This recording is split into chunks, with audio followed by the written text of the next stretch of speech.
What if I told ya I know exactly what you are? What have they sold ya on that red hot boulevard? Ooh, I'm doing damage control on my heart and my soul, and ain't no one telling me nothing. I've taken control. If you got something on your mind, go and spit it out. If you got something on your chest, go and get it off. We don't have a moment to waste. For the last few days we've been running in place. I need a vacation. Both hands holding on, but I feel it breaking. If I'm not good enough, how long till replacement? I see right through your disguise, your pretty little lie. What if I told you I know exactly what you are? What have they sold you on that blacktop boulevard? Ooh, I'm doing damage control on my heart and my soul. Oh no, I don't need your help, said I'm good on my own. Ooh, I'm doing damage control on my heart and my soul. Oh no, I don't need your help, said I'm good on my own.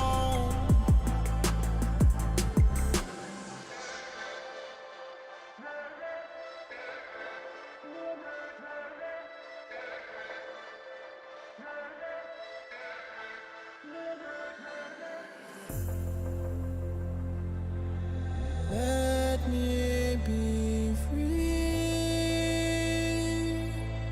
Let me be free. Let me be free.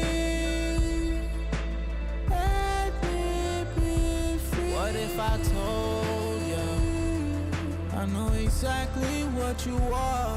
What have they sold you on that red hot boulevard? Ooh, I'm doing damage control on my heart and my soul. Oh no, I don't need your help, said I'm good on my own. Ooh, I'm doing damage control on my heart and my soul. Oh no, I don't need your help, said I'm good on my own.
my lead. Only one way to be living young, wild and free. Living young, wild and free. Yeah. Look into the stars, look into your heart. Tell me what it is you seek. Jupiter and Mars fall into my arms. I got everything you need. Oh, don't wait too long. We don't have much time to spare. This could all be gone tomorrow. So all I need right now is your love. Taking me home, taking me home. So when the moon rises and the flame is ignited, we're stronger together and weaker divided. Yeah. Take my hand, follow my lead. Only one way to be living young, wild and free. Living young, wild and free. Yeah. We don't want too much. We've just had enough. Let me live in love. Let us live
look into your heart. Tell me what it is you seek.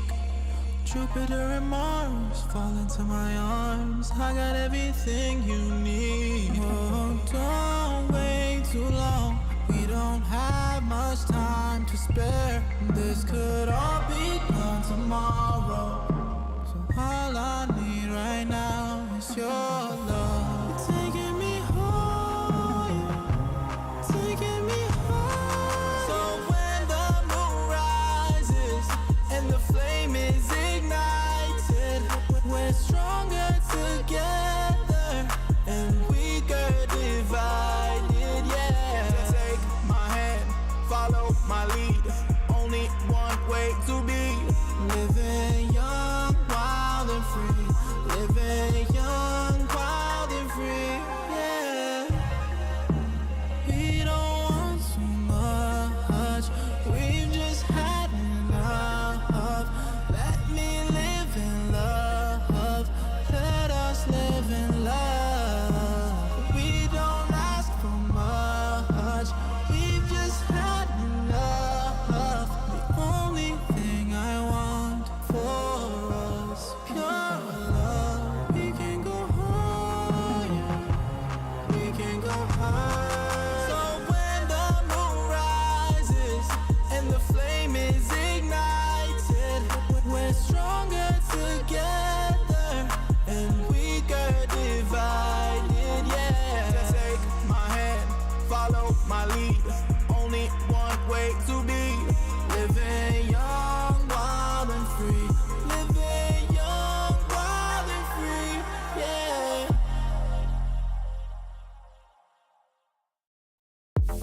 I need you like I need air to breathe. I need you to save me from me. I'm caught in your wave, I'm drifting away. I need you to save me. Please don't let me drown. Please don't let me drown. Please don't let me drown. Please don't let me drown. Give me all of your lies, 'cause you're my demon in disguise. I learned to love the cage you keep me in, but the walls keep closing in. And I don't wanna die, but your poison feels so right. But do I want you in your bed for me? A perfect storm, a beautiful catastrophe.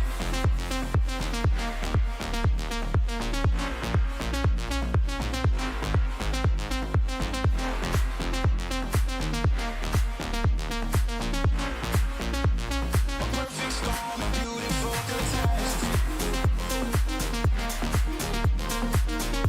A perfect storm, a beautiful catastrophe.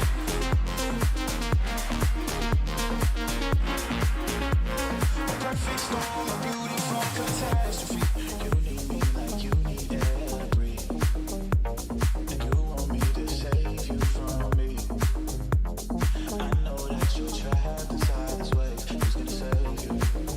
Who's gonna save you from me? I can't see you drown. I can't see you drown. This is the second year we've had the pleasure of hosting Gamers8 in Saudi Arabia. Last year, the event was packed full of excitement. So let's rewind to 2022 and show some of the amazing highlights. Come back. It's 3. Looking for another touch. That one's down to below, and it's Steve. Tie game at 0 seconds. 24 teams made it to Gamers8 last year, including big names like FaZe Clan, Space Station, and Dignitas. The latter struggled in the qualifier and ended up losing their spot to O1 Esports, an unexpected result, seeing as Dignitas beat them earlier in the tournament. You felt like he had the angle there. I honestly wish I could take a second look at it. That's it. O1 Esports have done it. Space Station had no trouble getting through Heat and Endpoint for a spot in the playoffs. Daniel even showed some masterful card control during their 2v2 against Metsonoris. Oh, how about Daniel? Unbelievable! Sadly, they fell short against FaZe in the quarterfinals. Even on the way out, Bretons goes for a bump. It's not going to work. First, Kalira's going to finish it. And 4-1 victors are going to be FaZe Clan. Guild arguably had a miracle run. Their squad fought through the open qualifier to get to the playoff stage, where they beat the aforementioned 0-1 Esports. They then came face-to-face with FaZe Clan. This matchup was one for the history books. FaZe were heavily favoured on paper, but got swept under the rug by Guild. And in stunning fashion at that, CRR scored an incredible 0-second goal against First Killer to force overtime. He's flat! Oh! He's got the goal! It's 15! Tie game at 0 seconds! CRR's not out of it! There's no word to explain this. This feeling is just insane. I really don't know what to say after this game. I really don't know what to do with my life. Winning the match shortly after. With Guild securing a spot in the finals, it's time we introduce their opponents, Furia.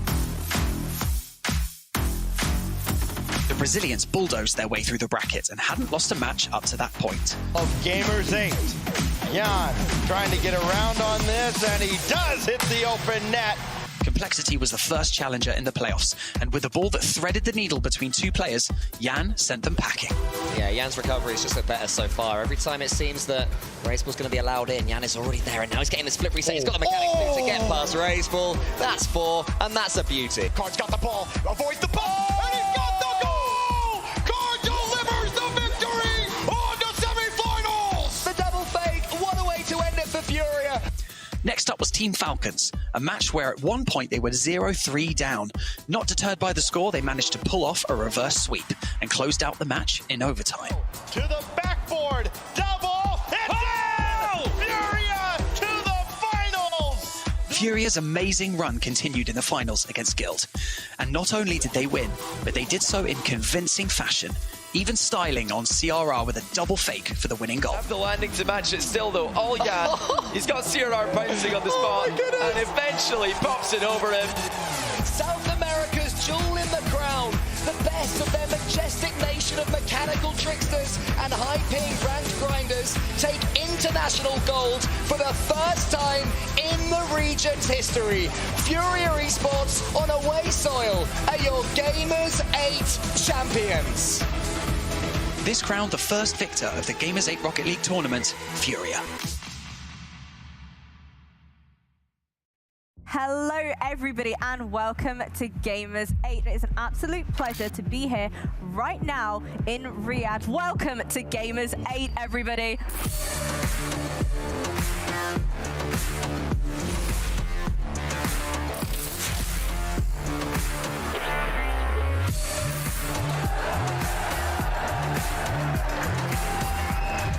Time it's F16 who forced it into a position. The big shot is on target. Oh, it's in!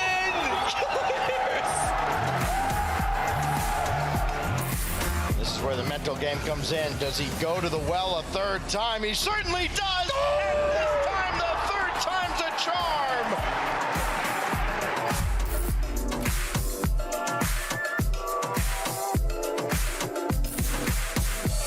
To be fair, I hadn't thought about that. I think that is exactly where I picked that up. It was probably Subi and Rivals when I heard that. Oh, how about Daniel? Unbelievable! Only a little bit in the tank for TRK, but he made the save. And a touch from Jorius. Little pad pick up there for TRK. Will give him enough to get a touch again. Who's struck out, but what a touch! That's just it!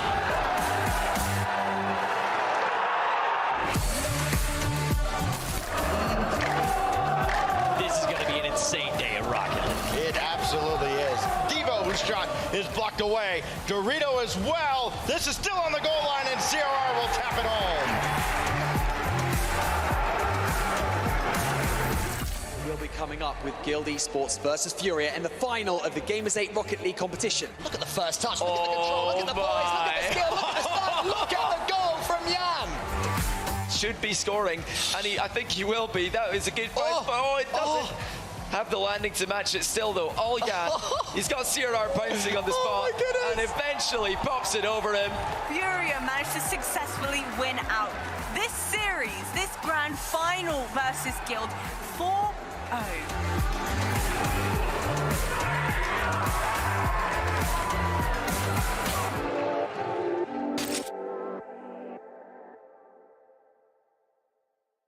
everybody, and welcome to a wonderful discussion with Jack and Jorias. I'm Stumpy, joined by Cole. We're here just to have a nice little chat. Hello, boys. How are we doing, Jorias? Yeah? Having a good day so far? Yeah, just woke up, so having a great day. Yeah, good man. Jack, just woke up? Pretty much. I mean, it is past 1 p.m, so I do respect the gamer hours. Yeah, exactly. I've got to say. But everyone's on Saudi time here. Yeah. You know, we're obviously here at Gamers8. Everyone's up at like 11 midday, and it's like, that's about right. Like, that's a nice early morning for everyone. Obviously, so far through this competition, you guys have both made it into that top 8. Congratulations. Which is nice and exciting. Joris, start with you. How do you reckon your group has gone? It's gone way better than expected, I'm not gonna lie. I think we played ground zero first, and I thought that was winnable, but then I saw Vitality. I didn't think that was winnable, to be honest. I mean, it wasn't just the overall result. You beat Zen in a 1v1. Yeah, on LAN. Yeah, I did actually predict myself in the pre-game interview to beat him, but I might have not been 100% sure. Was it like a trying to like G yourself up to like, yeah, I can beat him, absolutely? I was more, I'm gonna be honest, at the stage, we lost the first game. It wasn't even that bad, so I thought maybe we're gonna win the freeze game afterwards. But I thought if we send in 2s, because we had Archie and Nixo as 2s, I'm sorry Archie and Nixo, but I thought you guys are gonna get absolutely slapped by them. So I thought maybe I've got more enough chance in the 1s than the 2s. It wasn't particularly, I'm gonna ego him. Jack, would you have backed Jorias against Zen? I would have backed him the most out of anyone, I think, because he played him and he had the closest series, I think, we've seen, or one of the closest series. So I was very surprised by the result. I heard it live when I was doing an interview after my game. But it wasn't like the most outlandish result out there, I think. But it was obviously still a really good win. And were you specifically grinding once, and thinking, okay, I might be up against Zen in the next series, or were you just thinking, you know what, whatever happens? I grinded once pre-Worlds a bit, and I played very well. And then after Worlds, I got back home, and I think I played 2-1 series, and I got 3-0'd by both of them, and then I thought okay, I'm just gonna have to wing it. So I respect that. Yeah, just wing it. I love that. That's very us as well. We get that. You're queuing into Zen, you're like, see what happens, it's fine. I mean, so you are set to potentially face Vitality again in the grand final. Is that, if it does get to that, and obviously that would involve Gen G, so we'll get to that in the future. We'll get to, don't worry, Jack. Is that something you'd relish, potentially facing off against him again? I'd love to not face them again. There you go. Fair enough. You want someone to deal with them before they get to the final? Yes, please, yes. That'd be nice. Well, Jack, I mean, your guys' run, you've done very well as well, obviously getting through to the through that top 8. How did your group go? Yeah, we obviously, I think, in most people's eyes and in my eyes, had the easiest group of the tournament. We played Monkeys in the first round, won 3-1, got smacked by BDS, and then just had to beat the people we beat first. So I won't say our run's the most impressive so far, so we've really got, an actual test today. But we beat what's in front of us, and that's all you can really ask for. Yeah, that is what you can really do. I mean, you lost 3-0 to Team BDS. Were they better in this format than you expected they'd be? No, I expect them to be good. Monkey Moon is really good at 1s when he's playing well, and him in 2s is one of the best in the world still. And obviously their 3's ability speaks for itself. So we knew it'd be difficult. We thought it'd go slightly better. We didn't even score a goal in the 3-3. Yep, not great. We didn't play that well, especially the first game. But you know what? We talked about after the series. We fixed some mistakes for the Monkey series, and we're feeling pretty good now. I have a very big question that I meant to ask you. We've seen Chronic play all the 1v1s so far. The same thing. I wonder why aren't you playing those ones? Did you just back Chronic more at the moment? I always back myself, but it's more that Chronic, if he's feeling good, he's going to be really, really good. And the thing is that if he's beating these players, he's going to have confidence. And when Chronic has confidence, he's one of the best in the world. I'd rather have him have confidence than myself, because I think I can kind of deal with it a little bit better nowadays. So I kind of want him to play into the fact that if he's winning, he's going to be feeling good. And he's doing really well, so there's no point in changing up. He also played a recent 1s tournament where he came second and just lost to Moxie in the final. So he's in form and he's feeling really good, and I like what I'm seeing from him. Well, moving into your potential, well, not your potential, your will happen quarterfinals. Jack, you and Gen G, you're going to be facing Falcons. Yeah. The home crowd are going to be with soil, them. baby. Yeah. Of course, they're in top form. Nalpo is looking stunning. What are your general thoughts on that matchup? In a best of 7 too, so you got the 2s and the 1s. I like the best 7, you have more games. Falcons are incredible, they're good at 3s, 2s and 1s, obviously, and their new pickup, Nopo, is really, really good. I've hyped this player up for a long time, so I know you talked about him a lot on YouTube. It's going to be nice to play him on a stage, but I've played them twice this season, obviously just in threes and with different teams, but I've beaten both times. I think we can do it again.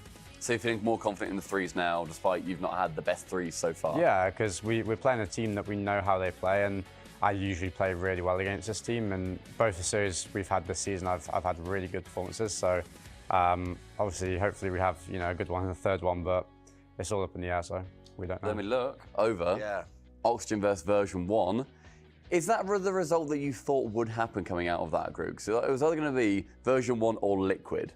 Yeah, I would have rather have Liquid, I'm not gonna lie. Beating Vitality and then going through uppers to face version 1. I think they were arguably one of probably top 3 contenders to take this. So it was a bit rough seeing them facing up against us, but... I mean, did you guys see the Liquid game against version 1 where Atto, after beating Daniel 1v1, was doing all waving that? he was waving goodbye to Daniel. Really? And then the final 3v3 happened and version 1 beat them in game 5. It was a little bit of karma, I think. Yeah. Do you guys ever think, like Joris, when you're on stage, do you ever think, I'm going to be cocky now? And you're going to like wave to the opposition, like wave goodbye or like shout at them? Or do you just think, because we saw you denied a fist bump from Snasky in the 1v1. during the 1v1. Yeah, I love which we that. love, by the way, genuinely, we love in. that. Because we like to see how different players approach it. Some, like Oski and Atto. Oski was generally like shouting at Atto, like, yes! And was like being really excited. And we saw Snasky give you a fist bump, and you just went, and you were like locked in. Like, why do you just want to be in that zone? Yeah, I just want to be locked in. Like when I play once, it's a completely different game mode. I don't feel like it's more about being composed, in my opinion, and just trying to read what your opponent is doing, and then having my coach every single goal like coming at me, wanting to fist bump me, is like I have to like think about something else, and I would just really want to focus on the one. So I was like, please, Nasky, don't do that again. Like, I don't. But we saw him not do it again. Yeah, he learned. Good for him. Yeah. But yeah, I mean, obviously then, okay, so you got version 1. How are you feeling about that best of 7? I think, I hope we don't play too much twos. I hope we only play 1-2s game, because I feel like we have no chance in the twos. After seeing Daniel yesterday, I hope I'm confident that I've got him on lock for the ones, and I don't know about the threes from them either. I think they've had pretty much the same results as us the last splits. Like credit, not even credit. Like we were awful as well, and so were they. So we might just be able, if we can beat Vitality in threes, I hope we can beat version 1 as well. For sure. I mean, I think it's fair to say that you and version 1 have been inconsistent in the final split as well in 3. So seeing you guys come up against each other, it's a bit of a unknown quantity there. So at least you've got a sort of more concrete idea of how the 2s might go and how the 1s might go. I can see why you're looking forward to playing Daniel after he's struggled recently. I want to know from you, Jack, as you're not playing the 1s, is that more difficult to just sit back, shut up, and just believe in your teammate? Kind of, because I obviously have like a really strong opinion about how you should play 1s in certain situations, and I'm quite a different player compared to a lot of players in 1s.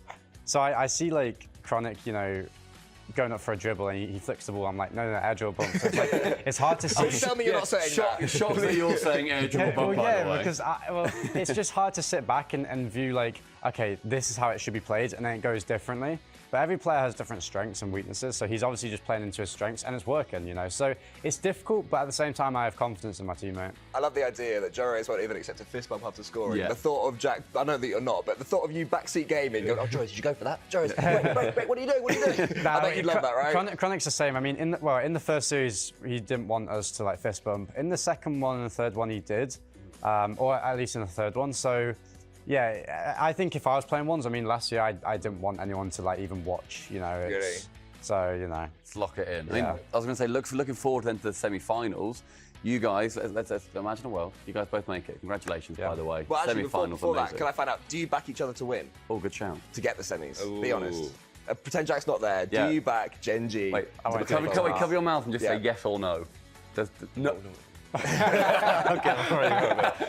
Okay, so do you back each other? I back Falcons. I have V1 winning, yeah. Oh, okay. There's nothing, no hard feelings. Yeah. It's just, I like I think those two teams are the favourites. I do think Falcons are the favourites coming to this match against us, so I don't have anything fair enough. against that. That was fun. But But close your eyes. Imagine this world. You're in the semi-finals. Well done. Amazing results. A 4-0 versus version 1. That's amazing. A very tight 4-3 for Gen G. Well done. It's a great result. You've worked your way through, but the semi-finals. Are you guys like worried about playing each other a little bit? Jack, obviously we spoke about the result that you guys had in Rotterdam versus Oxygen. Does that play on your mind literally at all? Because that's all we like talk about. Realistically, when we see these teams come up against each other, the storylines. Like that's the storyline with these two teams. Yeah, I'm not a player that's going to lie and say that I'm like full confidence all the time. So of course it does, you know, of course. But I think I'm experienced enough nowadays to kind of put that stuff past and play, you know, in front of it. So, you know, of course, you know, you have past results that are going to play into your mind, but apart from being a professional and good player is being able to just play through that. Joris, on your side? I back us very. I mean, we do have different roster with being with Oli, being with Rise, so I back us to be in with Ixo as well. Different format. Yeah, different format, but I think I've got you guys in the ones. Okay, we'll see. Actually, tell you what, in the ones, Joris only taking on Oxygen's side. Jack, There's part of me that is there part of you that just thinks, oh, go on then? Yeah, yeah, of course. I'd really want to play it, but I think if I did that, that's letting my ego go, you know, getting in front of it. So we'll see how today goes, you know, and if it comes to that, you know, we'll play it as it comes.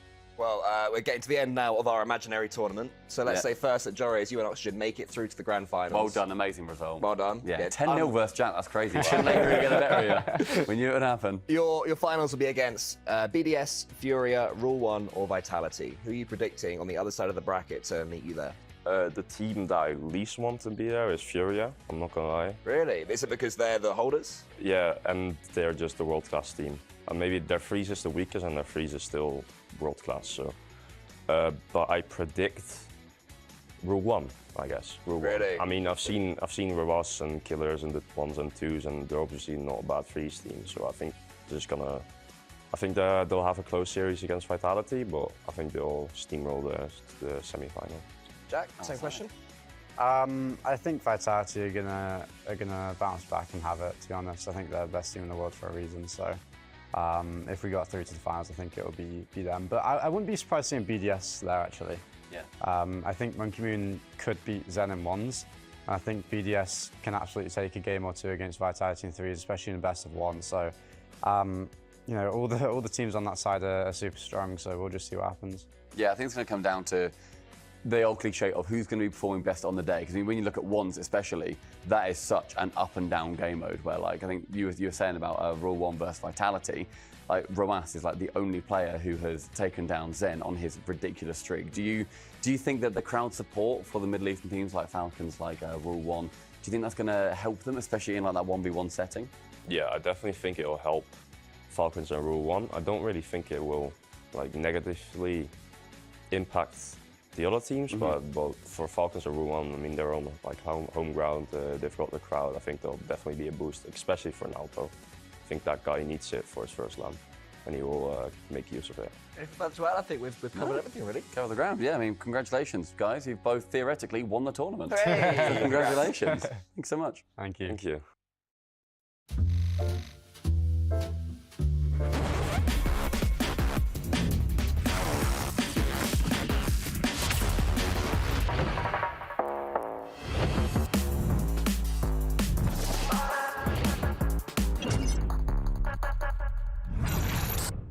Progress is a race that has no end. After every finish line, another challenge awaits.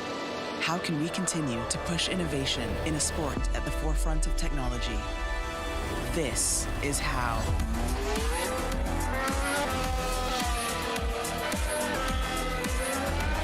Discover how Aramco and the Aston Martin Formula One team aim to meet Formula One's sustainable fuel targets.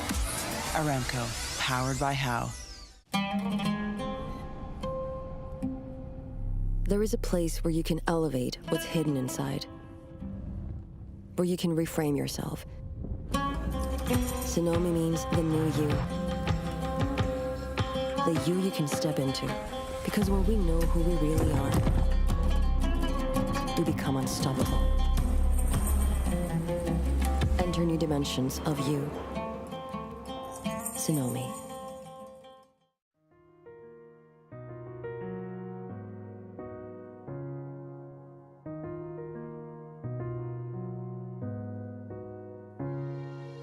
الحياة لحن، ولأننا جزء من مقطوعة عظيمة تحركنا، تلمسنا، تصنع من لحظاتنا ذكريات بديعة. لأن الوجبة، التجربة، المغامرة، حياتك بعد جديد في هيلتون الرياض.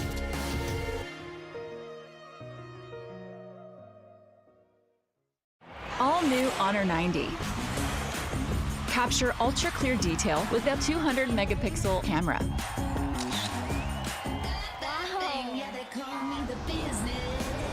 Care for your eyes with risk-free dimming display.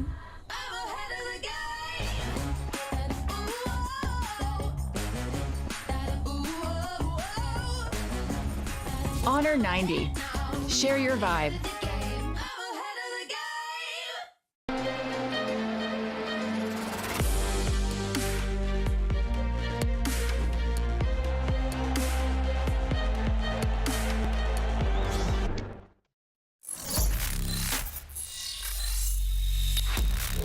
Open your eyes. When you look into my eyes, tell me what do you see? Tonight, I'm gonna show you the wonders of the mall. I got nothing to lose. I got nothing to lose. I need warriors. So is this what you want in? You wanna war? Show me what's up then. Now we ready to bust in. Take everything. Take everything. Leave 'em with nothing.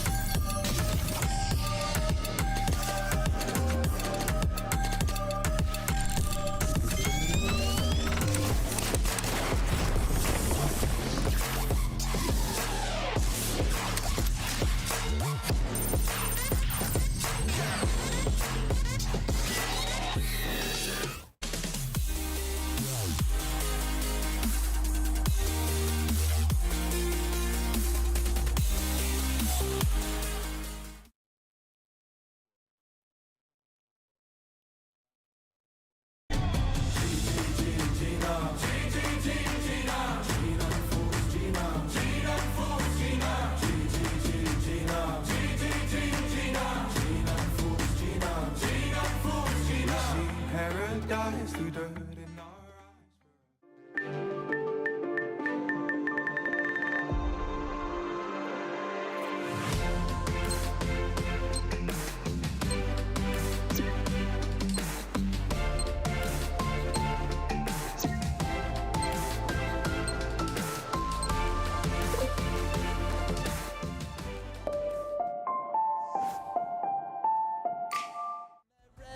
Boulevard. Ooh, I'm doing damage control on my heart and my soul. Oh no, I don't need your help, said I'm good on my own. Ooh, I'm doing damage control on my heart and my soul. Oh no, I don't need your help, said I'm good on my own.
into the stars, look into your heart.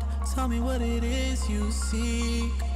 Jupiter and Mars fall into my arms. I got everything you need. Oh, don't wait too long. We don't have much time to spare. This could all be gone tomorrow. So all I need right now is your love. Taking me home, taking me home. So when the moon rises and the flame is ignited, we're stronger together.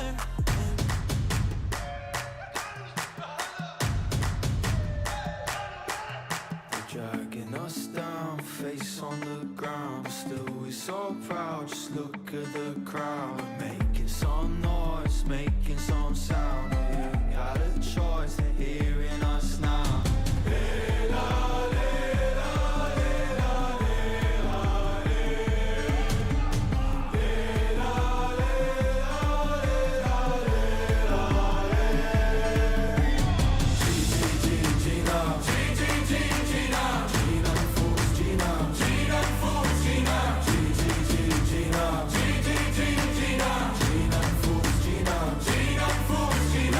Paradise through dirt in our eyes for us. Oh, actually, I'll try, actually, I'll fight for us.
Dan, we've got one more item for you when you get a chance. We'd like you to stir up your cryo tank.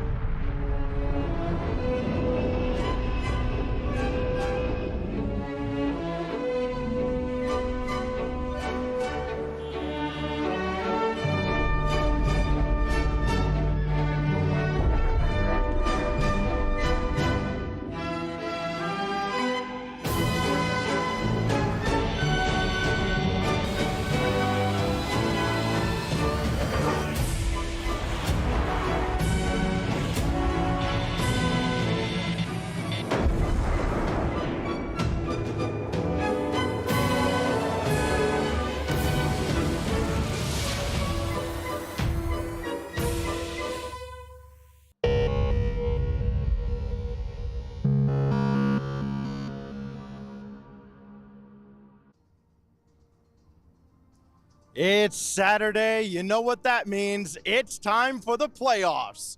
And the Onesmains have taken over the show here at Gamers8. Jorius is undefeated through 3 matches. We've got Ruas versus Zen. Yan versus Monkey Moon. Can the reigning champs Furia go back-to-back? Quarterfinals are starting soon.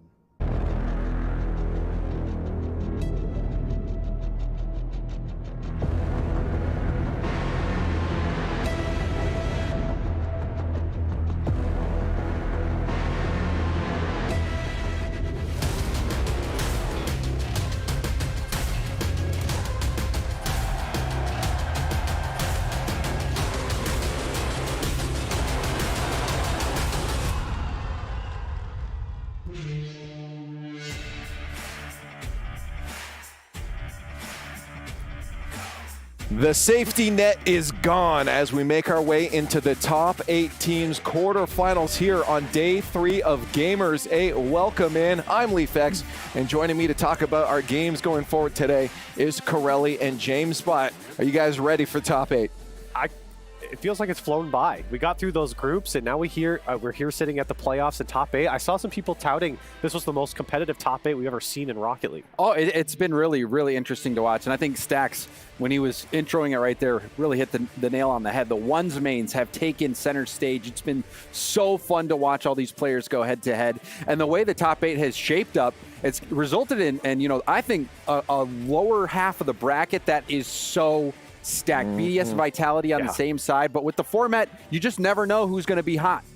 Well, we're going to talk about all of that for the next little bit here. We got our Savvy pre-show on the way where we're going to break down what you're about to see today. If you guys are just joining us for the weekend because you couldn't watch the last few days, this is the place to be. We're going to get you all caught up on everything. Let's just talk about the festival first, though. This is more than just Rocket League that's been going on. We've had other esports. There's music festivals. There's games. So much going on. You see it right here. We had fireworks, Corelli, last night. That was happening while we were on. Yeah, you're right. Hear it. Just the booming noises of the fireworks, which are super cool to see. There's been drone shows. There's also, out of nowhere, someone comes into our group and says, hey, who wants to go go-karting for 30 minutes? Right. There's like a whole go-kart track with 2 tracks out there. I set a 55-second time out there. So if you're here, see if you can beat that. Wait, you already went? Oh, yeah. What? Oh, yeah. I don't get to go on this. I'm setting records on the track, James. Yeah, that's what I heard from CJ as well. They must tell that to everybody. All right. James, you got to go and actually set some records. I want to see you on the track then, buddy. Well, I'm ready to go out there. I just didn't know it was happening. We got whales in the sky? They just come on. Hitchhikers coming through, as I said before. Yeah, the drone show is really cool. And Hercules went to the Iggy Azalea concert. Right, yeah. I forgot to ask her how it was, but I'm sure it was incredible. Yeah, She usually like, oh, this is my teenage dream right now. But yeah, again, lots going on here. So everyone that's having, and again, the players are playing in front of an audience. We've had, especially for the local teams, it's been packed in there and loud. Oh, I went in there, and it looks cool on the show, just on the screen, but when you are there in person in that arena, it is a little bit mind-blowing how grand that stage is. You really must feel the pressure when you have so much around you. The whole walls, they're like 30 feet tall of LED screens. Yeah. And it's they're loud. crazy. They're loud in there for the hometown teams too. Very loud. We can even hear it through our headsets sometimes, just coming off of other people's mics. They are loud for the hometown teams, and that's a lot of fun. Well, let's dive into our memory banks here, or Liquipedia, whatever you guys prefer, and start recapping what happened yesterday. If you didn't get to join us for the past few days, you missed a lot of Rocket League today or yesterday. 10 games, James Bott.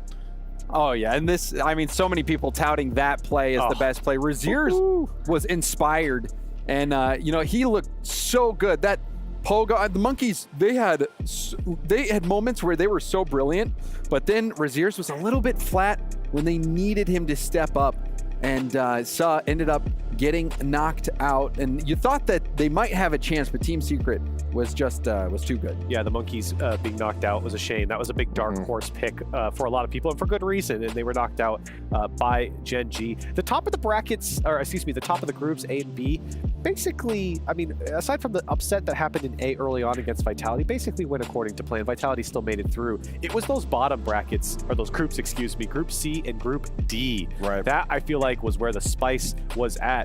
Version 1 and Rule 1 yesterday. On the B stream, we had K-Corp and Furia, and then K-Corp and Team Falcons as well. That was wild. Some crazy highlight plays. Seriously, I said this yesterday on the pre-show, but if you want to see some of these good series, go to the ones that went to 5. And then you saw Atto, taunting version 1 a little bit. Daniel was not having the best performance in 1v1s, but version 1 really surprising us with 2 victories over Team Liquid. It wasn't just once. It wasn't a fluke. They proved it again by taking down Team Liquid to make it to the playoffs. And you're looking at yesterday's results that's just from Stream A, by the way. I know. We had so many games. So many games going on. And again, I think there was a few matches. Monkeys was one of them I loved seeing too. Koi was another one, seeing Cheese do what he was doing. Cheese was winning in the last 19 seconds against Atto, and then he gave it up you could tell a little bit nervous giving up the ball. So. Yeah, lost by 1 goal. That was a painful one to watch. Cheese came into this tournament. You know, he was really trying to make some noise for his team and for himself, and I think he did really well here. Cheese is one of those players that has a lot of potential. But really, one of my favorite series. It wasn't too exciting. But it was a beatdown. We got to see the Rule 1 version 1. That Rawas game against Daniel, we expected so much, and Rawas just pranced on through. Absolute monster. And then, of course, on the B stream, we had just as many games going on. A few teams qualifying through there: Oxygen, Vitality, and then Falcons, Furia. And if you notice, after Vitality got upset from Oxygen, they've been breezing through. They were not happy about it that. has looked pretty easy for them. Another team to look out for. We saw it. I think it was Jorius who said, "Look out for Furia." I mean, they're so against K Corp. This format is good for them. And they went to 5 against K Corp, but they won all the 3v3s against K Corp. That's scary. That's very scary when you're winning the 3v3s here in this format. Well, let's talk about what the bigger picture, I guess, for a lot of these orgs right now. We have the club awards going on, and this is a little bit of an additional incentive for these teams, a little team pride. And of course, you had to get 2 top 8s across all the esports to get into this, but there's extra money on the line for the orgs across all the esports. Twisted Minds was in first place there for a long time now. Of course, them being out, they can't get any more points. And we had Team BDS and Vitality on the other side trying to get into this, and now that they've gotten their top 8 placement, this is potentially going to shift what's on the top of that there for that extra prize pool. Yeah, with Twisted Minds out, this opens up the possibility for a lot of teams here. Falcon's still in it. Team Liquid went out, G2 went out, so they can't get anything going there, but BDS as well and Vitality, definitely the ones that I think a lot of people are looking to try and overtake Twisted Minds. It's going to take a deep run from them. They got to go the distance here, but Twisted Minds left hanging right now. Let's talk about our format now, because most people should be familiar. But again, if you're only joining us on the weekend here, it's going to shift up a little bit. We did have our group stage early on, James, where there's 24 teams coming in. We had our top 2 from each group making it through. It was best of 5s, crew battle. We're keeping that crew battle into today, but we start, James, our best of 7s now. It's going to be exciting, and the 3v3s continue to remain the most important game mode. If you lose everything else but you win the 3v3s, you're gonna be okay. So I think teams like version 1, who have not been having the best results in 1v1s but have been able to take out the likes of Team Liquid in 3s, it's going to be really interesting. So, but at the same time, we've seen so many instances where those players who are really good at 1v1, if your team does win that 3v3 game early, you have a chance to be the MVP and just close it out. And here's our map pool, just so you guys know which maps we're going to play on. Of course, they're all the same shape. I would have liked some non-standards. Yeah. Maybe the players would have. I don't think they would like that. Which yeah. one? Which one? We've got to go to like an underpass. Underpass? How about stadium? Stadium. Actually, you know what? I want stadium in the rotation. Stadium would be a little interesting. Yeah, I confused I'd like that that. one with, is it Cosmic? You want to do double goal? Okay, double goal would be kind of funny, actually. I like the stadium. That'd be really fun. And then, of course, taking a look at the prize pool, there's a lot on the line. And this is single elimination, remember. So if you lose your best of 7, no more safety nets like you had in groups. So you're just done after this. But of course, even if you're knocked out, making top 8 was absolutely huge for these teams. $95,000, even if you lose Corelli today. Yeah, if you're sitting at top 8, you got to be feeling quite good. But as we saw last year, that first place $500,000, Furia were ecstatic coming away with the win, and I think everyone's shooting for that big money pot. Yeah, I guess there's so many teams. I was going to say, is Vitality about to make double bank coming off of Worlds as well? They could. I guess so. Are they going to do it? Well, they haven't lost a tournament with Zen yet. And even though they lost to Jorius in that, and really, Jorius taking down Zen, Oxygen getting that win over Vitality. We've seen this, though, before multiple times from Vitality where they've got sent down into a lower bracket and they come through and they end up winning the tournament overall. So, yes, they drop a series here and there, but they've proven they can win over and over again. And it's 3-0s in a row. Right. Since losing that series, they haven't dropped a game. So for Vitality, are they going to win? Well, they're looking pretty good walking into this top 8. Let's see what they have to go through on the bracket, because it is stacked. You mentioned that lower half, which they are sitting in right now with BDS, Furia, Rule 1, James, on their side of the field. That is massive. I mean, it's no disrespect to the 4 teams on that upper slice of the bracket, but even Calm jokingly said, successfully dodged Vitality tomorrow. Cresper had a nice comment about that tweet, but really just looking at the teams down there, Team BDS, Team Vitality. Who made the World Championship final again? I forget. Corelli, you remember? BDS and Vitality. Yeah. And I was then there, I saw it. you've got Rule 1 and Furia. Rule 1 with the hometown buff and Furia with a Yan that's been incredible. That is who I think the favorite of the grand final is going to be coming out of that lower half of the bracket. That lower half. If Vitality isn't going to make it out, that's the bracket to take them out. That is a tough side of the bracket. That is absolutely wild. Let's look at our schedule here on A-Stream because, again, we do not have the B-Stream anymore. We're down to our top 8, so we can sit here and have one tab open on your computer and enjoy all the games. We're starting off, of course, with Oxygen Esports and version 1. We move on through to the next. I mean, obviously that last one is, I think, one everyone's looking at, but I do think that BDS Furia one is a good way to ramp up to it because, again, your former Gamers8 champions, Corelli, are trying to defend that title. And Furia have been looking quite good. They fell to Falcons in a very tight race there in that upper bracket semifinal, but since then they were able to take down the likes of FaZe and K-Corp there. So again, I'll just reference Jorius in that little pre-show interview that Cole and Stumpy had with him. That's the team that he doesn't want to see. Luckily, I believe he's on the opposite side of the bracket there, so he wouldn't have to play them until the finals. But that Furia squad, the way Yan's been playing, even though he didn't feel that great the other day, still playing at the highest level.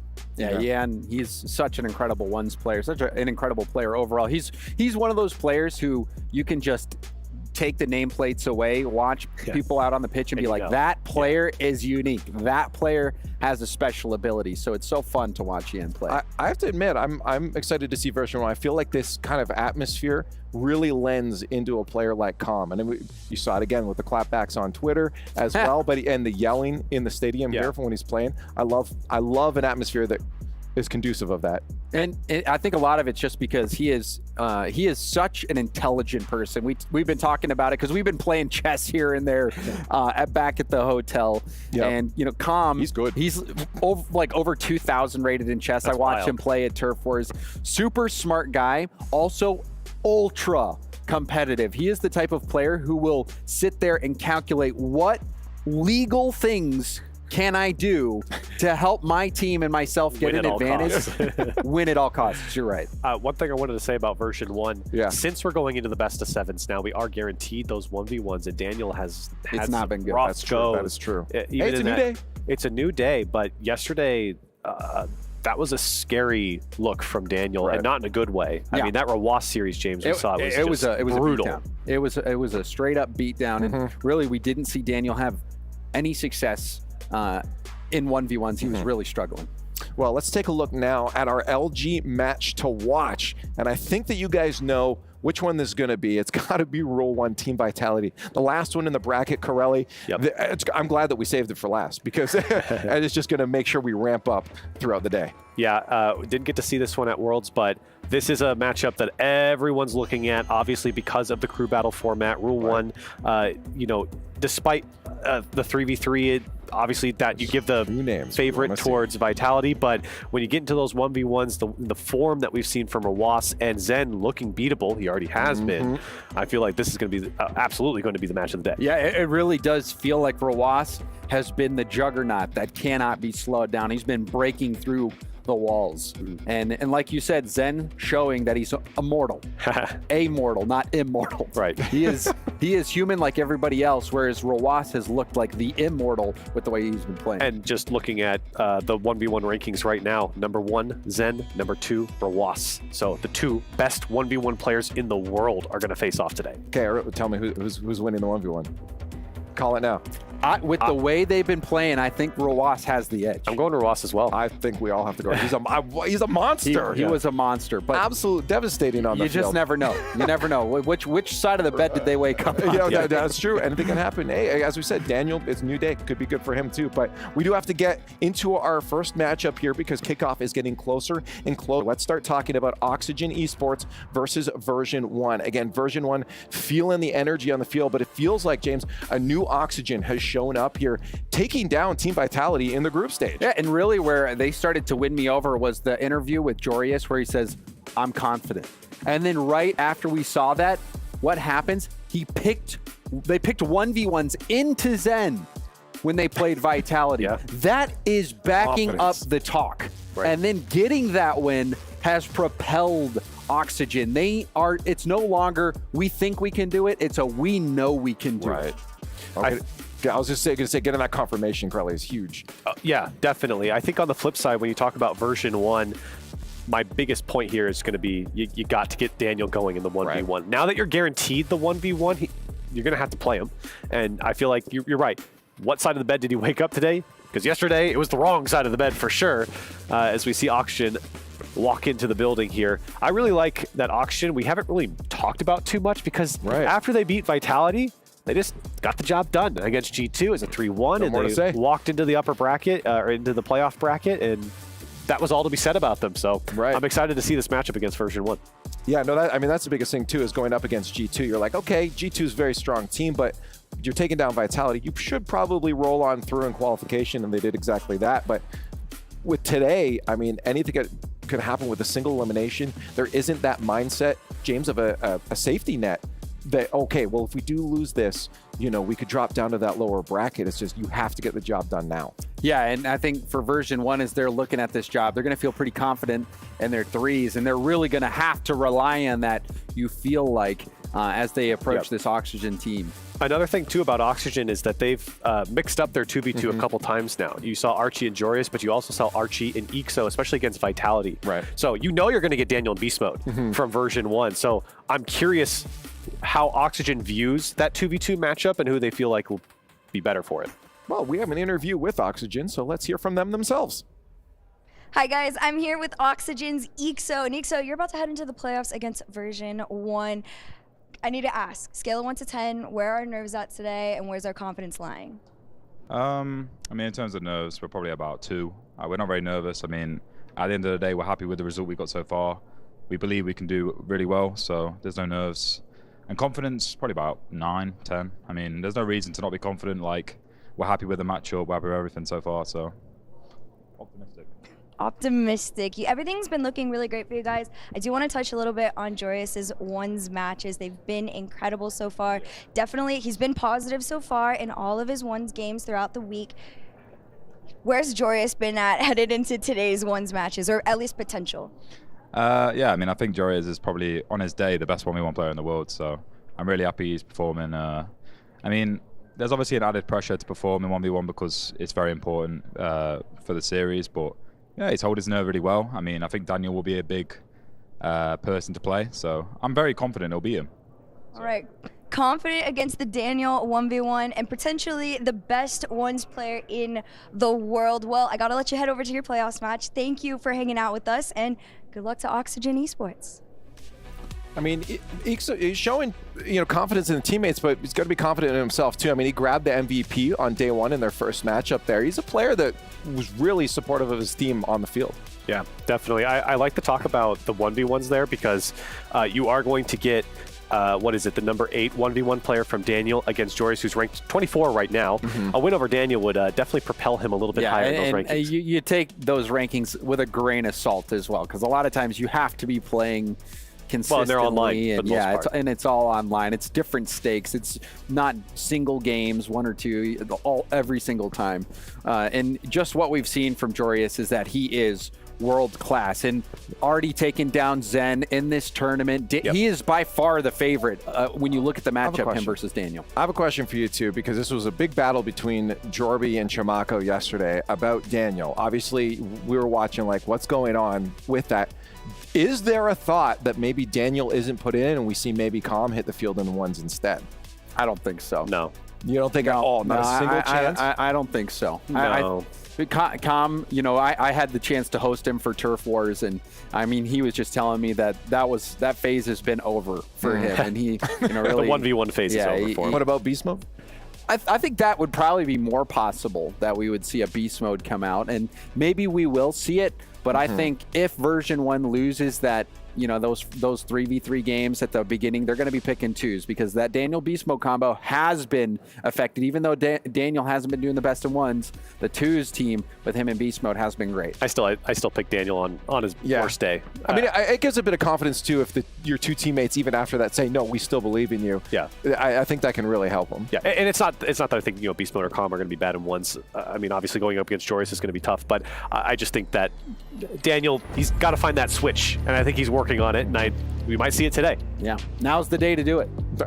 Absolutely, because if you don't, you're eliminated. Ladies and gentlemen, Gamers8 Day 3 is the start of Top 8. No more safety nets. You lose, you're done. Let's get into playoffs.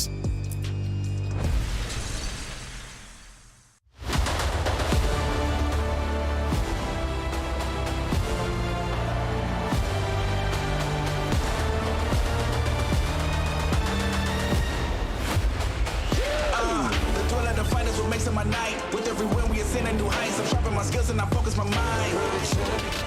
The pie nice in the heart of a lion. A battle with pride is a matter of time. I become the most greatest, the victory's mine. We reach for the cup, and the tension is up. In the city of Riyadh, everybody's getting hot. It's not about luck. It's simple the skills that we got in the national scores from all over the globe. Are you ready to show up and blow up the spot?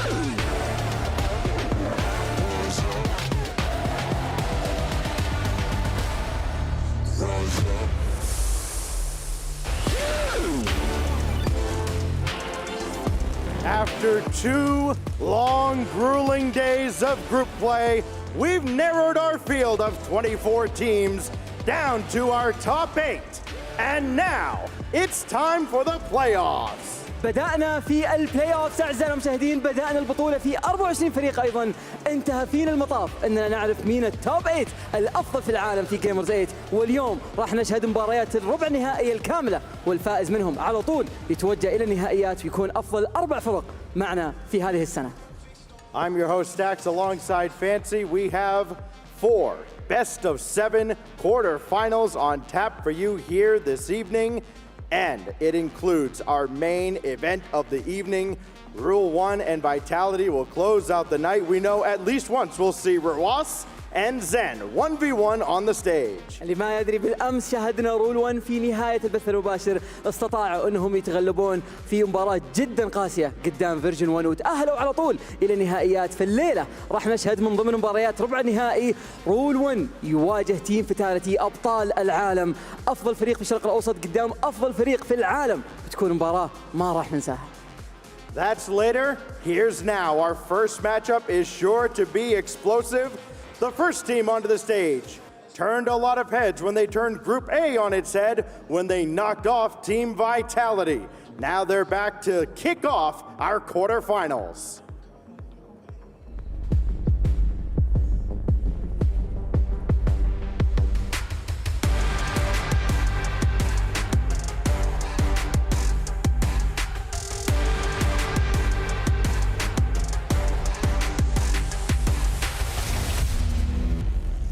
The number 1 team from Group A, Oxygen Esports.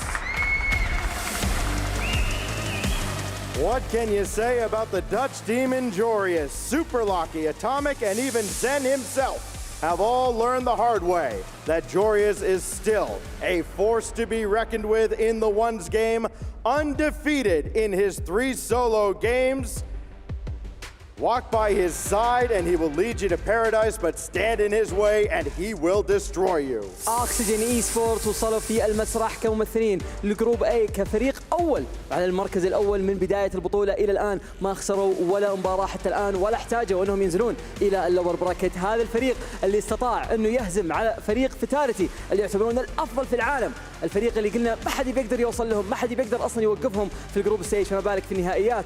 واستطاعوا أوكسجين أنهم يغيرون توقع الكل. لكن الآن خصمهم بالأمس صارت مباراتهم غريبة قليلا، أدائهم كان مرة مستغرب منه، لكن بعدها رجعوا مرة ثانية للبلاي أوفس. لازم تعرفون مين بيكونون، فخلونا نرحب فيهم.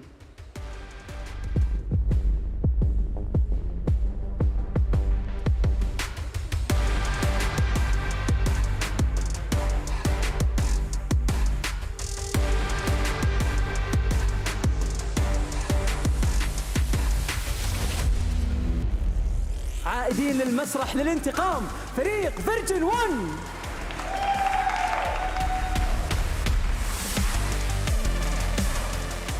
فيرجن 1 امام رول 1. بالامس شاهدنا مباراتهم في المسرح لكن للأسف الشديد أدائهم كان قليل جدا وضعيف مقارنة باللي ممكن يسويه هذا الفريق العظيم. نتكلم عن أحد أفضل الفرق العالمية، معهم دانيال اللي يعتبر أفضل لاعب 1v1 في العالم، لكن للأسف خسروا مباراتهم، رجعوا مرة ثانية قدام فريق ليكويد وعوضوها في آخر لحظة في آخر فرصة وتوجهوا إلى نهائيات. لكن هل يقدرون يوقفون الفريق اللي استطاع التغلب على كأس العالم، الفريق الفائز في البطل على السنة كاملة؟ هذا الشيء اللي راح نشهده الآن.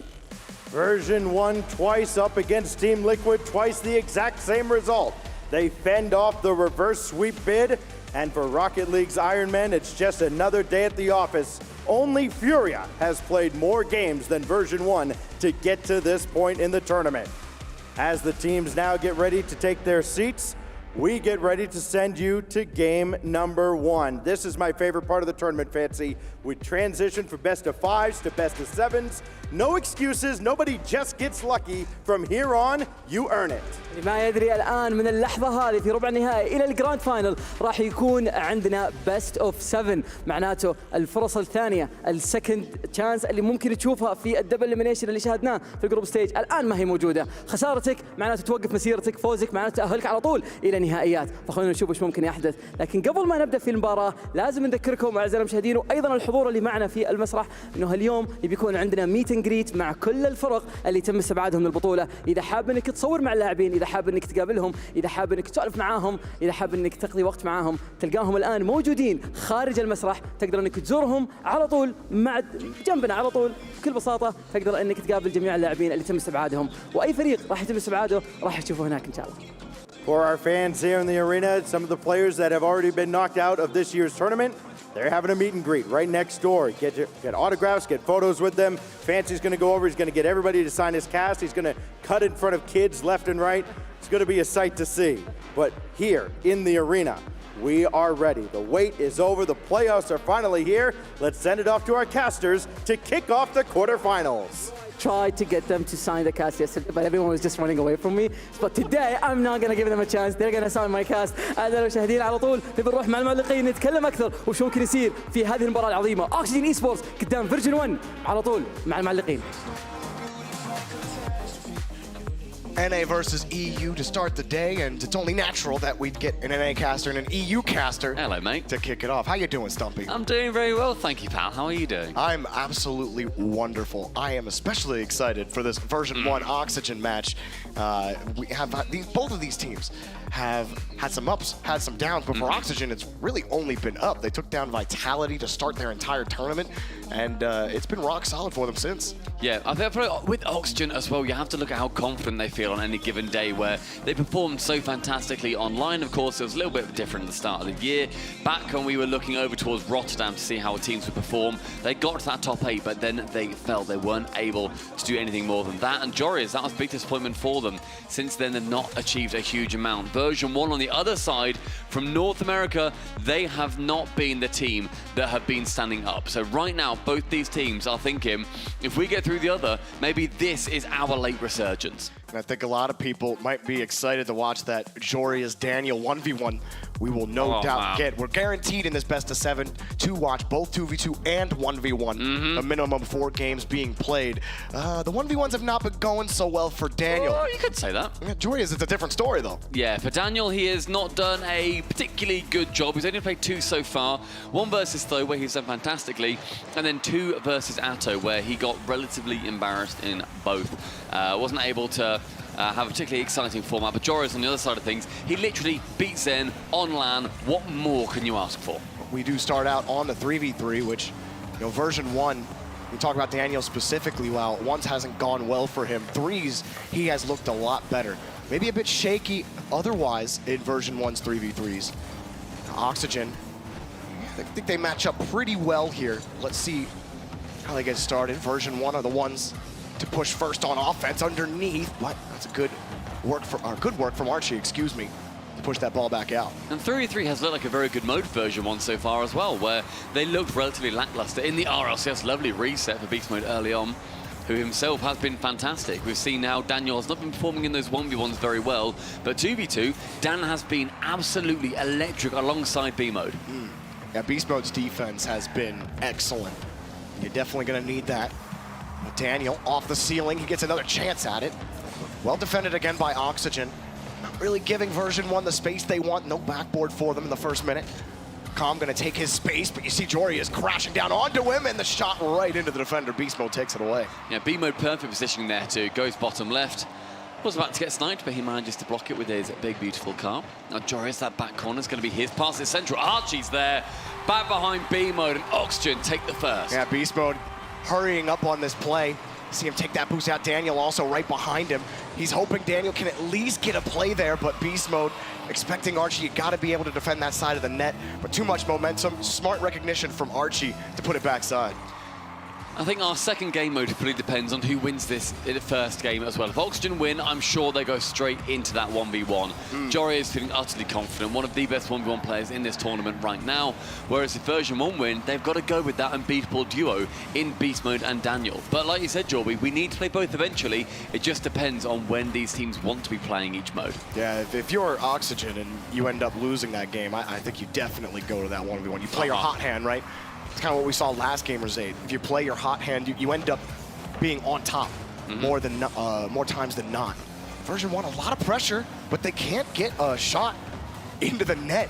A couple of opportunities in front of the box, but Oxygen are always there. They're ready. They get a solid 15. Jorius gets the clear out. Yeah, that final step just lacking right now for version 1. Like you say, Joel, they're getting decent passes, getting decent pushes upfield. They've got good boost control as well, but unfortunately for them, nothing can quite get that final 5% until you just smack it somewhere towards the net convincingly. Ixo, let's go off that ball, foils it towards Daniel, now picked up by Archie, another 50 from Dan. Lets it fall back over towards Beast Mode. Jory is up at the back and he only just makes contact. A little bit dangerous, but now we see Oxygen on that counter. That keeps happening for Oxygen. And version 1, they threaten in front of the box. There's always one defender that takes him out. Ixo trying to create something, but Jory is a little too far back. There was just nowhere for them to really push forward. Seeing Beast Mode was there. And Archie had to dump that. He didn't have any boost. He still barely has anything.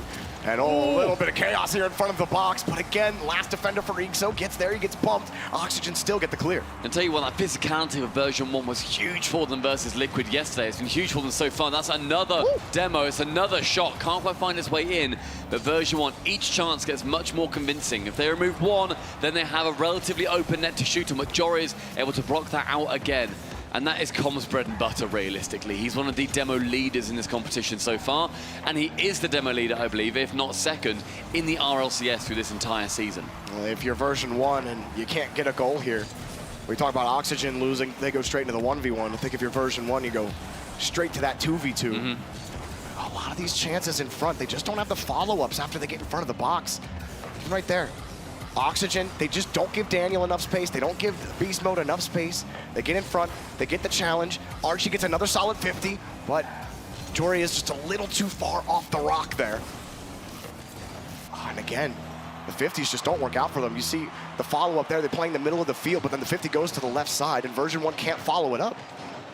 Chance in the final minute as Ixo is going to be pushing against Daniel. Can't get anything as he gets just past that halfway line. Drops it very low. That backline bump is going to lead to absolutely nothing. As Oxygen, they find themselves defending as they have done for the last minute or so, but no goals can come of it. Daniel going central. Com is there, but a little bit pushed up too far forward, and the shot becomes a lot more awkward. Beast Mode, will he pass? He does. Com is up, but Jory intercepts convincingly. Yeah, I mean, you got to try something there, but all three Oxygen members had covered. There was no shot available. You see Daniel on the far side, so why not try to go for it? But that's kind of been the story for version 1. Sure, we have room in the corners. Sure, we can carry the ball in front of the box, but Oxygen are always there, always have the 50 to take it away. Another good touch to kill it in the corner. Oxygen have to stop. One more threat. Daniel, he's got control. Pass in front. And again, Oxygen just won't let him through. Does version 1 have another try? Popped up, no. One more for Oxygen, and they'll take game 1. Jorby. That was an own save from Daniel. Daniel got in the way of that final shot.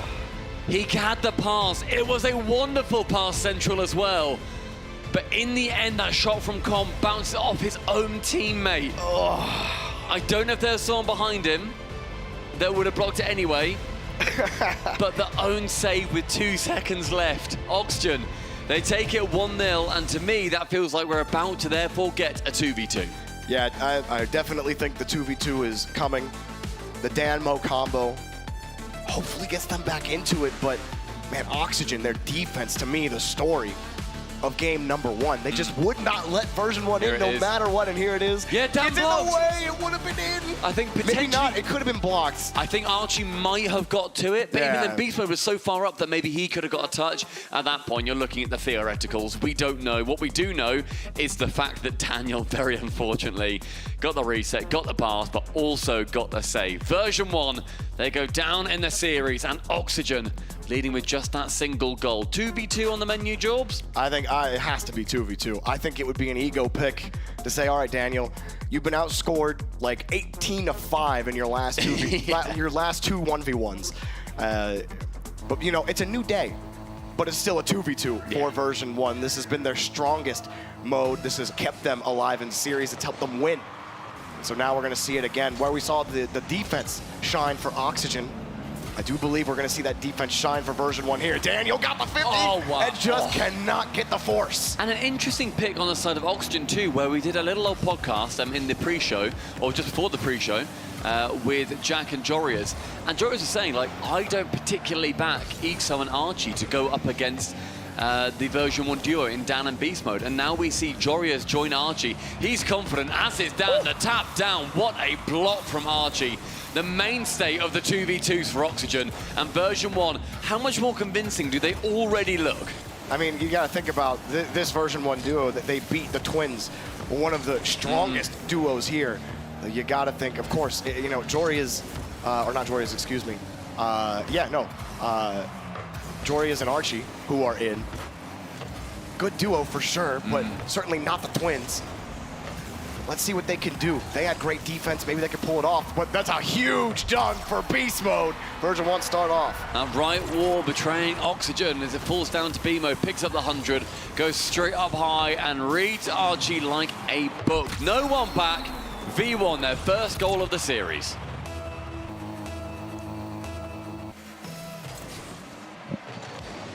Now it comes down to that defense for version 1. Daniel gonna force that 50 out. Beast Mode gonna look for a clear. Right now Oxygen got control. Jorias has it in front, gets another reset. Archie picking up the demo as well. A little bit of space for Archie. Daniel on the top got the save, sitting on the top of the net. Oxygen will keep control here. Jorias again here with the air dribble. And Beast Mode all over him. He just won't let Oxygen play with the ball in the third. Daniel losing the 50 to Archie. Oxygen do not spend long here in the blue. Good pass across Archie. Does find Jorias, but again, Beast Mode blocks. Archie has to run back. Who wins that foot race? It will be Archie, but again, leaving that net completely open. Waits for the touch. Jorias fakes out Daniel. Perhaps a sign of things to come when we go ahead and look at that 1v1 coming up later. Archie can now shoot this ball. With Beast Mode going high, he has to try and meet him. Can't quite sneak it past. 2 minutes elapsed. And 1 goal for version 1 so far being the difference maker. Back corner sees a fight, a scrap breakout with Beast Mode now taken to the skies. Through the halfway line, Jorias is going to be collecting the ball, drops it back down to Archie, but Daniel wants to spoil all their fun. Oh, Beast Mode up so quickly to block that. That's got to be so difficult to handle. Like, Beast Mode is in a position to have either a threatening attack, but then he just jumps back and completely prevents Oxygen transition. Oxygen do retain possession after a couple of nice 50s. Good bump as well from Jorias in the net. Opens it up for Archie, and nothing quite. Yeah, good clear. That's what makes the Danmo duo so difficult to beat. You think you finally have them, you think you finally have possession, but then they get in front of every ball. Beast Mode takes away your options. Daniel's there to follow it up. There's just nothing there. Joria's trying to predict Daniel. Daniel getting over 1, but Beast Mode a little far back. It's good ISO from Jorias too to make sure that he works back as soon as he can. Thinking Archie realistically probably gets beaten here considering the time that he's got. But Jorias onto that 1, gets towards that side wall, but with no real plan. Just goes all of the possession back over towards version 1. We approach a minute and a half left. And thus far, it is this big control coming in for version 1.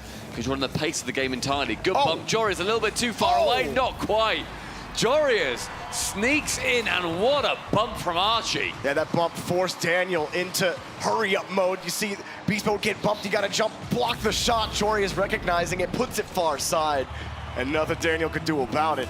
Excellent read there from Jorias. Tie it up and in position to maybe steal this 2v2. Oh. Uh-oh. Oh. Does he bump him? No. Oh, that's still a dangerous ball.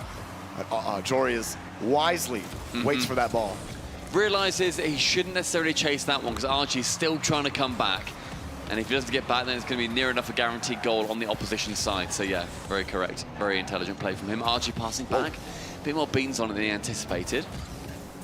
20 boost. He's Jorius now. Fake it low, gets one. Archie takes it to the corner rather than going for the shot. Interesting touch we're seeing from Oxygen, only really shooting towards the net when they feel like it can be a goal-scoring opportunity.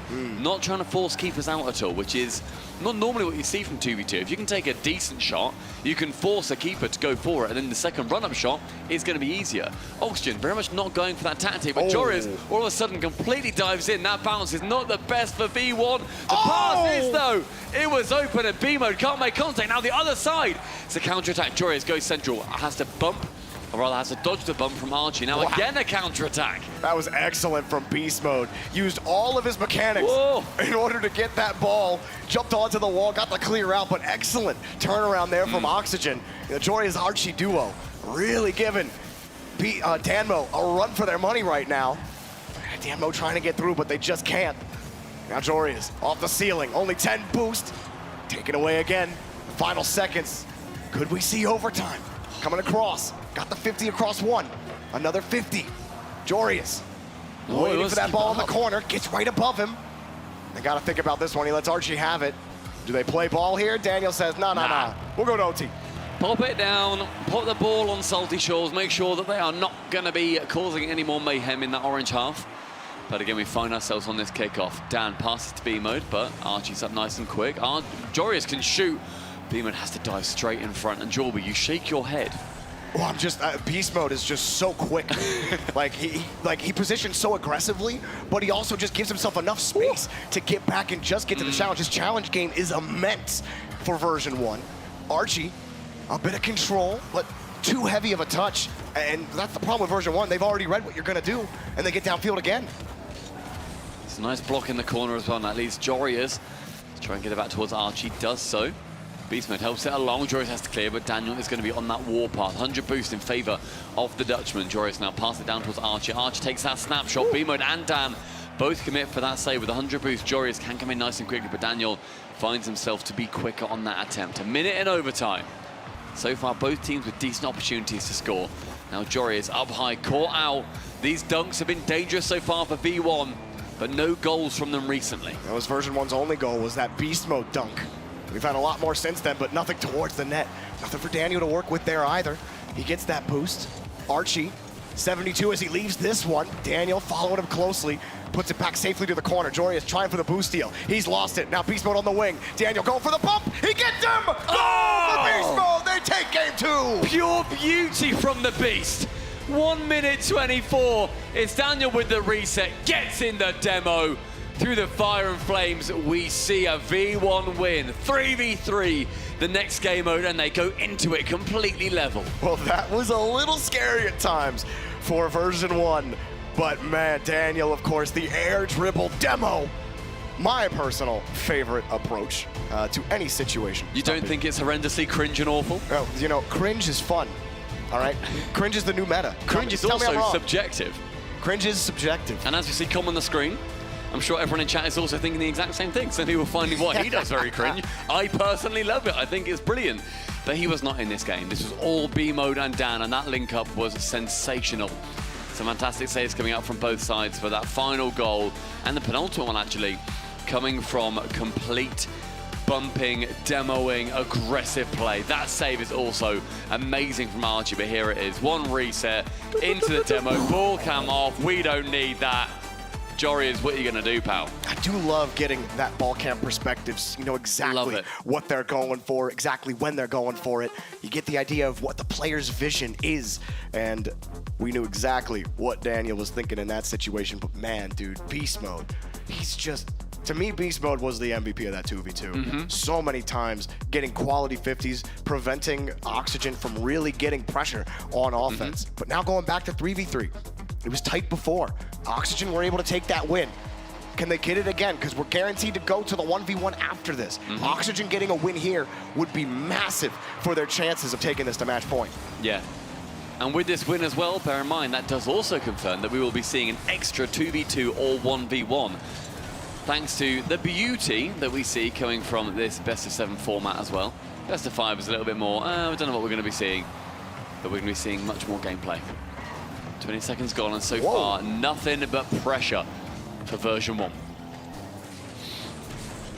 Weak so, nothing for him. Daniel to take to the sky again. A lot of air dribble plays, air dribble attempts. Daniel starting to go for bumps a little bit more. Oh, hello, Com. Not much for him, though. Oxygen get to the ball first. Only 20 or 19 here for Beast Mode. Yeah, it's just nothing really developing for version 1. Oxygen running, being harassed by Beast Mode, and he had to flick it away. The threat of the demo was just too much. Not able to really get anything going. That was the problem last time in the 3v3. Sure, they go for the air dribble. They try to set up a 50, but the 50 never really went to a follow-up spot for version 1. That defense from Oxygen was too strong. And that's really, we're seeing the same exact thing here in the first minute. I mean, the defense was either too strong or the player from V1 wasn't there, but the positioning for the ball was normally great, and Com is positioning himself wonderfully there. Archie does get the block. Jorius gets the next one. It is a little bit of magic here on the temple. Whoa, that is a crazy save. Okay, Oxygen, again on the goal line. Let's see if version 1 can get back downfield. Oh, high touch again. Daniel, what's he got? Another carry, gets it across, but again, Beast Mode, he's up, but the follow-up doesn't matter. Oxygen are already there. They're in the quicker spot. They've got the backboard covered. They just can't get anything going on that air dribble. See Daniel again, trying to get back to his touch, but way too heavy, and no chance on the dunk. Oxygen played away from him. Version 1 do keep control. They can't get a bump though. Oxygen are above him. Now they go back downfield. Ixo, another on the reset. He's out of boost though, and Oxygen will wait. I feel like we've seen a lot of heavy touches coming through for V1, but they play so much better when they play it close to their chest. They're a lot more tricksy than they are follow-up redirecty. And being able to keep it close is a skill in of itself, especially when you've got Oxygen trying to bear down on you and suffocate you.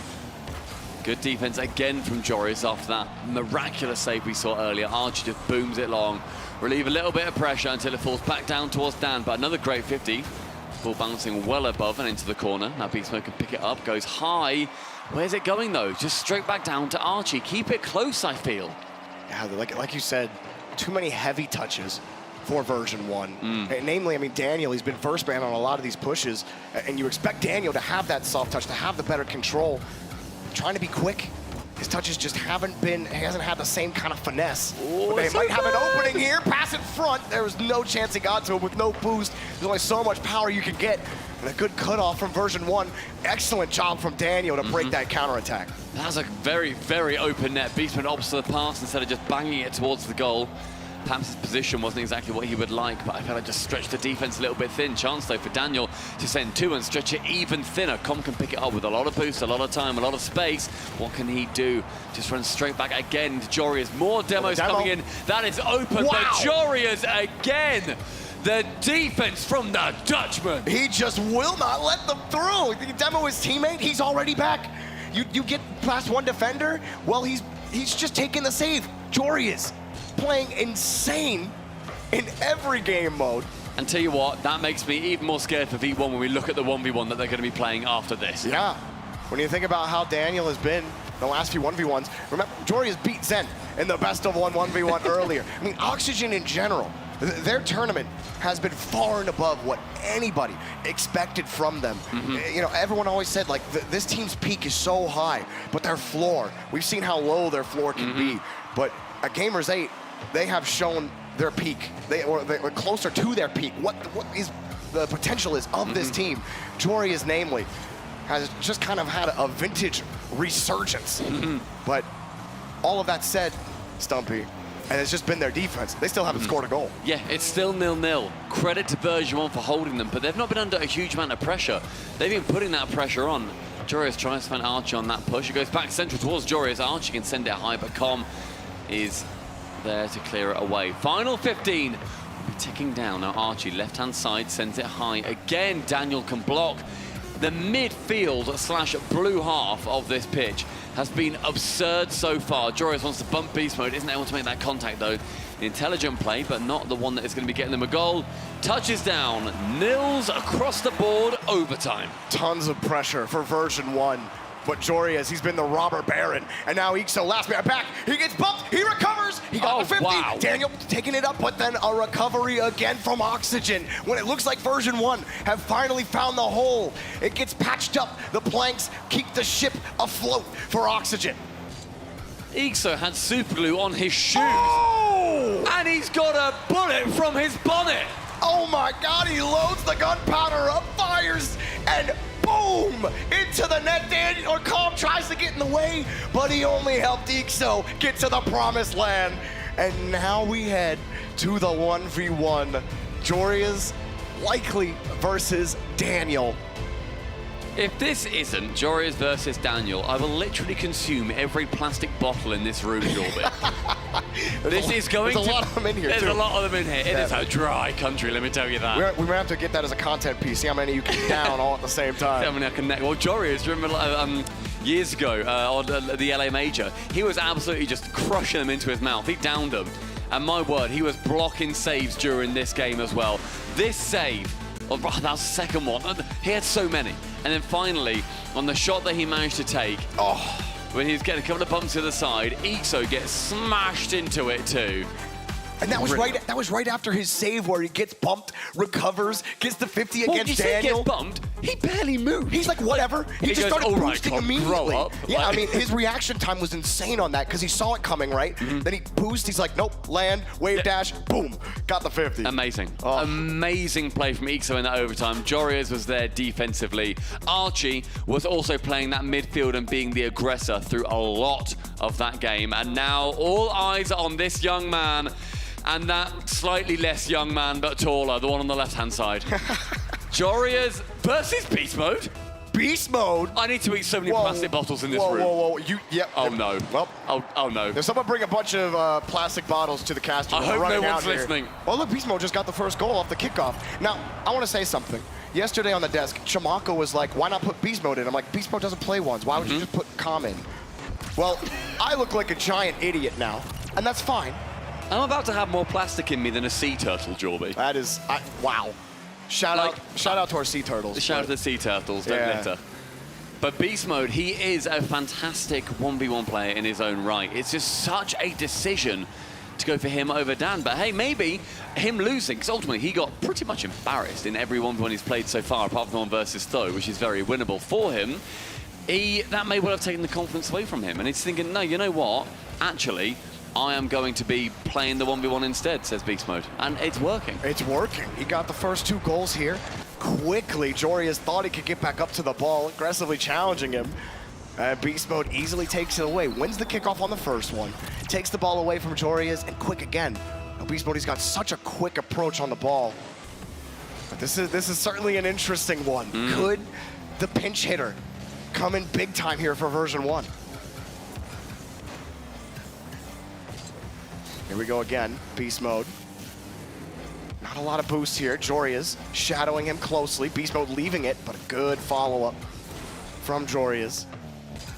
Try to play Beast Mode close. Stay right in position. Beast Mode stays underneath him and can't really get anything going there. Joreuz protect his own boost. Beast Mode gonna retreat. I mean, looking at the history that Beast Mode's had in 1v1, yeah, he's good, but he's not played anything really competitively since January 2021. It's been like almost 2 full years. It's a long time to not play any constructed ones. I'm in the archives. I'm dusting off old books to see when he last played. And Joreuz dusts off one, manages to get a goal there on Wasteland, brings it back to just that 1 goal deficit. But This is where we find he's been like secretly scrimming Zen every night here at Gamers8. None of us knew about it, which would be crazy. Joreuz, he has split the lead. Let's see what he gets here, trying to jump Beast Mode, but Beast Mode gets him. Joreuz trying to play patiently. Oh, missed the ball, but that's all right. Good low 50 to get underneath him, but not the best recovery from Joreuz. Beast Mode had no boost, so no problem at it. Good job from Beast Mode. Flip kick back into the ball. Has control in the corner again. It's decent defense so far from both sides, seeing as they've only had 3 goals in 2 minutes. B-Mode and Jory is waiting to see who's been blinking first. B-Mode has to look down, sees Jory, manages to not quite get the bump on him, but certainly stretches him very thin. Enough boost for Beast Mode to do something nice with. Can flick it towards the goal for Jory, again. Keeps it away enough. That's a very awkward landing though. And you see how stressed Joreuz is becoming with every touch. B-Mode making sure that he makes Joreuz sweat here in Riyadh. He really won't give Joreuz the space out. Says, come around the corner, just gonna backflip up into it. Now he's gotta recover, get back to net, but Beast Mode was all over it. And Beast Mode up by 2. Goes for the fake kickoff. Now he's got a full boost. Joreuz sitting on the side wall. Gonna play back again. Joreuz not up to just challenge aggressively right there, but Beast Mode, a nice catch. Nice play for Beast Mode! Oh my God! Oh, the fakery is fabulous. The catch into the fake flick sends Joreuz flying, the dust cloud behind. B-Mode, you beast. That's why, you know, we talked about it, like play your hot hand, right? And with how good Beast Mode has been, with how consistent he's been, sometimes it just makes sense. You know what, B-Mode? Go in there. See what you can do. Oh, yeah. How about you bump Joreuz out of the way? How about you get another goal? Yeah. How about you go up 4 goals against Joreuz? And imagine how confidence-inspiring this is for B-Mode. Like being like, okay, Daniel's taken them, not done very well, fair play, I'll give it a shot. When he comes out of this, if he manages to get the win, he's just beaten Joreuz, a player who has beaten Zen, and has also made sure that he is one of the best players in 1v1 in this tournament. He hasn't lost a 1v1 in the tournament yet. He's not lost one yet. In the 3v3, B-Mode is going to be beaming. Oh, man.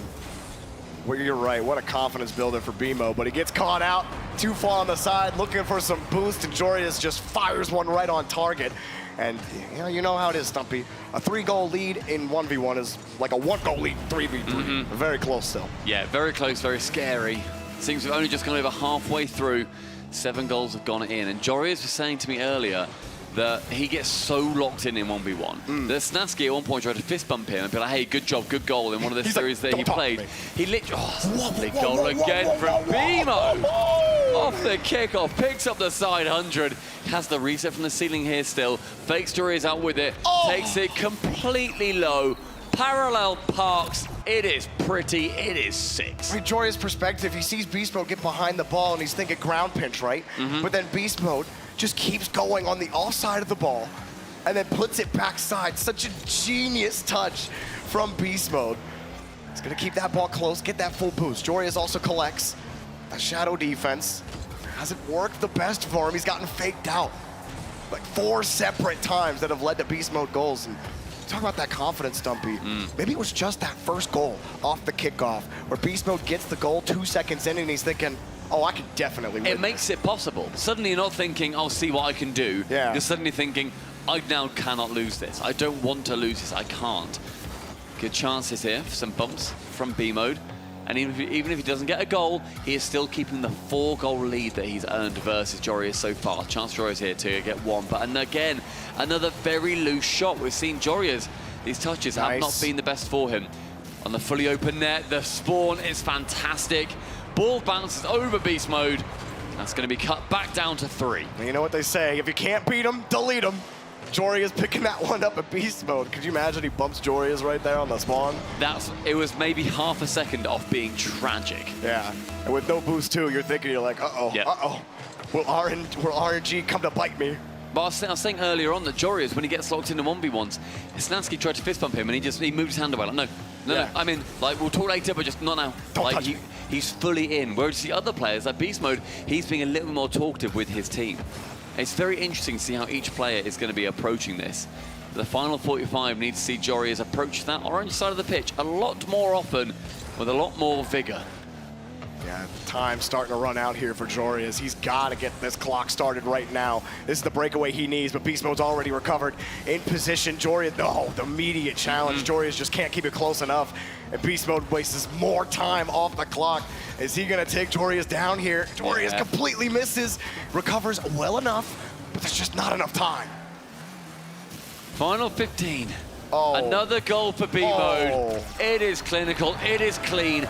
It is the first loss that Jorius will face in a 1v1 in Gamers8 23 against a player that has not played competitive 1v1 since January 2021. That was his last tournament in 1v1. Yes, he's obviously been playing ranked, he's obviously been scrimming it. Sure. But he's not been in this high-pressure situation. My word, Beast Mode, what can you give us in the rest of this series? What a statement game from Beast Mode. Incredible stuff. And what could have been match point for Oxygen. We now get at least 6. We might see 1v1 again. It might happen, or maybe we get that 2v2 back. It depends who ends up winning this 3v3, but now it'll be 3v3 for match point. Oh man, this is why I love this format. The pinch hitter comes in, shocks everybody. Let's go. And what a genius move that was for V1. I wonder who suggested it. I wonder if that was Fireburner pulling rank a little bit and saying, Dan, it's not yours right now, that's okay, please don't worry. Or whether it was Dan just relinquishing and saying, it's not for me, it's like, not okay. I don't got the shops right now, bro. I'm not doing this again. And if so, credit to anybody who suggested this. Because if it comes down to Dan, I love that he's putting the team above him individually. He doesn't want his name up in lights. That's what it's about. It's about version 1 shining in purple. And B-Mode made sure that that version 1 gold explosion was rocking around our arena. Every single goal. 7 in total, 8 in total, that one right at the end. Brilliant play from him. And Jory is back to the drawing board for you, pal. Well, Oxygen have won both of the 3v3s so far with impeccable defense, with excellent goal line saves in both of those 3v3s. Will that trend continue? Or could this be what sends version 1 over the hump? Because it's not just Beast Mode that gets the confidence off of that 1v1. Daniel and Calm are both like, oh yeah, let's go. Oh, you can do that, can't you? B-Mode just put us on top. We gotta win this now. Like that confidence, it ekes out to your teammates. But we'll see. Version 1, I think the thing that killed them were, something you talked about it, a lot of heavy touches on the air dribbles. Really not the best control. Just allowed Oxygen to get in a position, lock down the backboard. They gotta have better control. Maybe even switch it up a little bit. A little bit more passing, but Oxygen's defense has been great. The demo, that's been the story, is you get the demo, but the second man comes in and gets the save. But a lovely demo to open it up as well. Unfortunately for version 1, the save is just too strong. And I was saying about those long touches, both teams are so guilty of it. Both teams have been a little bit annoying, but make sure they send it just too far. They can't keep it close. The recoil sends the ball too far. B-Mode absolutely slamming it off the post. Can't quite get that first goal. Opportunity, though, for them to continue pushing. It does not just feel like the previous games that we have seen. Again, it's going to be version 1 pushing their offense and Oxygen defending for their lives. Getting those juicy counterattacks. Daniel rips that one, but it's off the bar. He gets a dunk, block. But everybody too far off. You see Calm shading on the right side. Again, expecting the flow of the play to go one way, and Beast Mode's playing it safe beyond the midfield line. He's not expecting Daniel to get that dunk, and so they don't get those juicy follow-ups. 2 commit here, though, from Oxygen, and the touches just aren't there for version 1. But they're going to have more and more chances at these touches. Jorius, the failed in and out, a demo, a goal. How does this What happened with fall Jorius? apart? Oh, did he flip awkwardly? Comes up. Oh, he didn't. Yeah, he just came off. That's interesting. Because he flipped in. He flipped in, and then his car just fell off. Yeah. That was weird. Okay. I honestly want to see that from Tori's perspective. I want to see that many more times. Yeah, that was interesting. Either way, version 1 count as a goal. Yeah. You take what you can get of your version 1. We'll see if they can hold on that defense. Neither team has been able to score a ton in the 3v3, but okay. A little different this time. Ixo slots it on the left. Yeah, right back behind the defender as well. And our first 3v3 that has had more than a single goal. So thank you very much, Oxygen and V1, for making this a verified goal sling slang banger on Urban Central. A map that we never use nowadays. Yeah, we never really see Urban Central. Wait, was it me and you that discussed this with Cole? On Media Day? We don't see Urban or, what was it? Not Utopia, but, whatever it was. I don't remember. I don't know. Oh my God, Ixo. Ixo's got the second, though, on a map that we very rarely see, a map that Cole will be happy about, an Urban Central apologist. It is a pretty map, I will say. It is pretty, but that is not a pretty touch from Com. No, not at all. Messes up lets it out for Ixo, who can just slam it straight back towards the net. 2-1, Oxygen, making sure that the threes is their domain. And just when you thought version 1 might get a little bit of a break after Ajoria's mishap, it takes no longer than 30 seconds for Oxygen to get the lead. Ajoria is going to pop it up high, he gets bumped. And Ixo up again, and he just is a slot machine. You can put as many coins as you want in him, and you're just gonna win every single time. Oh my word, A Ixo. payout. Oh. Top corner. Big man cannot miss. The hat trick for Ixo. The 3-1 for Oxygen. We approach half-time in the game, and he is a sheer-born attacker. That is just absolutely clinical from Ixo. It's just been quietly consistent so many times over the tournaments. He has slots like that. Daniel, gonna try again the old air dribble flip reset that has not been successful for version 1. Another big clear for Oxygen. For version 1, they get a little bit of space. Beast Mode thought he could catch out that first defender of Oxygen, but they end up just losing the 50. And a leave from Oxygen. Daniel with no boost. It's a tight situation here for version 1 in the corner, but they're making it work right now. Daniel needs some help. He had no boost. Beast Mode's going to give it to him. And tell you what, we're seeing a completely different style and a different shape starting to emerge in this 5th game as it comes down to Oxygen really starting to push and pressure. When they do get those chances, they are putting a lot of pressure on and making it hard for version 1 to work out their own half. That's the position Oxygen have been in so far, and they've managed to win from it. They were being able to get 1 counterattack goal each time. Ixo is up early, manages to use a lot of boost to get a touch. B-Mode removes him, gifts him with 33 boost and a brand new spawn position. Can Calm do anything with this ball? No. Doink? Tried the heavy touch and attempted doink, sadly fails. You love to see it tried. We all love a good doink. And Daniel, nothing. I mean, Oxygen's just all over the ball, no matter what version 1 tried to do to cover, and they're just losing every touch. Ixo been nasty with it. Archie's just like, I'm just gonna slam face into a version 1 player. Calm again. Not able to get any value on that. Nice fake from Beast Mode. I think has just been doing everything to keep version 1 in this. He's got no boost now. Daniel, no boosts. I feel like I'm saying that a lot every time version 1 are behind the ball. I feel like I've not seen Daniel too much in this game either. Yeah. He's been relatively invisible. He's kind of been absent in all the 3v3s. Yeah. But Oxygen have just had that send it to Ixo mentality. Daniel does get the reception off that ball on that chance, but 0 boost for him, seizing having to leave. Com shoots it high. If that shot low, that is a very, very good chance at a goal. Beast Mode gets a demolition. Now the ball passed over towards Com. That's on target. Okay. A brilliant passing play. Version 1 right back in. A rare pass for version 1. Beast Mode demo's second man opens a little bit of a gap so no save can come through. Just the big difference. Joria's had to turn back around as soon as that demo happens. Has to hurry up. Has to also go high because he doesn't know where the pass is going to be. And so that demo actually works this time for version 1. 20 seconds remain. Ixo, brilliant chances so far in this game, but is he going to be able to get any blocks on himself? Or for himself, rather. Ixo now going central with that. Daniel with 0 boost again. Sospal. 10 seconds. Com, the only one with 100. Goes up. What magic can be found? A block coming in from Archie. The single goal keeping Oxygen in it. It's open. It's a goal in 0 seconds.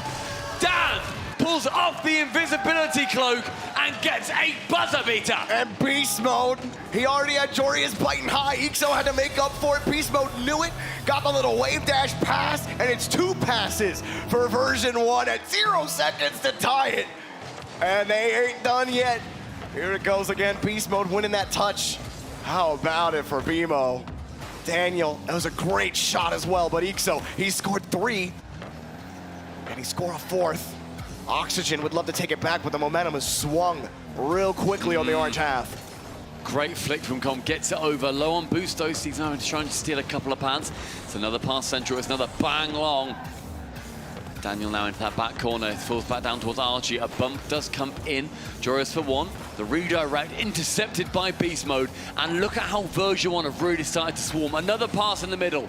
This time no one there. And version 1 can't rely on that too much. They need to keep going for solo plays as well. Otherwise that pass will be intercepted. The mix-up's definitely important. Even though the air dribbles, the solo plays have not really been successful.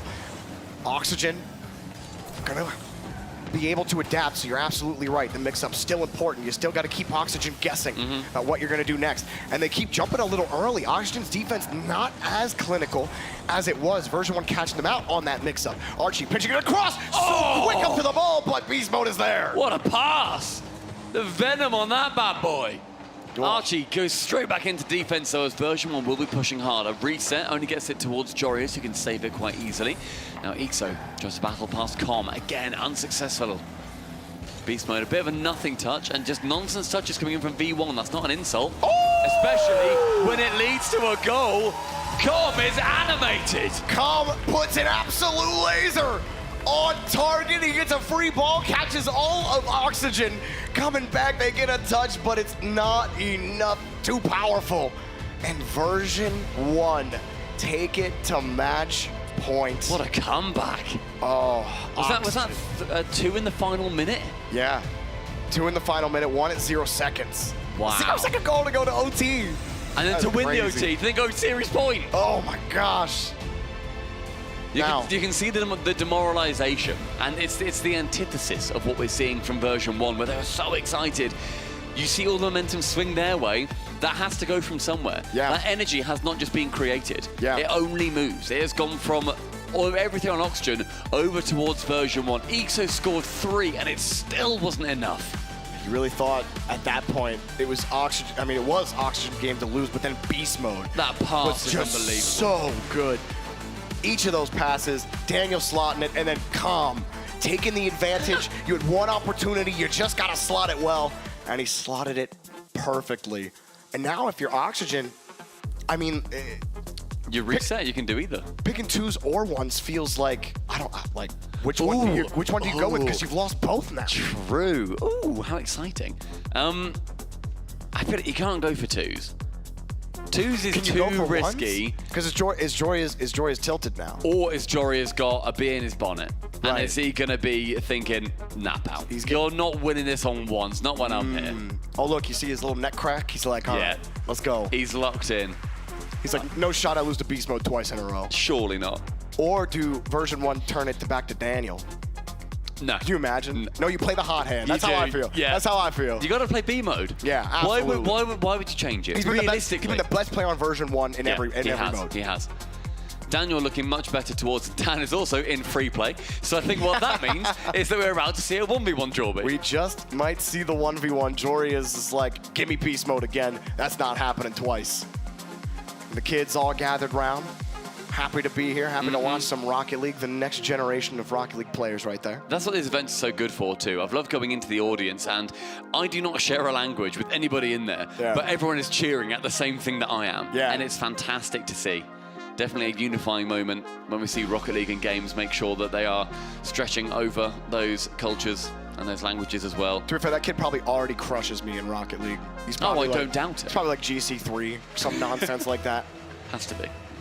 We all know how cracked the young kids are at this game. We do get the 1v1. It is Beast Mode versus Jorius once again. Beast Mode started off with a kickoff goal. Now he gets a nice catch. He flicks it right over Jorius. It just never gets old, Stumpy. In 9 seconds, B Mode shows quality. Catches, flicks, says see you later. And that's version 1 with the lead. 3-2 in the series already. Oh, and man. B Mode, what a beast he is looking to be in the 1v1. The X factor, but that's a good kickoff win for Jorius. Beast Mode gets back. It's not enough. Beast Mode gets to save, but he's got to recover, and he does. And he has a breakaway. boost. He's going to go. He's got enough. He's got 12 and a goal. 2-0. Jory is pushing that chance a little bit too far. And the fact that he also moves past the ball, doesn't go for any flip cancel, it's going to be sending him completely out of position. And B Mode completely open on the other side to shoot on. Very similar already to how we saw version 1 play in the previous 1v1. Jory is, you know, 1v1. We talk about Rocket League in general being very mental. 1v1, it's exacerbated. Jory he's got to keep that mental locked, and he's already in a difficult spot here, but he gets a good soft touch.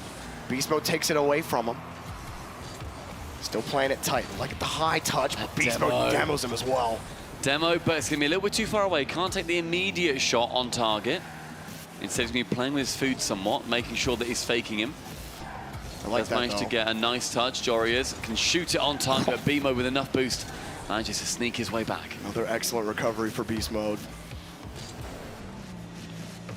Playing it a little slow, trying to size up Jory just waits at the last second to turn that ball away. Got to be careful, don't want to give Beast Mode the edge.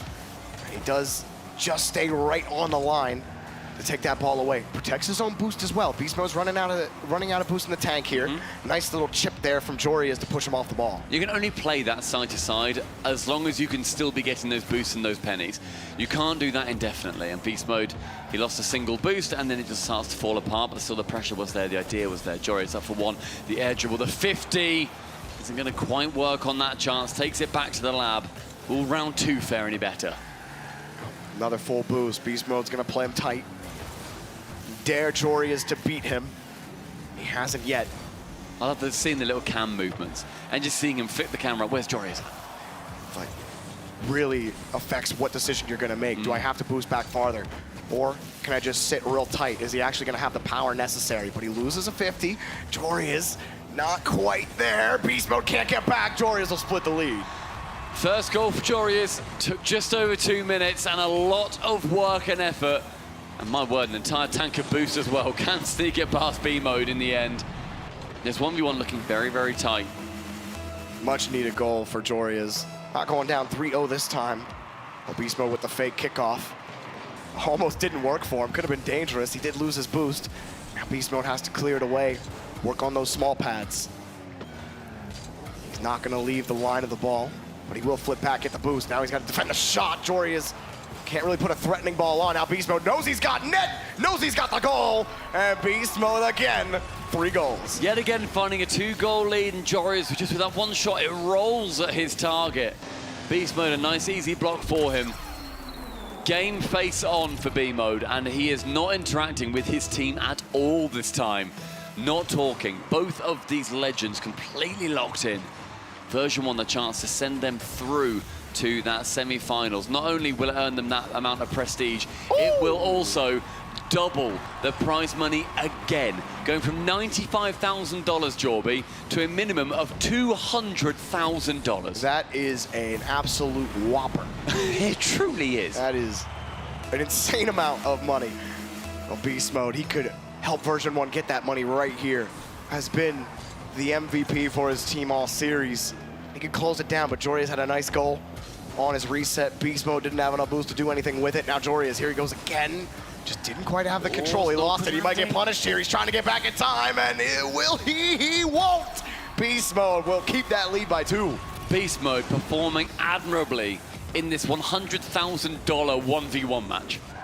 Ultimately, that's what it is. Wow. That's great. That's Johnny Boy in shambles. Oh, right.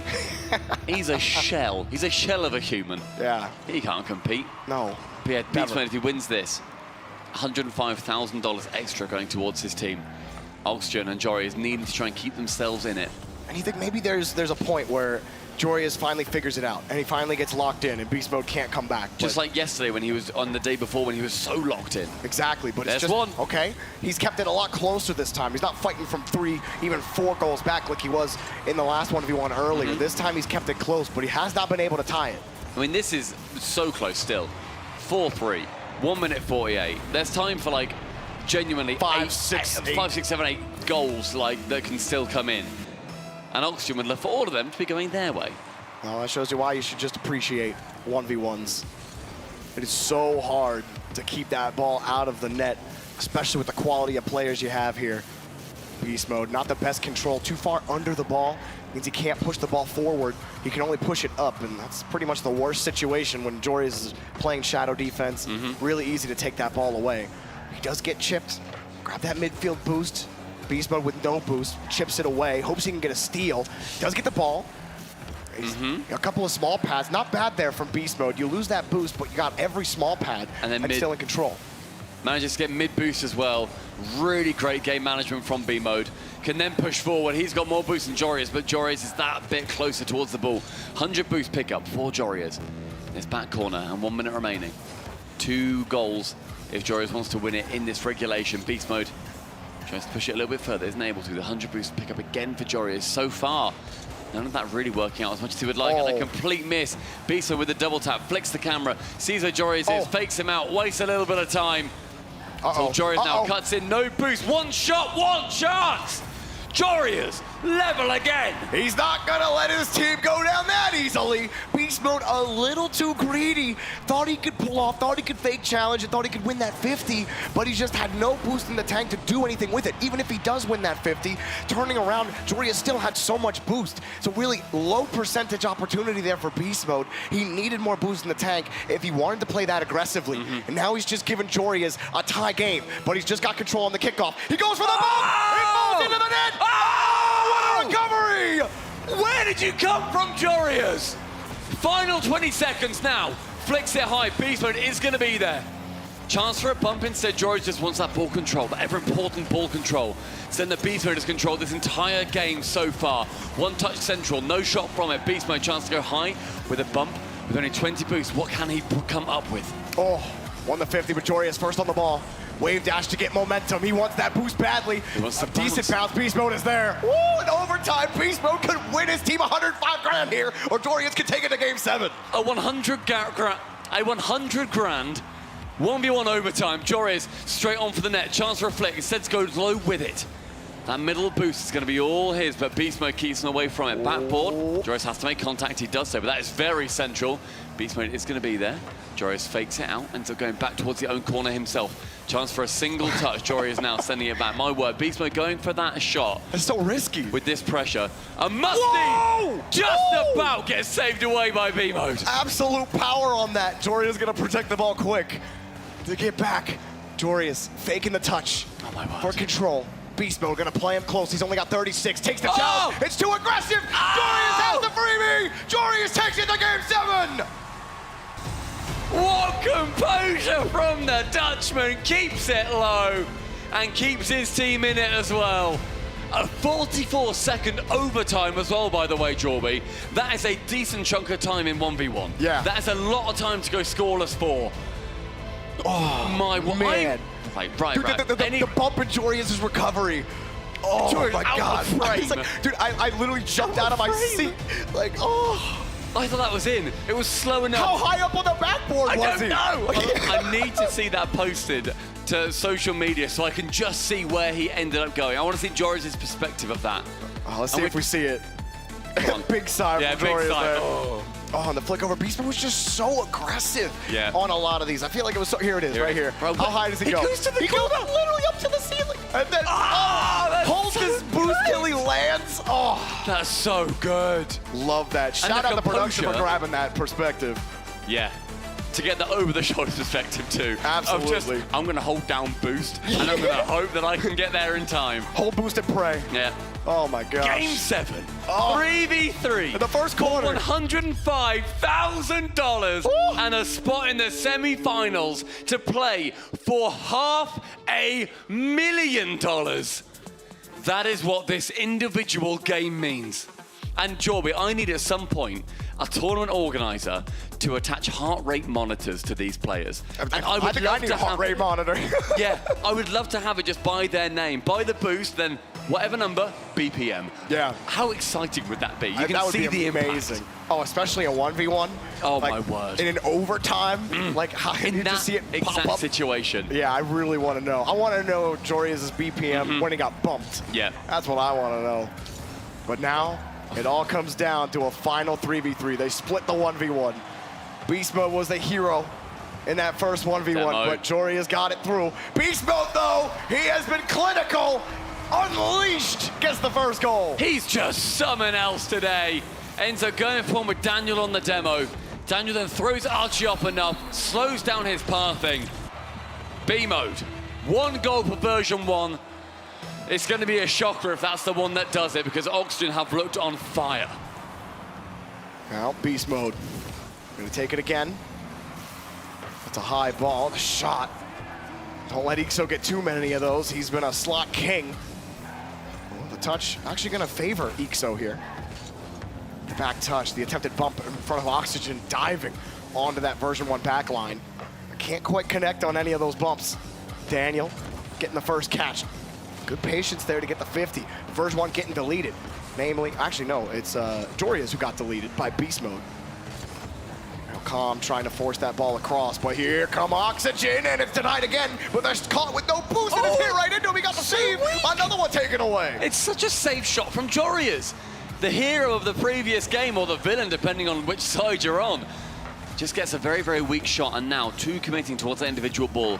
And we've seen this game go much the way of the previous 3v3 that Oxygen won't quite manage to win out, where they've got that pressure. But that demo goes very their way. Ixo secures it, but the shot very much coming from his teammate. You know, Calm ended up tweeting out after yesterday. Yeah, we avoided Vitality. We get to meet him in finals. Just completely overlooking Oxygen.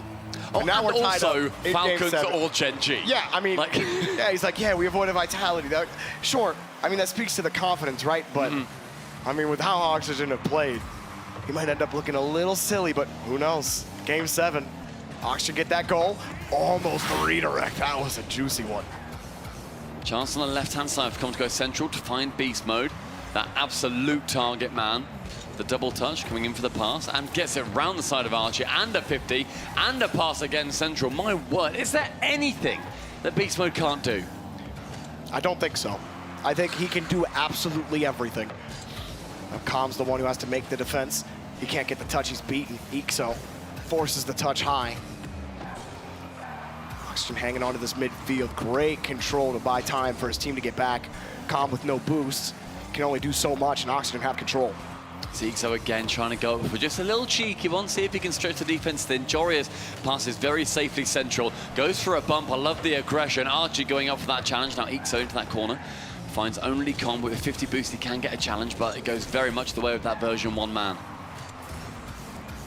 Joria's got the reset. He's over 1. But the last man for version 1 easily takes it away. It's Daniel, and he gets his boost. Does he get by 2? Oh, good read on the dunk. Might be a break. They just get there in time before he gets deleted. Version 1 getting another demo themselves. Beast mode kicks it way high, but Ixo gets a perfect high, soft touch. Nothing Beast mode can do about it. Flip. Yeah, backflip from beast mode as well. Uncharacteristic, but the pass from Com. Rather from Daniel over towards Com, trying to get that pinch up towards the net. B-mode sending it rocketing into the ceiling. I think that's going to leave a dent. 1 reset, goes low. Joria has to face off versus 3 defenders though, and you see whenever 1 player comes up to take a shot, all 3 on either side are there to block it away. The final 90 seconds, both our teams drawn level. Another big clear for Calm. No boost, wants to steal. He's got it. Oxygen rolling around quickly, but the counterattack denied by Daniel. Daniel, a little bit of boost. A demo to open space. The butt of his car hits it. Shot and saved. It's too late. Oxygen, a quick hit, but they can't get through. Daniel, the last man, keeps it alive in the midfield, pops it over 1. Oxygen have held on defense. They get a flick, but it's denied by beast mode. This efficacious offense so far coming in, but that double miss. Oxygen unable to get a proper save away, leaves this pressure fully for V1. Joris with 1 block down, goes up high, second miss, second shot, second goal for B-Mode! Of course, it's Beast Mode to slot it. Jorius tries to get it out. Archie, there's nothing he can do. He's hoping Jorius can get the touch, but he can't. And then you see 2 attackers, Calm and Beast Mode. Beast Mode completely shaded by Calm. 56 seconds until version 1 are $100,000 richer. Com in the midfield has to try and get another one from this just to secure it. 44 boost for Daniel, gets blocked away, not quite by Archie in fact, thought he made that contact. Joriad's up, 45 seconds, tick down. This is now proper nervy time. B-Mode again with a devastating shot. Archie can't quite block it, but Com can't quite get it on target. And here it goes again. Daniel taking it around. Insurance would be massive at the end of Game 7. Oh, smart touch from Beast Mode. 52. Ends up getting that touch, went for the heavy one. Ixo doesn't have any boost, he can't really go for it. Oxygen are locked in the blue half. Archie midfield, flicks it wide, but no one's gonna be there to receive it. Joris ends up being there a little bit too late. 15 seconds now. 30 boost, clears it wide, but Comet's there again. Again, clear out downfield for Archie, but there's nothing there. Oxygen have been completely stuffed. Final 5, Ixo's up, some magic needs to happen, but the man with 0 boost cannot do it. Joris finds Archie, Daniel the man to intercept, but in Beast Mode's corner, nothing is going to be happening. Joris with a flick, goes cornerwards yet again, touchdown! Version 1! The team in purple find victory here at Gamers8, $105,000 richer. Absolutely clutch performance from version 1, from Beast Mode. What a series. Standing up for his team. And you see the elation from version 1, and you see it on the side of Oxygen. What could have been. You were 1 goal away from figuring it out, but version 1 absolutely crushed Oxygen in that closing minute. They couldn't get anything going. Version 1 locked them down. They go to the semifinals. They will play the winner of Falcons versus Gen G. And tell you what, it really comes down to just seeing which team had the pressure, which team had that momentum that they were pushing for over and over again. It changed hands multiple times. And in the end, version 1 are going to be the team that take that pressure. They take that momentum. They push it entirely on version 1 until they push it entirely on Oxygen until they combust. Man, a Game 7 series, Jorby, to start off today. That's how I like it. What a silly old day we're about to have. Absolutely scrumptious, Stumpy. It is as scrumptious. you would say. I do say that all the time. You do. I love it. Delicious first series. But, you know, let's go ahead and let's listen to the interview with version 1. We're here with Calm after an emotional Game 7 victory. And Calm, you provided the turning point in Game 5. Talk about, first of all, the equalizer from Daniel and then the overtime winner. That was a crazy game. I scored the overtime winner. It was a pretty routine shot. I got lucky. Beastman set me up very well. The 0-second goal was really good by us. Once we were down by 2, I think there was 30 seconds left. We were losing 1-3. We ended up scoring. We just told everyone, like, just chill out. No need to rush anything. 26 seconds on the clock. We got plenty of time. So all of us made sure we took our time. I think I took a 50. It went back to Beast. Beast ended up beating 1. Got the pass to Dan. Dan slotted it as he always does. And that was a big match. I would have been very upset if we lost that game because I played so bad. زي ما تشوفون معنا كرام اعزائي المشاهدين من فريق فيرجن 1 سالنا السؤال الاول انه كان هو احد الاسباب اللي خلاهم ياخذون السيريز كامله بالذات اللي صار في جيم 5 فقلنا نساله وش اللي صار بالضبط بالذات اللي صار في الاوفر تايم جول اللي صار اخر لحظه زياده على كذا في الهدف اللي هو جابه مع الايكولايزر فقال قاعد يقول انه صراحه احنا عرفنا انه عندنا 20 ثانيه وعندنا وقت مره كثير ان نقدر اننا نجيبه من ناحيه الجول حق الاوفر تايم واستطعنا باخر لحظه انه نقدر اننا نرتب الوضع سواء كان معي انا على طول سويت باس البيست مود وبعدها على طول قدرت اني اجيب الجول لكن بنفس الوقت يعني مره كنت بزعل انه لو ما فزنا الجيم هذا لان الجيم هذا كان اسوأ جيم انا لعبته في السيريز كامله. Everybody wants to know, beast mode on ones. When was the decision made? What was the rationale behind it? So that decision was actually made earlier today. We ended up doing some private match ones because we were warming up Dan. Dan's had a bit of a rough run in ones. It's a different environment, and I think it's hard for him to. It's a lot of pressure to go from ones to twos to threes and have to change your play style. And playing ones on land is already enough as is. And he just kind of handed the reins over to Beast Mode. And was like, I mean, Beast Mode was playing absolutely crazy in our private 1v1s, and we know he can be really good at ones, even though he's never really given it a shot. So we threw him out there, and we knew he had a very good chance at winning those games. Honestly, I think he should have won the second game too. سألنا كومز السؤال اللي صراحة الكل قاعد يسأله الآن إنه وش اللي خلاكم تخلون بيست مود هو اللي يلعب الونز ما هو يكون دانيال زي ما احنا عارفين دانيال هو أفضل لاعب ونز بالعالم فليش ما هو اللي يقدر يلعب بالعادة؟ قالوا إنه بعد اللي صار بالأمس لاحظنا إنه دانيال ما يقدر إنه يؤدي أداء كويس في الونز خصوصا إنه هو عنده كمية ضغط مرة كبيرة صراحة سواء إنه يغير من الونز للتوز للثريز أو حتى إنه البريشر بس أو البيئة اللي موجود هو فيها يكون عليه ضغط جدا جدا عالي فإحنا ما نبيه إنه يكون في المستوى اللي هو ما يتوقع الجمهور وما إحنا نتوقع منه بنفس بنفس الوقت بيست مود هو دائما اداؤه كويس في الونز، وحتى بالسكريمات اللي هو لعبها دائما يكون اداؤه ممتاز، بس بنفس الوقت احنا ما عندنا الفرصه او ما قد هو انعطى الفرصه انه يلعب الونز، فيوم اعطينا الفرصه الان عرفنا انه يقدر يأدي كويس. وحتى الجيم الثاني المفروض انه فازوا، صحيح انه ما فازوا بس برضه اداؤه جدا متميز في الونز. You guys have had all night games here where some other teams have kind of had to come in right in the middle of the day. Do you feel like this has kind of helped your routine where you don't have to change your schedule at all, playing always at night? Yeah, I think it's really nice. We get to, hang out, grab breakfast, lunch, chill out at the hotel for a bit, and then we hop in, start warming up, play a warm-up scrim. It's really nice being able to chill out kind of for a bit, get ready for the match, mentally prepared, and then getting into it, it just kind of, it feels more natural. We're night owls. زي ما تشوفون كان السؤال الاخير اللي سالناه في المقابله نتكلم عن الجدول حقهم. كل المباريات اللي لعبها في الايام الماضيه كانت متركزه على انها تكون في الصباح، فهم الان بيضطرون انهم يلعبون بالليل اليوم وغدا ان شاء الله. فهو قاعد يقول انه هل نقدر او هل انتم تقدرون انكم تتاقلمون على الشيء هذا، وكيف كان التغير بالنسبه لكم؟ جواب يقول بالعكس، احسن لنا انه احنا نقدر اننا نعيش يومنا بشكل طبيعي، نفطر نتغدى نتعشى، بعدين وقتها نتجهز نفسيا وعقليا للمباراه، بعدين ندخل للمباراه هذه. فهذا هو الشيء اللي هم مروا فيه، ويقولون بالعكس احنا نفضل ان نلعب بالليل لان احنا اصلا نفضل الليل بشكل عام. Well, Colm, thank you for your time. Congrats again on the win. We'll let you celebrate with the fans. They were very loud. They were almost as loud as you were up there on that stage. Congrats again, and best of luck tomorrow in the semis. يعطيكم العافيه اعزائي المشاهدين، انتهت المقابله الان، بنروح على طول نتوجه للاستوديو التحليلي نتكلم اكثر عن شو ممكن يصير في المباراه القادمه. We'll send it back to the desk now for our highlights. Well, there it is. We questioned whether we'd see a switch up there. Jorby and Chimako can rest the debate. Chimako very happy. He was right. Beast Mode getting thrown in, and I think a critical component, Corelli, to this victory. I really appreciate from that interview from Calm, they talked about this was an intentional decision that they had before they got into the series. It wasn't just like a game time thing. They talked about this before, and I think that's what makes it even more special, is that Beast Mode knew he was going in the entire time, and he got the job done.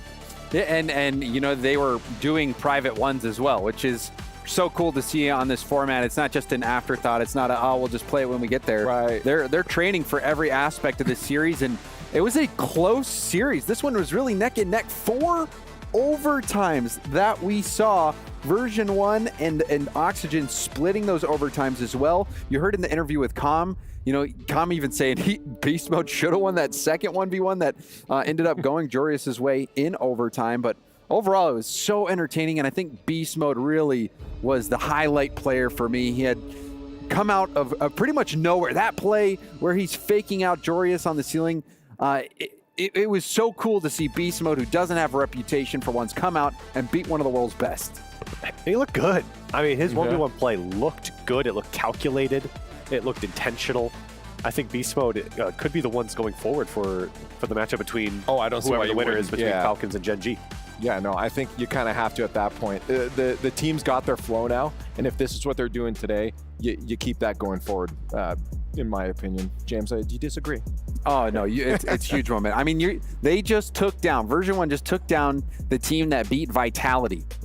Beast Mode took on Jorius, who beat Zen. That means they're better than Vitality. Well, it just means that Oxygen was hot enough to beat Vitality. Version 1, if they can take down Oxygen, I think they're going to feel really, really confident going forward. I just wonder if we will continue to see Beast Mode in ones throughout this weekend, or if Daniel will make a reappearance. However, at this point, top 4 already. This is a huge performance and a huge finish for Version 1. One thing about Version 1, though, they got shut out in 2 of those 3v3 games. That's a little bit of a disappointment, when we talk about how important 3v3 is in the crew battle format. Getting shut out in 2 of them, albeit one of them was in overtime, isn't the best, but I think Version 1, they get to 7, they get the job done when it matters most in that last 3v3 game mode and come out the victors here. This was one way to start off the day, fellas. One way to start off the day for sure. We got plenty more of these coming up.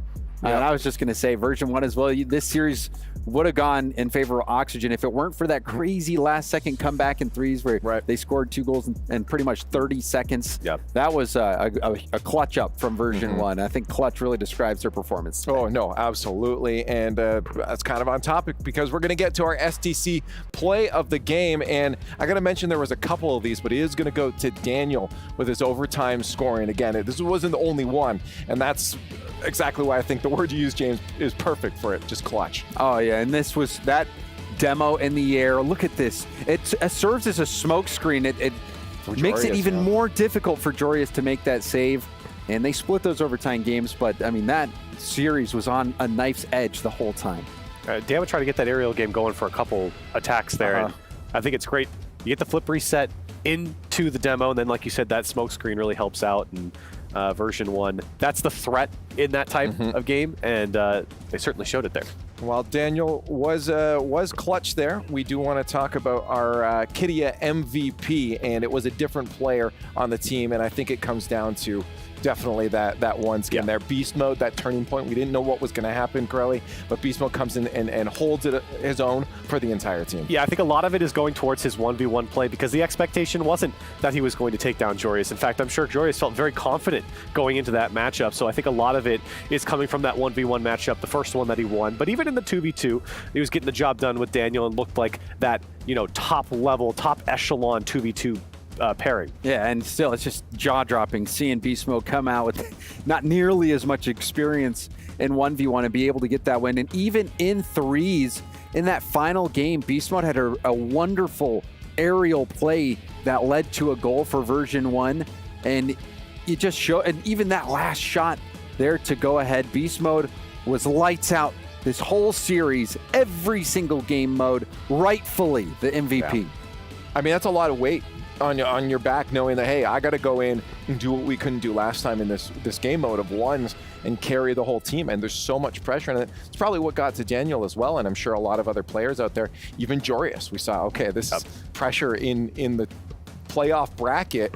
Now to do this, you wrapped around, but it's a lot of pressure. It's a lot of pressure, and for Beast Mode, I'm assuming he's going to continue to be the 1v1 player. It doesn't get any easier here between Gen G and Falcons up next. Well, that's exactly it. We got to take a break. It's much shorter matches today, but they are best of sevens. Coming up next, Team Falcons versus Gen G Mobile One Racing.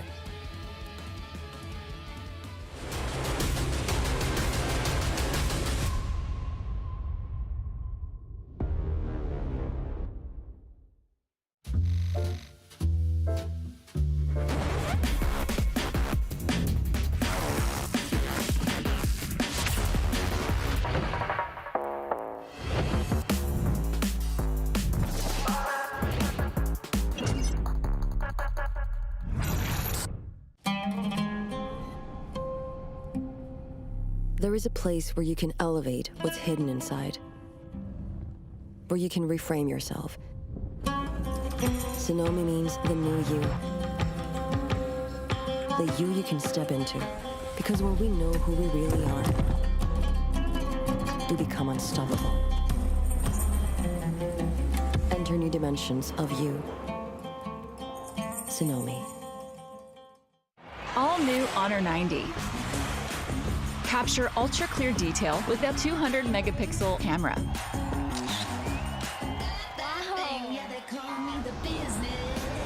Care for your eyes with risk-free dimming display.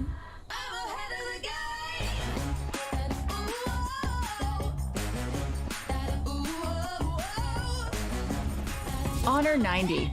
Share your vibe.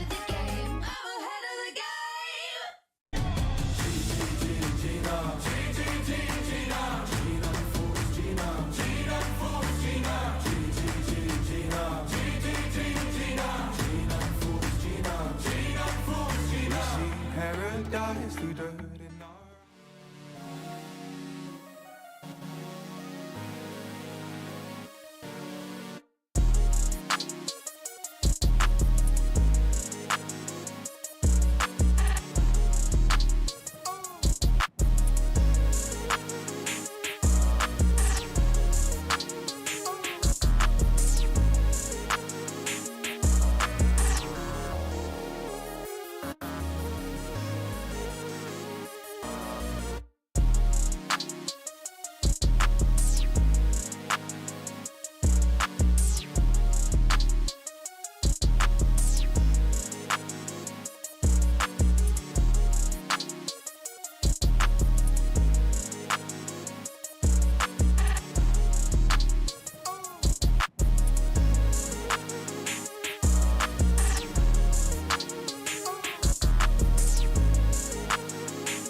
Welcome back to Gamers8, where we start sending teams home. We're in playoffs, our top 8. Well, we're down to 7 now. Oxygen being sent home in a Game 7 against version 1. Now we move onwards to the next quarterfinals. Team Falcons is facing off against Gen G. Welcome back, I'm Leaf. And now Chamako and Johnny joining me on the desk. This is I feel like we just, in my opinion, not to disparage any of the teams, I feel like these just get better and better, the matches, as we go along. That's the plan. Yeah. No, definitely. It's all scripted out. We knew this is how the bracket would go. No, we decided, how many they will lose in the upper bracket, in the group stage, how many they will win, and then, set it up here. So, yeah, it will get progressively better every single time. Definitely. I think both these teams that are about to play, I would put them in my top 5, my personal top 5 for the day. I think what the bottom side of the bracket is incredibly stacked. Real One, Vitality, BDS, Furia. For me, they're all in the top 5 with Falcons, who, if they can keep playing the way they're playing, have, in my opinion, a clear run to the final. But yeah, version 1 have got other gears to go to. We just haven't seen it yet. Yeah, but before they can think about that, they've got to get past Gen G, who are a team who have shown us incredibly high highs in the past year. But again, just a bit on a low at the moment. Well, a big thing, though, is they're up against Falcons again. That home territory with the crowd cheering for you, too, might give a little bit of a buff here. And we've seen Gen G, again, still trying to find that footing. For the Falcons, you feel like they might have an advantage dropping into this matchup because of that. I would say so. Falcons 3-2 against Furia, 3-1 against Carmine Corp. Very convincing matches there, especially the 3-1 against Carmine Corp. They were able to do really well in that match in particular. Yeah, right now they're looking like the best team here in the event. I mean, it's them and Roll One, but I mean, kind of the buff here, the local buff at the moment. Right. Well, let's hear a little bit more from the Falcons themselves as they talk to Hercules. Hi guys, it's Hercules, and I'm here with Falcons coach Nick. And Nick, you guys, I think, have had one of the more crazy wins we've seen at Gamers8, the 3-1 win against Carmine Corp.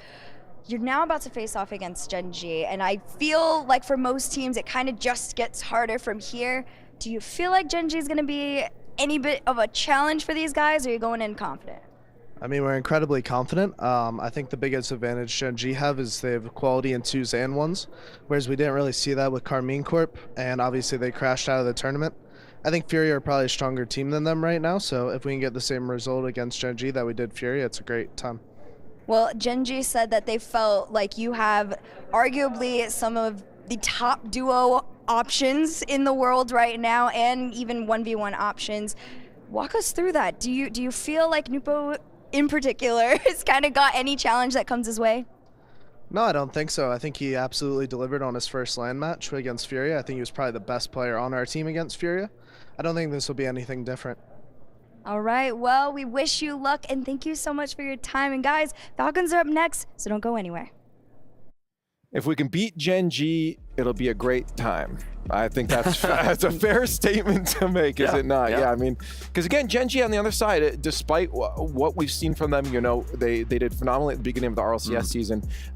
They're still a solid roster. Like this is a team, Jamako, that you still have to be worried playing against. Yeah, and he mentioned it. Nick mentioned they have a great 2v2 players, 1v1 players as well. Right. The thing is that they have been, at the highest already. They had that fall major win, and after that, everyone was focusing on them. Okay, so you're the best team in the world now. Sure. I mean, you're not gonna take us. We're not gonna take it for granted anymore. We're gonna focus on you, and we're gonna be able to dissect how you play. And now, many teams have a blueprint of how to play against Gen G. Right. No, I mean, well, for Gen G, I mean, do you feel like Johnny coming into this, they're going to be confident with the matchup that they have, looking at those alternate game modes, the 1s and 2s, or is that 3s their focus? It depends who you ask. If you ask Nolly, he'll say 100% confident. He's always confident. But Jack earlier on in the podcast pre-show said that they are the underdogs. So he thinks they're the underdogs. And I think Chronic, coming off some tough 1v1 losses yesterday. Tough 1v1 loss there to Monkey Moon. It's cool to see that they still put him back in there in the 1v1 against Razier. So he was able to get the win.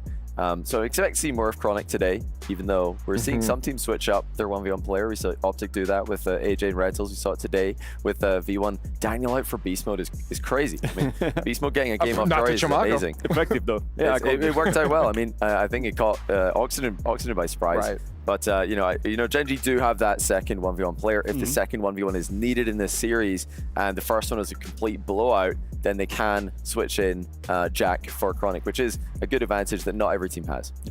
Chimako, do you think that's going to be like a tactic that could be used to surprise your opponents if they're preparing for someone else, or is it more of a let's mix it up during the series if it didn't go well? I think it's about the Once player and how he feels at the moment. Like, do he wants a revenge? Let's do it. It worked out for Jorius. He didn't do so well in the first one, but he decided, okay, put me in. I'm going to be the player. They don't have another Ones player though, do they? I think if they had another Ones player, he would step in. They could have chosen the 2v2 instead of a 1v1. They lost that as well though, so a lot of L's for Oxygen in that matchup. Okay, Johnny, you don't want to give me anything. Okay, thank you so much for that. Okay, back to you, Liv. Okay, well, we're getting the match started in just a second. Early prediction, who takes it?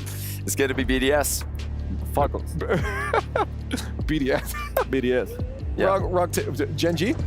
Sorry. That's okay. Yeah, I'm like, if BDS wins this one too, hey, whatever. Sorry. Let's see. Let's find out if BDS wins this match.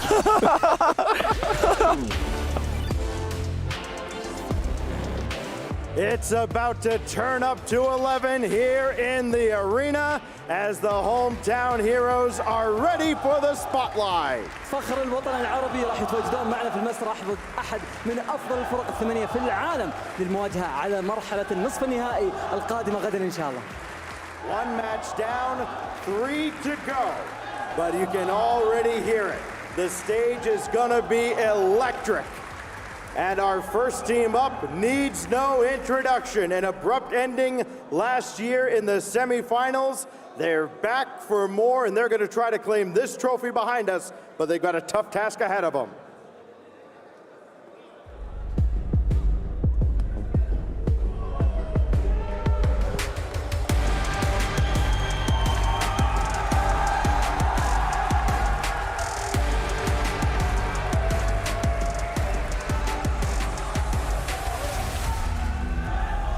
From the Kingdom of Saudi Arabia, Team Falcons!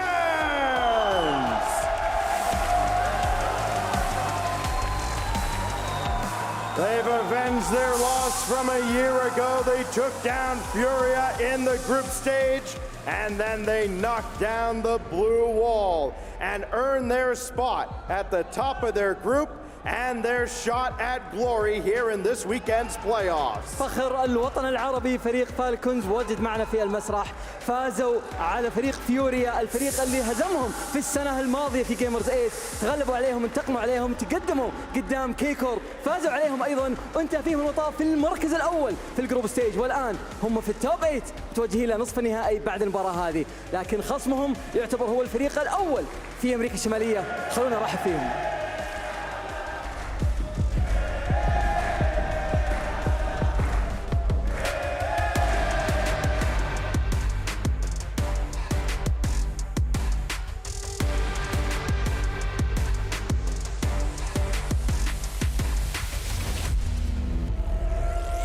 في المركز الثاني في مجموعة بي جن جي.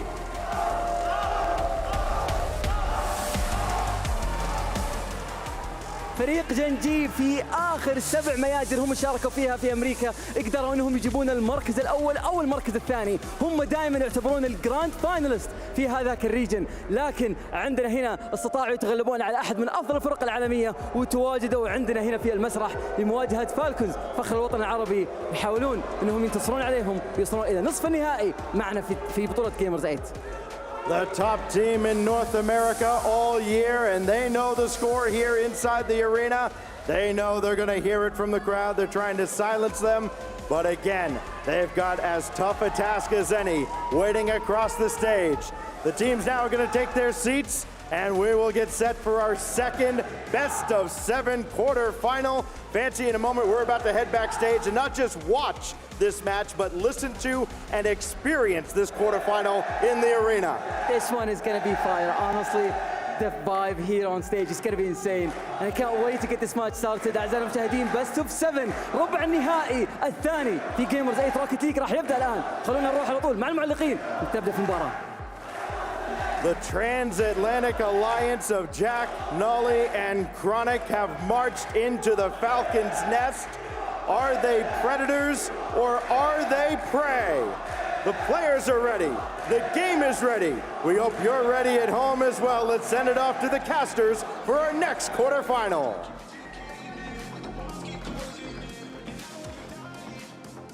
Team Falcons are the hometown heroes, the favorites in this matchup, just looking at the results so far. However, Gen G has been able to get the better of the Falcons on land. The stadium is packed, and everyone excited to see Team Falcons take the stage. You heard the crowd. Apparently, Jack was asking for the boos. And you can see why, as you said, James, the hometown heroes in Team Falcons taking the stage for the first time in this playoff bracket. And this series, a lot of expectation, I think, on the Falcons, not only with, of course, the fans, but I think with their new pickup in Naupo. They're trying to push this team to the limit. They know they've got version 1 ahead of them if they take down Gen G, but they've got to take the first step. And let's just reflect on the journey here in Riyadh so far for both of these teams. Gen G has had to go through the monkeys. That's how they got here, beating monkeys twice. On the other side, we've seen Falcons have to fight a Furia that has been red hot, and then they took down Carmine Corps to make it to this top 8. They are without a doubt on fire compared to some of the other teams we've seen so far. But Gen G, when you look at the RLCS LAN events, have taken down Falcons twice, but that was without Naupo. Of course, it's a different day in a different spot. And for Gen G, you said that they had to go through monkeys. They certainly did. They were taken down by BDS as well, and that was not a close series. It was 3-0. They were shut out in 2 of those games as the fans might just rip that one apart. They're shaking that one so hard. It is electric. You could see and hear the fans going crazy in support of the Falcons, and the boos coming out. You saw Nolly putting, and apparently Jack putting his hand up to his ear saying, hey, just pour it on. That's all right. It's going to be gasoline on the fire. We are not scared. We are here. We know we are in enemy territory, but guess what? We came to play the game, and we're going to settle this on the pitch. Yeah, we'll see if the crowd affects Gen G at all. I'm really curious, since we are guaranteed a 1v1 match, what we'll see. Gen G also has 1v1 weapons here with apparently Jack and Chronic. I think the assumption is, James, we're going to see TRK take the pitch for Falcons. I think so. TRK has been quite good, and then also for Gen G, I think we can expect to see Chronic out there as well. I actually saw apparently Jack in the elevator before coming to the event center, and he did say, you know, we're planning on just having Chronic go. He's been having some good results. We're going to stick with Chronic. And so that's what I would expect. But you never know. With Jack, he's a competitor as well. They might have a trick up their sleeve. Yeah, you never know. Jack and Chronic certainly capable of taking on anyone in the world, especially with the way that Chronic has ramped up into this event. But for Gen G, everything is against them here in this quarterfinal. And at the end of the day, James, we could talk about the 1v1 matchups, we could talk about the 2v2. It comes down to the threes, Gen G and Team Falcons. If anyone's going to come out on top, it's going to come down to winning these odd-numbered games. Every 3v3 is so important.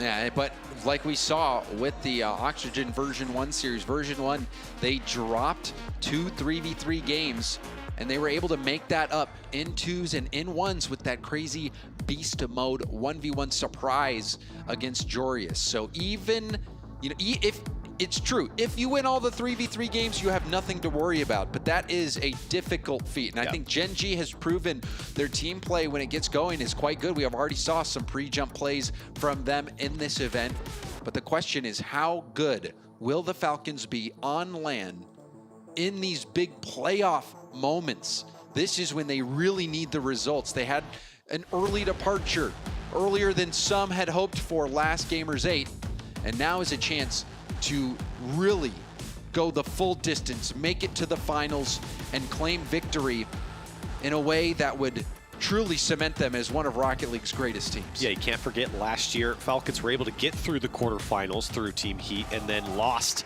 to the eventual winners, Furia, in that semifinal. You know, James, the people have shown up for Team Falcons. They're falling over. They're having such a good time out here. but they want this team to succeed. They want this team to go the distance. They want to sing all night long, James, and they got to go through Gen G to do it. Now, will it be tears of joy or cries of pain? We will find out shortly. There's a technical issue going on right now that we are working to resolve as soon as possible. And when we do, we will have this first 3v3 matchup. And just looking ahead, Corelli, what do you expect that we will see in this first 3v3 game? Well, I feel like it's going to be very, very close, but I would pick Falcons right off the rip here. And the only reason I say that, James, is for the reasons that we kind of pointed out earlier on, was that I'm not super convinced by Gen G's run so far. You know, only beating Monkeys isn't the most impressive run, despite I think you could put a lot of credit and skill behind Monkeys, but Gen G not doing much against BDS. Meanwhile, as you pointed out, Falcons, they've taken down Furia in 5. And if you haven't seen that series in the upper bracket semifinals in Group C, go back and watch that one. And then they took down the blue wall, as Stack said earlier. So for Team Falcons, they have been tried and tested through the group stage. You feel like you have to have them going into this quarterfinal. And really, if you're the Falcons, if you can keep that level of play that we've already seen with the caliber of teams and the caliber of players that they're taking down, looking ahead to version 1, I think they might be confident that they can make it to the grand finals. Version 1, you can tell they weren't as confident with their gameplay because they are one of the few teams that switched up who was going out for the 1v1. So they might be looking at version 1 thinking, if we can get by Gen G, we have a clear path to the grand final. And you got to think about the confidence here from Team Falcons as well. You know, they drop Khaled for this event. They pick up Naupo, and there's a lot of question marks around that, especially from fans. But I think the proof is in the pudding so far. As we mentioned, some of those matches that they've taken down against elite teams on a global scale, it's convincing from Team Falcons here with Naupo. And I think Gen G are really going to have to pull out the stops. Again, you really don't want to see a Team BDS type series against Gen G, not only from the World Championship where they were swept, but also swept here in the upper bracket final in the crew battles match. So let's imagine that we are going to check a box in favor of whatever team you think has the edge. In 3v3s, who has the edge? Who do you think, Gen G or Falcons? I think right now I'd say Falcons. And 2v2s, who do you think has the advantage? Oh man, I feel like that one's very close. I'd probably still give it. I think I still give it to Falcons. I think they're better. Yeah, and in ones, I think maybe you could say it's a coin flip, but really Falcons are in position to truly have a great series here. But we are going to continue to try to work on this technical issue. We're going to go to a quick break, and when we come back, Team Falcons taking on Gen. In place, I need a vacation. Both hands holding on, but I feel it breaking. If I'm not good enough, how long till replacement? I see right through your disguise, your pretty little lie. What if I told you I know exactly what you are? What have they sold you on that blacktop boulevard? Ooh, I'm doing damage control on my heart and my soul. Oh no, I don't need your help, said I'm good on my own. Ooh, I'm doing damage control on my heart and my soul. Oh no, I don't. I'm Johnny Boy, and this is Guess the Player with Gen G's Chronic and Nolly. So, very simple game I've got for you guys today. I'm going to hand you a sheet of paper with Wikipedia results on it. It's going to have the results of a player. And you guys are going to need to guess who it is based on the results alone. Do you think you're going to be good at this? No. Yes. No? Yes? All right, Nolly doesn't think he's going to be good at this, but I think you might be quite helpful this first one. Well, 5th through 8th, so that's only 14. Wait, NA Regional 1, Spring 21-22. Was that not a phase player? Wait, RLCS Season 7, that's lame then. It's G2? It's a G2 player? It's oh, you're right. Yeah, 5th through 8th. Oh, our brains weren't working. Okay. So it's either JNAPs or Chicago. Yeah, it's either JNAPs or Chicago. Wait. We can narrow this. So you think they were It applies to both JNAPs in Chicago. Wait, hang on. He's saying that. It makes it sound like there's something that... Or you could get in our head. No. There could be something that differentiates. It's not a trick question. No, it's not a trick question. So yeah, that result, you got the roster right. It's JNAP Rizzo Chicago. Okay, you got there. So here's the second player. Tell me who you think this is. Oh, wow. Okay. Wait, that's... Okay, wait, world champion. Wait, why do you say wow? What Wait, it's just a Vitality player. It's just a Vitality player? Yeah. Oh, it's Alpha? No. It is? It is Alpha. It's Alpha? It is Alpha. Yeah. Okay, here's the third player. I think you're going to get this one as well. Okay, well, world's third or fourth. It's either a Liquid player or a KC player. It's yeah. Yeah, it's Vatira straight away. It's Vatira. Well, it is Vatira. Why did you know it was Vatira straight away? Because his best results were in winter, and I know that Moist won both those events in winter. Well done. And then, yeah. So winter. You were severely underrating yourself in this. I thought it'd be harder. No, see, I thought so. So Moist, Vatira, and then KC Vatira. That's how you knew it was Vatira. Both. Wow. Let's go for a more tricky one. Let's see if you guys can figure this one out. Okay, well, 2022 NA Spring Regional 3 Spring Invitational. Hang on, it's a Fury player. NA Regional 3 Spring Invitational.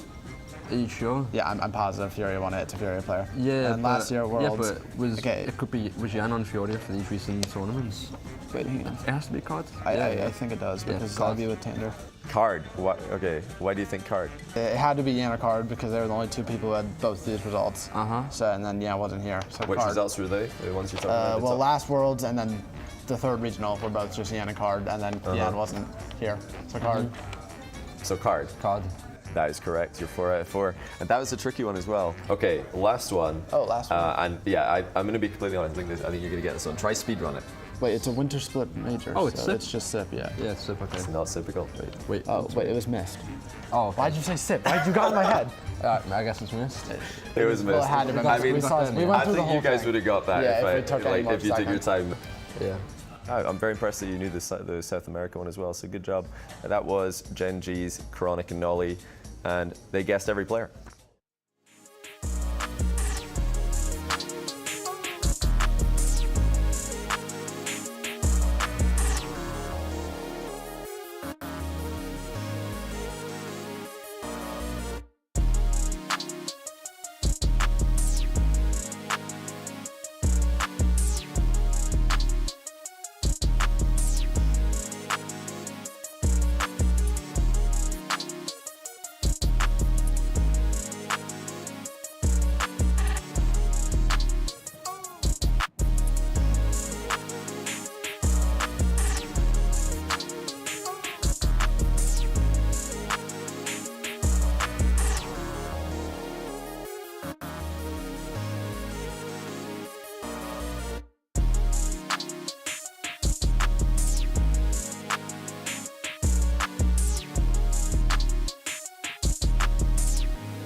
We are back from the break. We've got the issues hopefully figured out, and now we will be about to begin our 3v3 game against Gen G and Team Falcons. So, Corelli, we're back. Yeah, it's kind of a shame that we had the technical issue because the crowd was ecstatic to get into this series, but we'll see. I'm sure they'll pick it up, especially if Falcons start to do well here, James. I'm very excited. Personally, you were asking me who's the favorite in each of these games.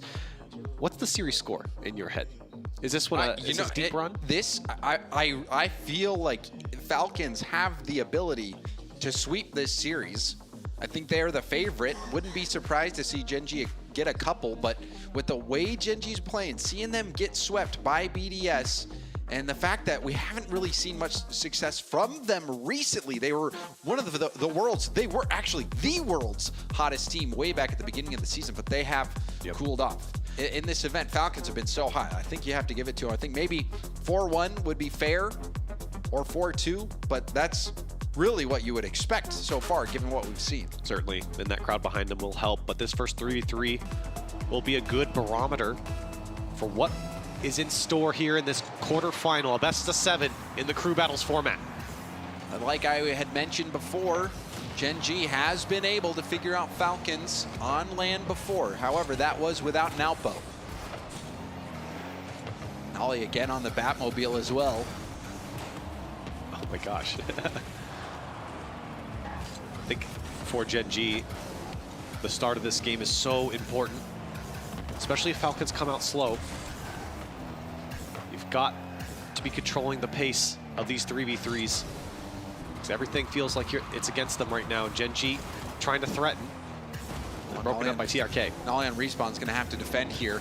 Goes low off the back wall and still is able to get that save. Huge hit from Chronic, who's looking for a challenge. There's a bump on a player on the back line. You can see multiple go for Falcons, but that corner boost won out by Ahmad. Great defense there from Falcons, trying to turn it into an offensive chance, and they didn't connect. TRK to the backboard. It's an easy touch for Nolly. Pouring off the ceiling, he might have this one. What a boost, he does. Unfortunately, no follow, but now Nalpo, can he get to the back wall? He can. Off the ceiling, passing it down, and TRK gets bumped out of the way. And that was by Nolly. Nolly is really trying to play extra speedy. You saw him make that challenge on the ceiling, also get that bump, land the bump successfully. So Nolly playing quite well so far. Chronic also getting up early on that challenge. TRK in the air with a flip. Goes for a fake, but apparently Jack able to get to that challenge in time. However, it's all aggression from the Falcons. And again, you see a demo come out. Falcons demoing effectively against Gen G. That's 2 in a row on Jack, and that's really diminished the midfield presence for Gen G. As Jack has to go back to his own corner. TRK there to dunk. Falcons, they've been spending time here on the orange half. And now the demos are returned by apparently Jack. This one comes off the ceiling. Now he's there. The defense, once again, turning away Gen G. Now possession for Gen G. It's a pass to the sidewall, a bit high for Jack. Jack doesn't control it. Low boost for Nolly. Now a shooting opportunity. Bar down and in. Ahmad makes the most of that opportunity. Across the net as well. Now Poke gets a quality touch to the backboard. You can see Nolly just couldn't get up in time. And look at the placement from Ahmad. Off the crossbar and in. And if you're not marking that back post, you're not going to make that save. And that happened, that play was able to develop because of the pass that was too hard and too high for Jack to comfortably handle. Wasn't able to handle it, and on that missed touch on the first touch, he gave that opportunity to the Falcons. Falcons making the most of it. Now feeding off that crowd energy. They started hot. Gen G were able to keep up a bit, but now will find themselves trailing. That's why this first game and then the first couple minutes are so important for Gen G. Can't let the crowd get back into it off of that technical break. But Falcons have found a way. Just over 2 minutes. Ahmad, flip reset, over to Nalpo, has to break Nolly, and he goes for the far shot and put it away. Nolly was being chased in net, and Falcons double up. Surgically done by Nalpo. Look at this, gets the ball on his hood. Ahmad lead blocking, and the power on the flick.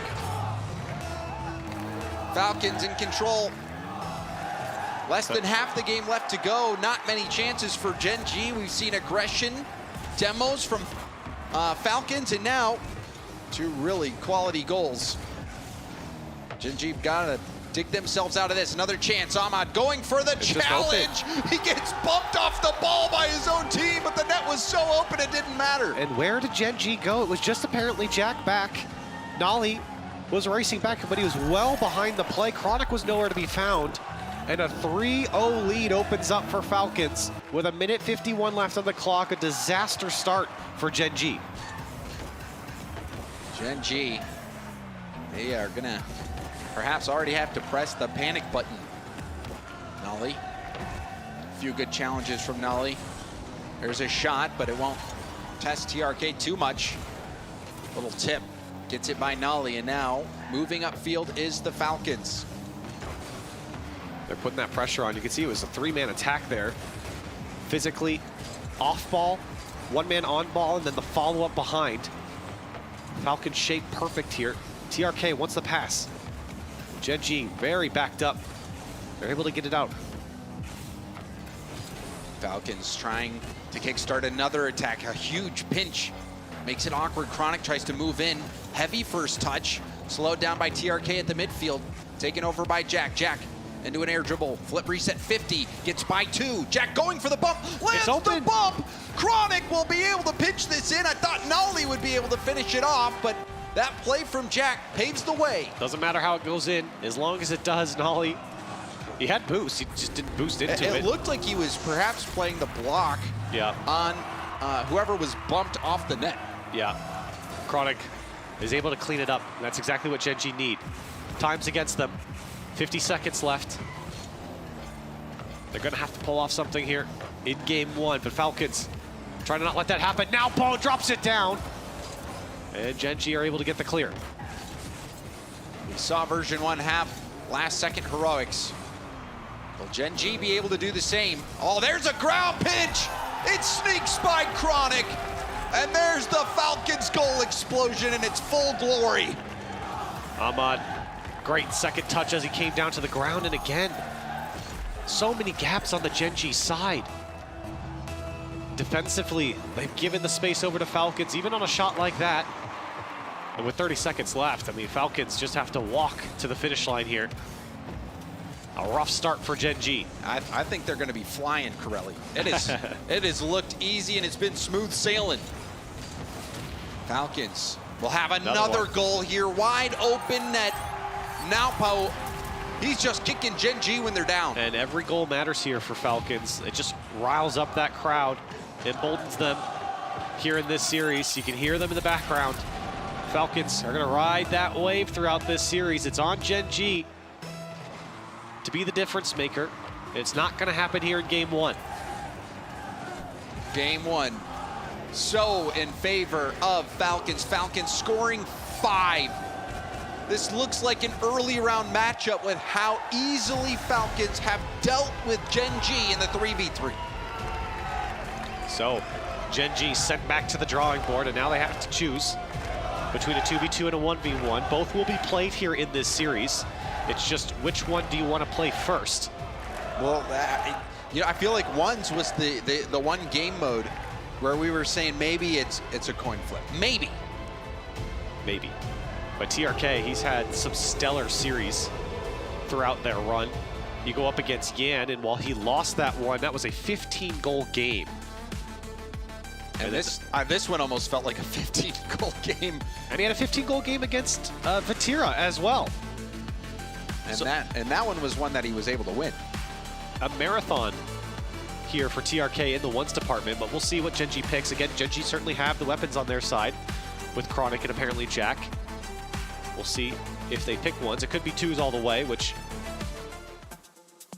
is a different discussion, I suppose, but for Gen G, this pick is very crucial. Finding yourself down 2-0 if they were to lose this next game with the crowd behind Team Falcons is not a pretty spot to be in. And really, all members of Falcons were playing so well. This is a tough decision that Gen G will have to make. The 3v3s went the way for Falcons, and now we see twos selected by Gen G. Apparently, Jack and Chronic take the field. And so, Gen G feels more comfortable going into the twos as Naupo tries to make his name known instantly here. This one lobbed towards the net. And Gen G start under fire immediately here. Do manage to clear it out strong. TRK forcing Jack off the ball. Jack's going to air dribble it at the midfield. Flip reset out of boost now. Chronic, awkward, was able to hit it over to the sidewall, but TRK was waiting. Falcons starting this twos game much like they started the threes game. Gen G have to be careful here. TRK just ran out of boost as he got to it. Chronic tried to land on top of it. Chronic not moving fast enough, but he is able to push it towards net. Naupo gets this ball back to TRK with some space, but apparently Jack shuts him down. That was such a quick jump. Jack pre-jumping that play, reading exactly what TRK wanted to do. And that has allowed Gen G to have possession. Chronic is now moving in, pops it up high. Chronic still struggling to find some boost. The corner boost left there nicely. Good communication from Gen G. Jack pops it over Naupo. TRK up on the side. Chronic now taking his shot, but he's demoed off the ball. Still a tie ball game. This one almost got poked over. Apparently Jack, maybe a little extra power that he wasn't expecting initially. Naupo wants to go in quick. Oh, he's beaten. Huge chance here. Jack, he's got TRK in front. Doesn't get the bump. Maybe this one turns back around for Falcons. Naupo tried to play this one slowly, and in the end, it's back into the Falcons' corner. Crazy reaction time there from TRK, and maybe brought up into the air a bit too early from apparently Jack. You saw as soon as he popped it up, TRK instantly jumped and dodged that bump attempt. Chronic was already upfield trying to get that bump. Maybe it would have been better to leave that ball on the ground, give Chronic more time to land it. So that was the best scoring chance that we've seen from Gen G. They weren't able to capitalize. And now a jump at the midfield. That's going to get up and over Chronic. TRK with the play. And I'm curious to see this one from Chronic's POV because he pulls off the play and he's completely beat. He's stuck in no man's land. TRK knew it. All he had to do was poke it towards net. And Falcons finally break through. You talked about it earlier, James. There's a lot of pressure coming out from Team Falcons. And finally, Gen G give in. Gen G really going to miss that opportunity. Jack perhaps needing to be a bit more patient. Did so well to get that opportunity in the first place, but TRK so quick to react and then gets the goal. We'll see another wide open goal here. Nalpo walks this one in. Well, what happened here? Apparently Jack was trying to force it and Chronic doesn't come up with the touch. Punished again. Gen GR, and Falcons are happy to take it, just capitalizing on some minor mistakes. And Falcons now up 2-0. Falcons, they were dominant in threes. They are now looking dominant in the 2v2. Gen G, are they running out of options? Are they running out of gas? It seems so. 1v1, Nalpo wants to take this over to the sidewall, doesn't get the mid boost. Will have to back up. Chronic back down to the ground, using up all the boost on that play. Jack takes over, now running on small pads. 1v1 situation, Nalpo over, goes for the shot, and it's in! Chronic was lost, and Nalpo says, hey, let me find this goal. It's a combination between being over-aggressive and not aggressive enough for Chronic right now. And Falcons are just eliminating him from the play. Gen G struggling in these first two games, and while there's 2 minutes left on the clock, it hasn't looked pretty for Gen G. Team Falcons, on the other hand, look mighty confident here in game 2. This is not the same Chronic that we've seen before, but now a 1v1.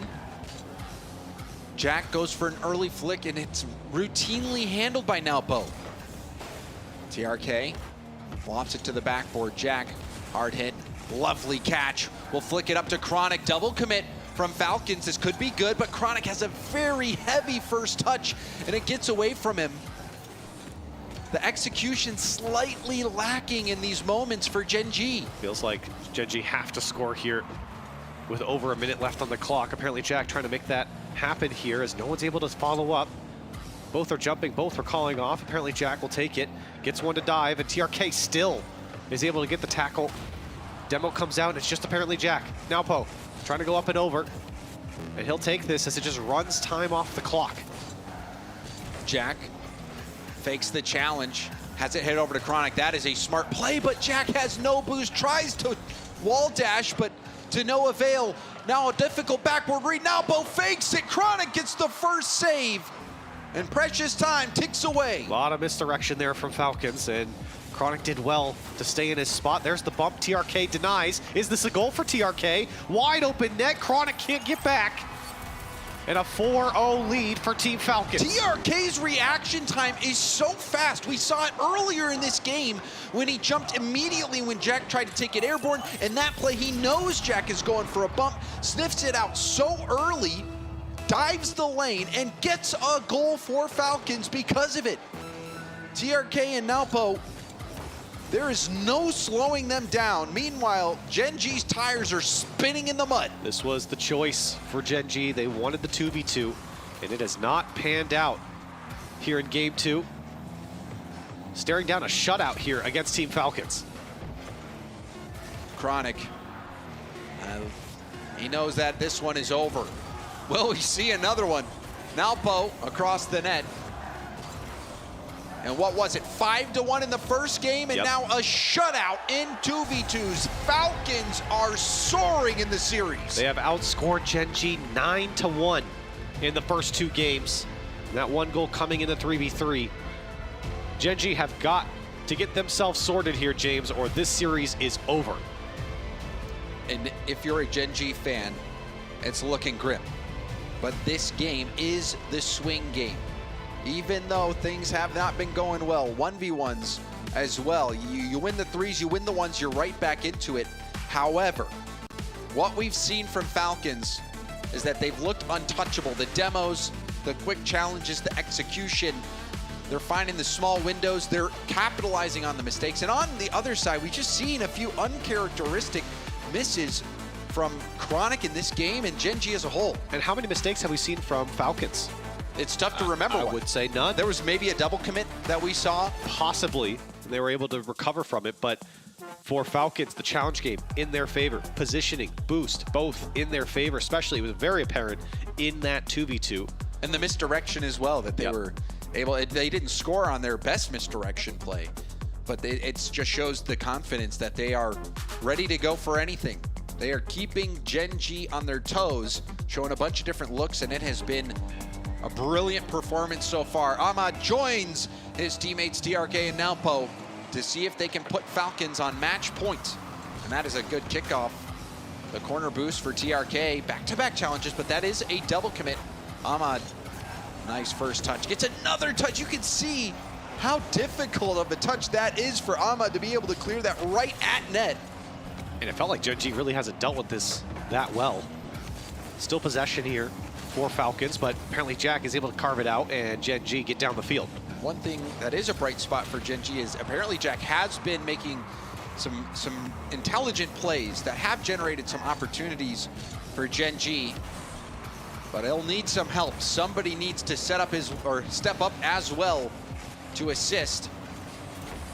Nolly off the Batmobile, notably. I don't mind the Batmobile, but clearly it wasn't working.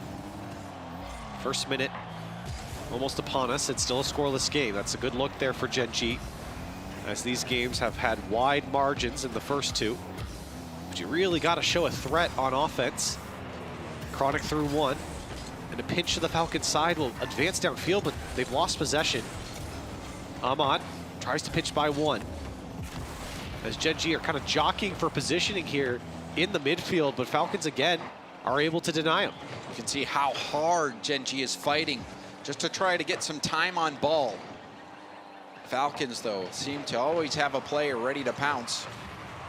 There's a demo from Jack, trying to build up some space, and a bump as well. Apparently Jack, Chronic was trying to get the read off the backboard. Nolly was also right there just in case. Jack's bumps were enough to get a look. Oh, everyone going here from Gen G as well. They're sending the house, and still they can't even get a shot on target. And here comes Falcons. Now Poe shot quickly on target. Chronic is able to make the save, and now Gen G trying to get out. Now Poe wants the control. Nolly thought he had time to maybe go further across the net. He didn't. Gen G under fire, are able to stay above water for the moment. Ahmad's touch comes out to TRK. The bounce is too high. It's off the crossbar as Gen G treading here on their defensive side. TRK again will test his luck. And you can see a double commit on the goal line as well, which was good because Falcons were going for a bump anyway. Falcons are amping up the pressure, shot after shot coming in. Ahmad, first touch, goes up high now off the ceiling, but Chronic reads the play and gets some breathing room for Gen G. Scary sequence there for Gen G defensively, but Nolly's shot was well off.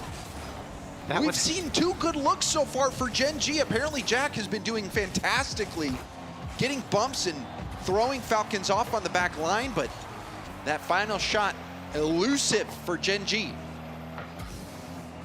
2 minutes left on the clock. Falcons, they've been in control. And now this shot just goes wide. Now Pope had a small opening on the far side. Apparently Jack now wants to take it himself. Monster flick. And that went a little bit too far. A little too much hot sauce on that one. Apparently Jack may be surprising himself with how much power was on it. There's a corner pass up high. Now Bo 50ing Nolly. Jack, double tap ball, will stay close, and now trying to get a bump. Sipped off to the corner. TRK helping out. Gen G looking much more fierce. This is a different Gen G than we saw in the first 3v3 game. They certainly have adapted to Falcons. It's still been scary on the defensive side, but they're looking to generate some opportunity here as some demos come out. Chronic has apparently jacketed. He could redirect this on target. It was wide. Ahmad had to stretch out near post, and it didn't matter as Chronic, he's trying to push it across, but still, Team Falcons are able to get out. It looked like if that shot was even on target, Ahmad would have been able to save it. But we're seeing many more attacks. Now a double commit. Now a little awkward. Pass. Nolly the drop pass. Where's the shot? Jack a little slow to it. Chronic will turn. Pass to Jack. Jack, low corner, but Ahmad's there again. The placement was good. It was just Ahmad who chose the spot before Jack, and it was shot directly at him. Some good offense, though, from Gen G. They need more of that here in the final 30 seconds. Gen G has been the aggressor. They've had the chances. They've got Falcons reeling, and there's the shot, and it's good! Posted in, Nolly is popping off! Wow, huge pop-off from Nolly as well. Literally in his chair, screaming at the other side. And that's a shot to remember. Top right off the post. And Gen G, they've got 21 seconds to hang on. Falcons slowed down a bit. Gen G speeding up. Another chance. Ahmad dodges the bump from Jack, but there is a demo. Chronic was taken out. Nolly trying to stay behind the ball, wants to get a 50 here. TRK, critical position, and he gives up the ball, and that is going to secure the game for Gen G. It was not easy for Gen G here, but they are able to go up by 2 in the final 3 seconds. It would take a miracle for Falcons to come back, and again, it was not pretty at the beginning of this game. They felt a lot of pressure from Falcons, but they're able to cut out 2 goals here and keep Falcons at bay as well, James. We saw a lot of control come out from Team Falcons, and they just weren't able to execute. That is true. Falcons, they had a bit of control, but honestly, looking back on the game, Corelli, we saw Gen G, they had way more chances. They bounced back. They had multiple looks. Even before, we saw Jack getting some bumps. Chronic was, and Nolly weren't able to convert on the space that he created, but it was a much different threes game than we saw the first go around. Well, James, you know what this means. What does it mean, Corelli? We get a 1v1. And I don't know who Gen G picked. I mean, obviously you're assuming you're gonna get TRK. Yes, I think we will see that. I think we will see TRK versus Chronic. But Chronic has not been looking as good. We saw him struggle a bit with positioning and execution in the 2v2 game. Slow start in the 3v3. Will we see an audible with Jack, who I feel like has been playing very solid? You can tell mentally he is not missing a beat. Nolly hit that last shot, but I think Jack has been playing the most confident out of any player on the field. Yeah, I tend to agree.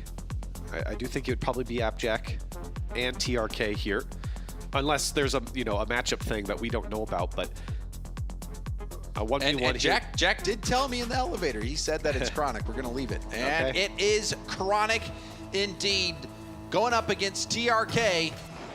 Big swing game here for Gen G. A lot of pressure here on Chronic. And TRK, as we said before, a couple of his ones games have gone 8-7 twice in a row. Oh, and the ceiling pitch is saved, it's and high. it's then high from Chronic. TRK jumped so early on that challenge, you're thinking, oh, this is gonna go in, and then Chronic hits the ceiling pinch. Somehow TRK saves it, but those are always scored on the rebound, surely. But Chronic sent it high. One left on the table there from Chronic, and he goes to the sky again. TRK knew that was a fake all the way, and now Chronic will have an opportunity to go up the wall. TRK, he picked up full boost as well. 1 flip reset. Looking for an extra touch. Gotta get the dunk here, and TRK, great defense to push him back.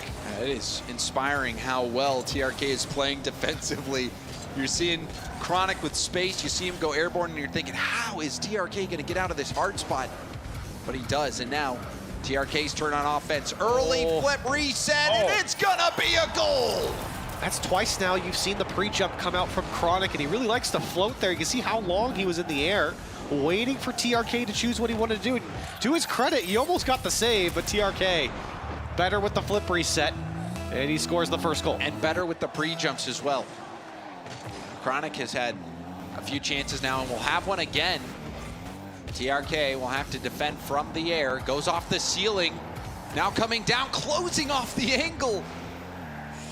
TRK defensively is so amazing to watch, but this could be a goal. Chronic has to get up and over the ball. The shot is gonna be good. Chronic ties it up. You know, Chronic really likes that aerial type gameplay, James. That's why TRK has to step up his defense. But when it's given to him like this, he ain't gonna miss. Puts it on target, on the open net.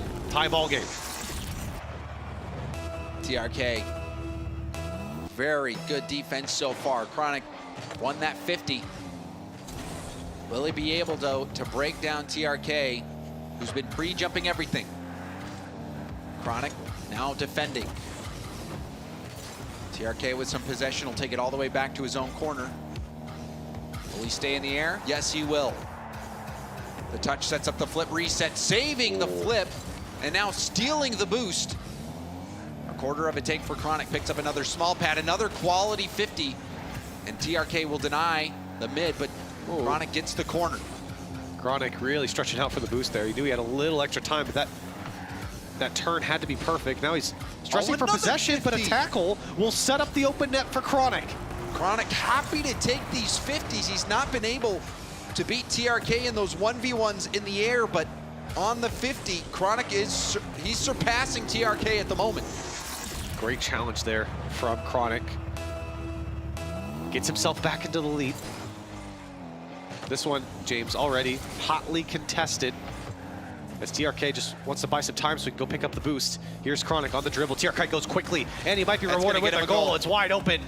Easy challenge there for TRK. The reaction time is stunning from TRK. He sees Chronic just take a brief moment too long and instantly jumps on it.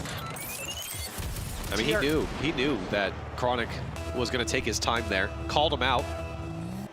And it was because of that touch straight up in the air off the kickoff that set him up to be able to get that challenge. So, two's piece, TRK trying to go up by one, forcing it through. Chronic could do nothing about it. What are you gonna do here? TRK hand breaking into position, knows he's got this space. That low 50, deadly. He just gotta win that ball forward, and TRK, he's the one with the initiative. We've seen that a couple times. TRK's tried to force that off an air dribble as well. It didn't go in his favor. Oh, kickoff goal though for Chronic. Chronic, he is relying heavily on his 50s, and so far it's working. Didn't even flip into that, and it proved to be the right call. And that's a great read from Chronic, knowing the kickoff that was coming from TRK in a cheeky way to get your equalizer. We'll see what the kickoff is here. Looks to be pretty standard. And actually, it's just a free kickoff goal for TRK, so the favor is returned. TRK getting one of his own. Chronic trying to side flip there. TRK getting the best of him.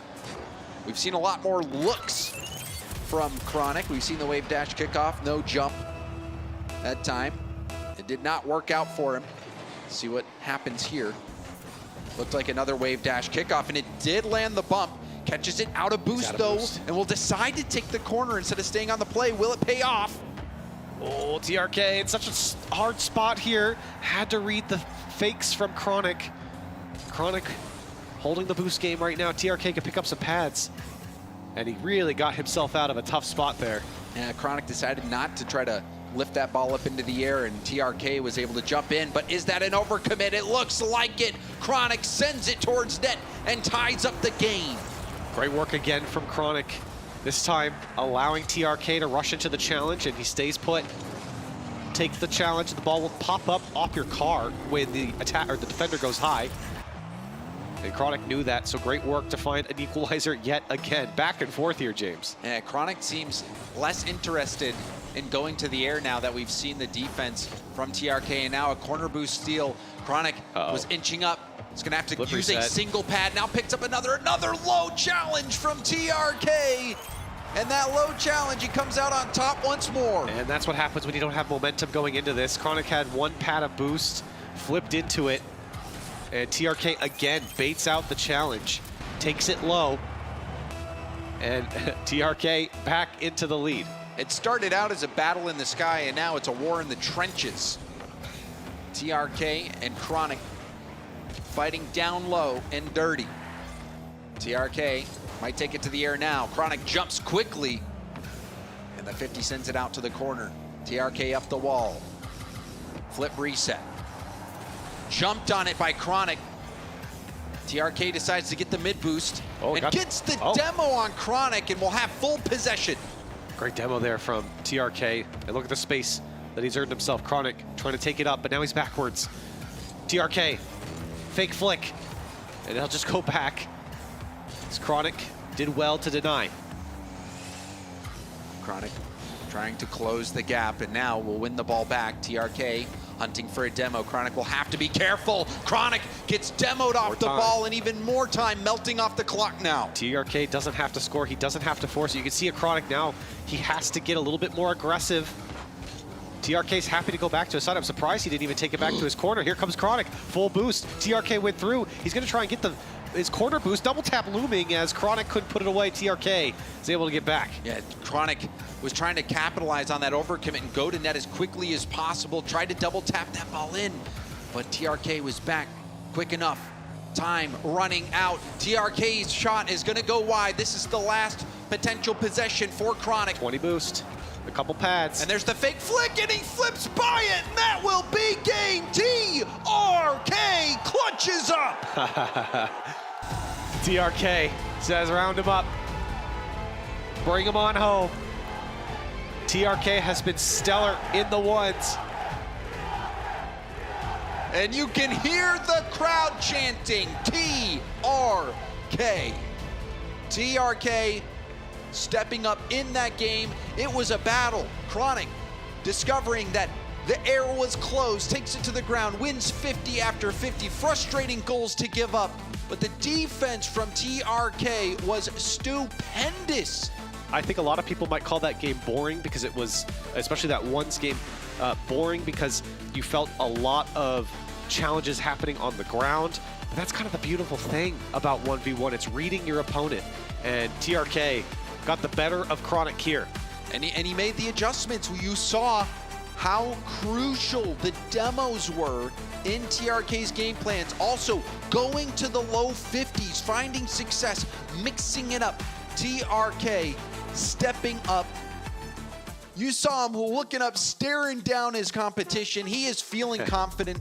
Falcons now sitting on match point. And James, you said that this was a possibility, a chance for Falcons to really steamroll through Gen G. And while it was pretty close throughout that once match, TRK felt like he was in control. So we go back to threes. And a last life here for Gen G. There's an early save. Gen G, they got beat down in the first two games. The first threes game, pretty ugly. But then in that second threes game, they started to make things work. Jack was getting aggressive, landing bumps, creating space. We saw passing come out from Gen G. It looked like they started to figure things out. They'll need to win this here, otherwise their journey is over. Back pass from Chronic to Nolly. Nolly, hard hit off the backboard. Great read from Nalpo to make sure there's no follow-up, and a huge clear as well. Sends Gen G back to the drawing board. Apparently Jack can use all of his boosts to try to get to this backboard, but an easy touch and control from Ahmad. He gave it up to Nolly as Chronic takes his first foray into the Falcons side as it pops out to Ahmad again. Falcons now on the attack. Ahmad wants to take it himself, doesn't get the flick, and Nolly pushes Falcons back.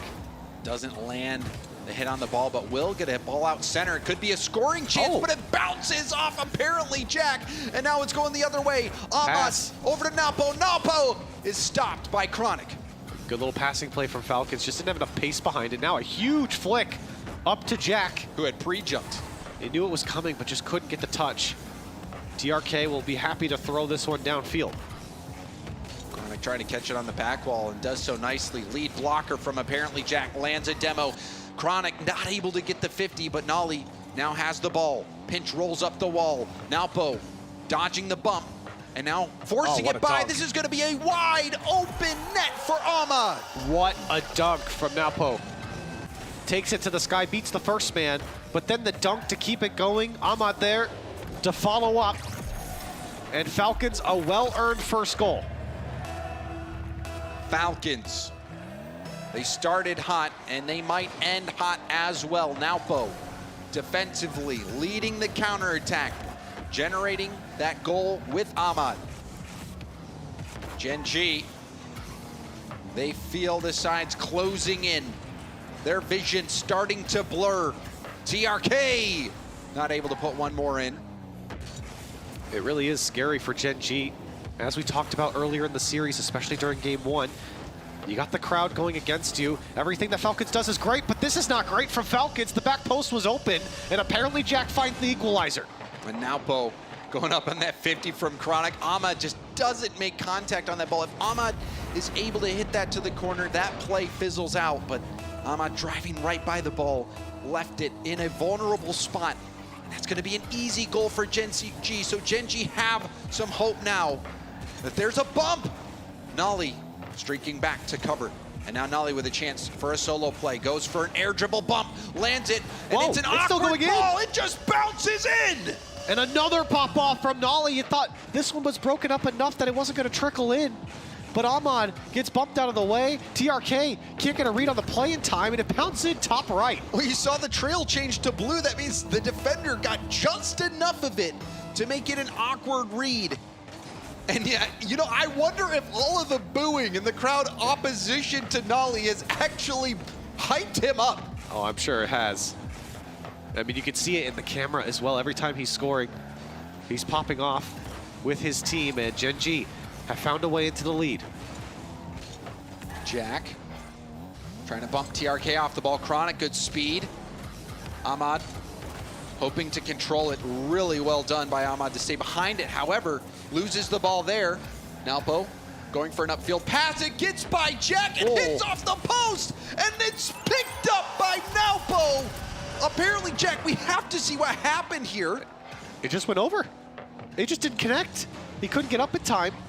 And Nolly trying to pick up the slack, but Nalpo finally able to put it away for Falcons, and Gen G blunders there defensively, allows Team Falcons to crawl back. Slight miscalculation from Jack, thinking that he had enough boost and enough time to get to that ball. It sailed over his head, and now the lead is given up. Falcons want to end this here and now. But Gen G has shown their prowess in threes. Jack up near the ceiling. Now back to the corner, pass over, double commit from Falcons. Can Nolly control this ball quickly? Shoots right away, but it was at the heart of the defense. Yeah, it was a poor shot there from Nolly. Apparently Jack trying to dunk it through. Chronic gonna pick his time to go, and Nolly happy to pick this one up as everyone from Falcons was committed defensively. Apparently Jack doesn't get the touch on target. And Gen G, they've been knocking on the door here, ramping up, flip reset, and TRK is able to make the clear. Chronic did use his flip for a wave dash bump in net, trying to prevent Falcons from breaking out. Nalpo going for a ground pinch, or a 50 rather, and it does win over to the side. Oh my. A miss from Nolly. Is that gonna be a goal? It is a disastrous mistake from Gen G. Instantly punished. Nolly not getting that touch, and you can see what happens. It throws off apparently Jack. He thought Nolly was gonna get it, so he could cheat to the boost. But when he does it, the back post is exposed. And Falcons, 59 seconds left to close out this series. Not the cleanest defensive plays from Gen G. Now a drop pass that will be saved. However, we've seen, oh, hold on a second. Chronic doesn't get the first touch he's looking for, and also missing out on that boost steal. But Corelli, Gen G are gonna be kicking themselves. We saw the miss from Jack, we saw the miss from Nolly, and now they're trailing by one. And they only have seconds remaining in the game. Some of the mistakes have been disappointing from Gen G, but you got 30 seconds left. You have to push. You have to get it all out of your mind here. This could be the attack, as apparently Jack can't hang on. Chronic, pass over to Nolly, back to Chronic. Chronic shots on target, but Ahmad read it all the way. And there's another infield pass, but it's 15 all the way back. Jack being juggled, and there's a pinch goal! TRK with an impossible angle, and he gets another goal for Falcons. He's rumbling and stumbling downfield. He had apparently Jack landing on top. He had to make the play to secure game 5. Falcons marching to victory now. TRK won the 1v1, but we're seeing Chronic now, though, refuse to give up. Hold on. And things getting a bit more interesting. It looked like this game was done and dusted, but with that kickoff goal, there's now a chance for Gen G. A great touch there from Nolly. He had a defender in his face. To get that one out without a touch on it was quality. Let's see what the kickoff is. It goes to apparently Jack, but he can't catch up to it, and he missed the boost. 4 seconds left. Gen.G trying to find a way out. They have to have the long clear. Here comes Nolly, but Falcons looking to deny. Apparently Jack, he can't get under it. Falcons take down Gen.G in dominant fashion. And you can see the look on Jack's face when he wasn't able to keep that ball up. Pure pain. But on the other side, elation for Team Falcons, who have shown us dominant gameplay. 5-1 in the first game. 4-0 in the 2v2. They got out on a roll. It was too tough to stop them. They got too much of a lead. And they'll be moving on to play version 1 for a spot in the grand finals. You're right. A date with version 1 is ahead of them. That semifinal is one that a lot of people wanted to see as well. We've gotten Rule 1 versus version 1, but not the other side of Mina. Team Falcons now deconstruct Gen.G. Oh, what a word, and it's true. In those games, TRK was lights out. Ahmad defensively predicting where Gen.G wanted to shoot. Now Bo, we saw that 50 from him, setting up Ahmad in a big moment, stepping in and doing a wonderful job. That was truly incredible from Falcons. The crowd, we know, we love it. They've gone crazy for this Falcons squad. They were singing, they were chanting as they took the stage, and they've watched their team take down North America. Team Falcons, can they get further than they went before? They're in the semifinals. Will they get to the grand finals? And to talk about it, we've got Stacks on the main stage. We're here now with Ahmad and the victorious Team Falcons. First of all, congratulations on the win. You have this whole arena behind you. How does that feel on the stage? What do you see? What do you hear? صراحة لولا الله ثم الجمهور كان ما سوينا اللي سويناه ووجودهم يعني الكثير. We just asked Ahmed about what it feels like to be on stage, and the main thing that he wanted to say is that if it wasn't for the audience being on stage here, we wouldn't have done what we just did. So we are very grateful to just have them here, be with us in the arena. Your first event with Nopo, talk about the preparation, getting him ready for this series and this tournament on such short notice. نوبو بتواجده معكم في أول مرة يجون معكم في البطولة. نوبو الآن يعتبر شيء جديد بالفريق، ما في سينرجي بينكم كثيرة، لكن وقدرتوا انكم توصلون للمرحلة هذه مع نوبو. فوش رايك في الراستر الجديد الآن وقد ايش انتم جاهزين وكيف جهزتوا أصلا للبطولة مع نوبو؟ صراحة بدينا بفترة وجيزة، لكن كل جيم نلعبه نتطور أكثر، فهذا الشيء الكويس. Ahmed is saying that even though he just joined the team and we're still working on the synergy, but we're very impressed on the progress that we have made, and it's just going to get better from now on. Another player who's made a lot of progress, TRK. It's hard to imagine how he could be better this year than he was last, but talk about his maturity and how clutch he has become for you guys. ترك الآن في الفترة الأخيرة قاعدين دائما نركز على الأداء حقه، قاعد يتطور بشكل جدا كبير، وهو يعتبر هو الأكثر واحد يقدر يسوي كلتشز معنا في البطولة. لكن الآن السؤال هو يعني حدثنا عن أدائه وتطوره خصوصا في المباريات اللي احنا شاهدناها في جيمرز 8. صراحة أداء ترك أسطوري وكلنا واثقين فيه إنه بيسوي اللي عليه. He's saying that TRK is one of the best players that we have in the team, and we're always relying on him to give good results. Our next series coming up, BDS and Furia. Of course, you're very familiar with both of these squads. Who do you see taking the win in our next series? Furia. He's saying Furia. I think that was obvious, yeah. Yeah, fair enough. A man of very few words, but a deadly player on the pitch. Falcons are through. They're into the semifinals. Desk, back to you.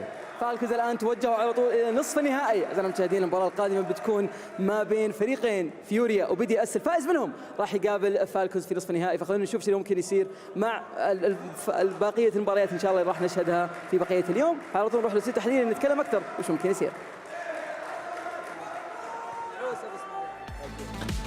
Thank you, Stacks and Fancy. That was a wonderful showing from Team Falcons Chimako all around. All three players getting involved. Yeah, better than BDS, I should say. Sorry about that. I think good game from BDS. BDS would have destroyed either team in this match. I'm joking, of course. Maybe we'll see that match later on in the tournament. There was no stopping Falcons in this one. Gen G losing in all 3 game modes. Great fight by Chronic in the 1v1, though. That was actually, I think, one of the best 1v1s I've seen from him this whole weekend. Very composed against a star-studded lineup. One thing we were not giving Gen G enough credit maybe was on the 3v3. They actually managed to get one 3v3 win in this series. Obviously, after that, the last one was totally for Falcons, and they were able to close the series. Nolly was going not on. happy with the boos coming from the Falcons fans. He was yelling back at them. I mean, really motivated to win this one, but it wasn't meant to be. Falcons are just too good in this format, and you know they're too good in 3v3 now as well. Apparently, with Naupo added to the team, they've leveled up, and they just look like the team to be on this side of the bracket.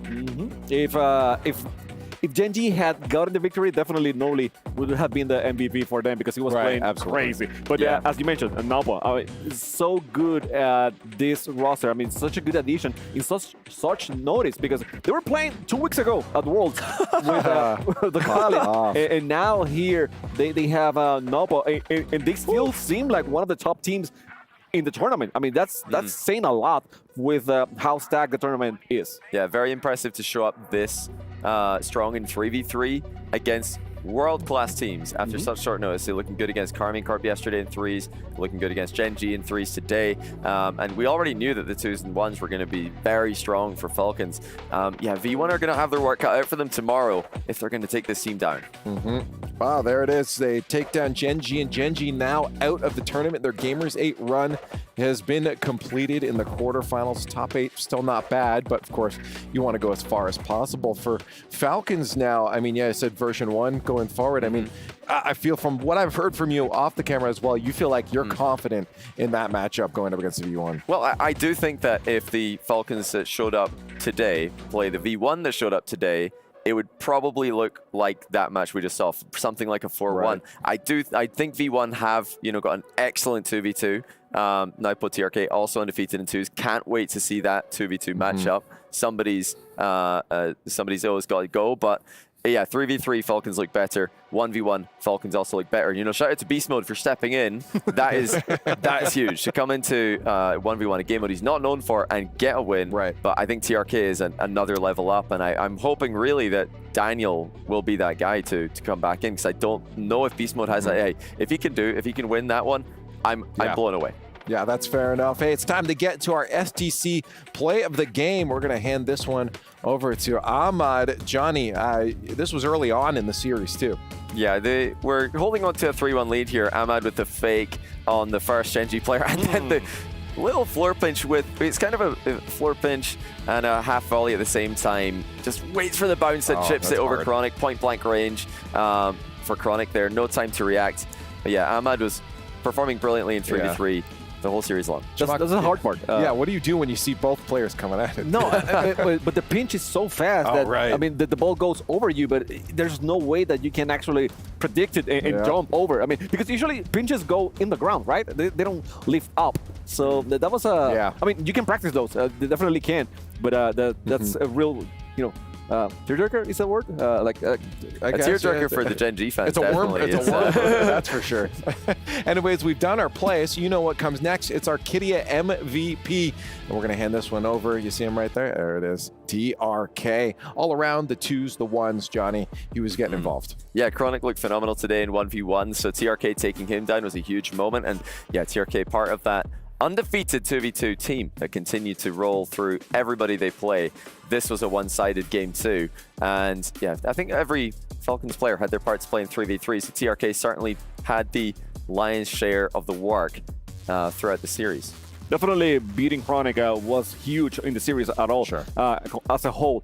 But I mean, Ahmad, we saw him with that play. Naupo was everywhere. I mean, we were talking about how fast he is, how he is moving around the field and just doing so many things at once. It seems like he multiplies a little bit, and moves forward. So it's impressive. Yes, TRK deserves the MVP, but this win, it was a complete team effort. Yeah, no, I think that's the key point to take away. It's like, as it's a good thing when it's not always a clear, like, yeah, that's the MVP, because it means the whole team, Chimako, is getting involved in all the plays. I agree. I mean, whenever everyone is pulling their weight, it's when the teams perform the best. And yes, I mean, ideally, you don't want to have a clear MVP. You want to have everyone performing really well, and then making us work hard for to have that MVP award. And there we are, seeing it as Gen.G's walkout, the final one that they're going to get as they leave the stadium. Hey, the good thing is they can go enjoy the festival now, right? Yeah, I think when this one, obviously it's painful to lose, but yeah, Jack actually was one of the players who dealt best with the loss early, way back in the LA Winter Major 2022 for RLCS. A lot of players, after being eliminated, just wanted to sit around the hotel, fly home early. Jack was making the most of the event. Hey, well, we have a lot more Rocket League coming your way. Of course, it's Johnny's favorite team coming up next, Team BDF, facing off against Chimako's favorite, Team Furia.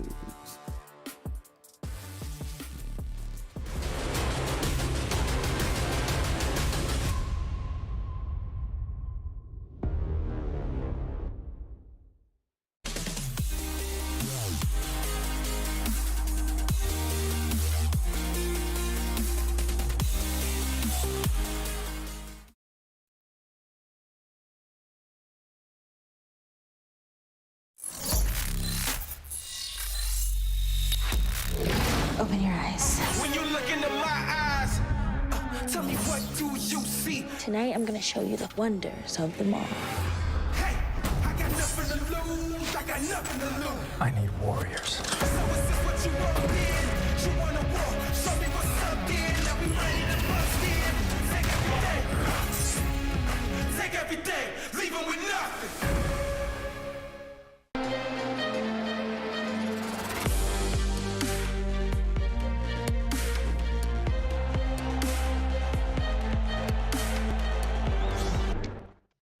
Progress is a race that has no end. After every finish line, another challenge awaits. How can we continue to push innovation in a sport at the forefront of technology? This is how.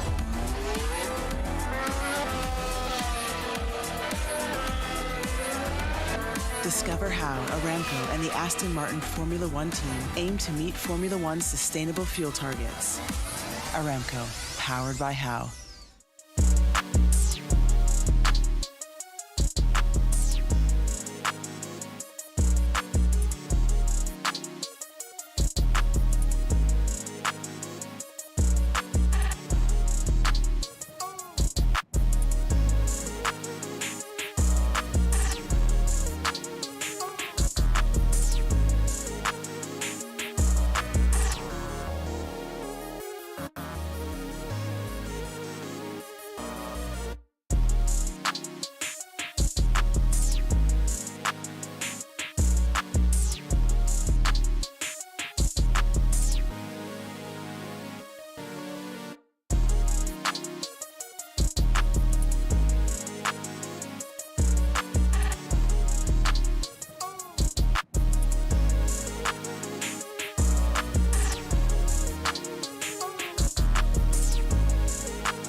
What if I told ya I know exactly what you are? What have they sold ya on that red hot boulevard? Ooh, I'm doing damage control on my heart and my soul.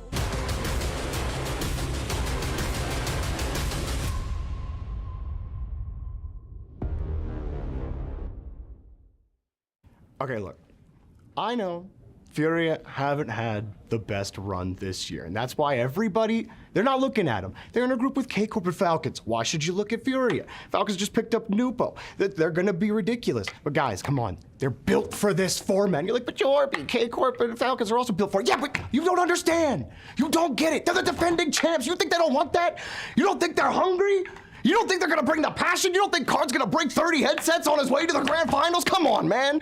Everyone's picking Furia to be out in groups already. And I'm like, no, it's not gonna happen. One of Falcons or K-Corp aren't making it. Furia are taking one of those spots, you best believe it. You heard it from me. You knew I was gonna say it, but I'm not talking nonsense to you, and you know I'm not. You know deep down in your heart that if Furia pop it off and they put it all together in this format that they're built for, they're gonna make it. So look into my eyes and you know it. Furia, they're gonna go the whole way to the grand finals. Jorby. Yeah. I don't even know. What did he say? I'll be back. I don't know. Yeah, I think so. There's someone was rambling for a moment. I think there. that was a break. He's always on about something about Furia. I don't even. It sounded like NA Copium to me. It sounded like I didn't realize that we had teammates here. To be fair, what we've learned from Jorby is that they want to win, because I assumed they wanted to lose. Yeah. So now I know they want to win. Oh boy. Changes things. No other team wants to win. Exactly. Cheers, Jorby. By the way, ladies and gentlemen, we got Stumpy and Cole here. All right. They're already off to a great.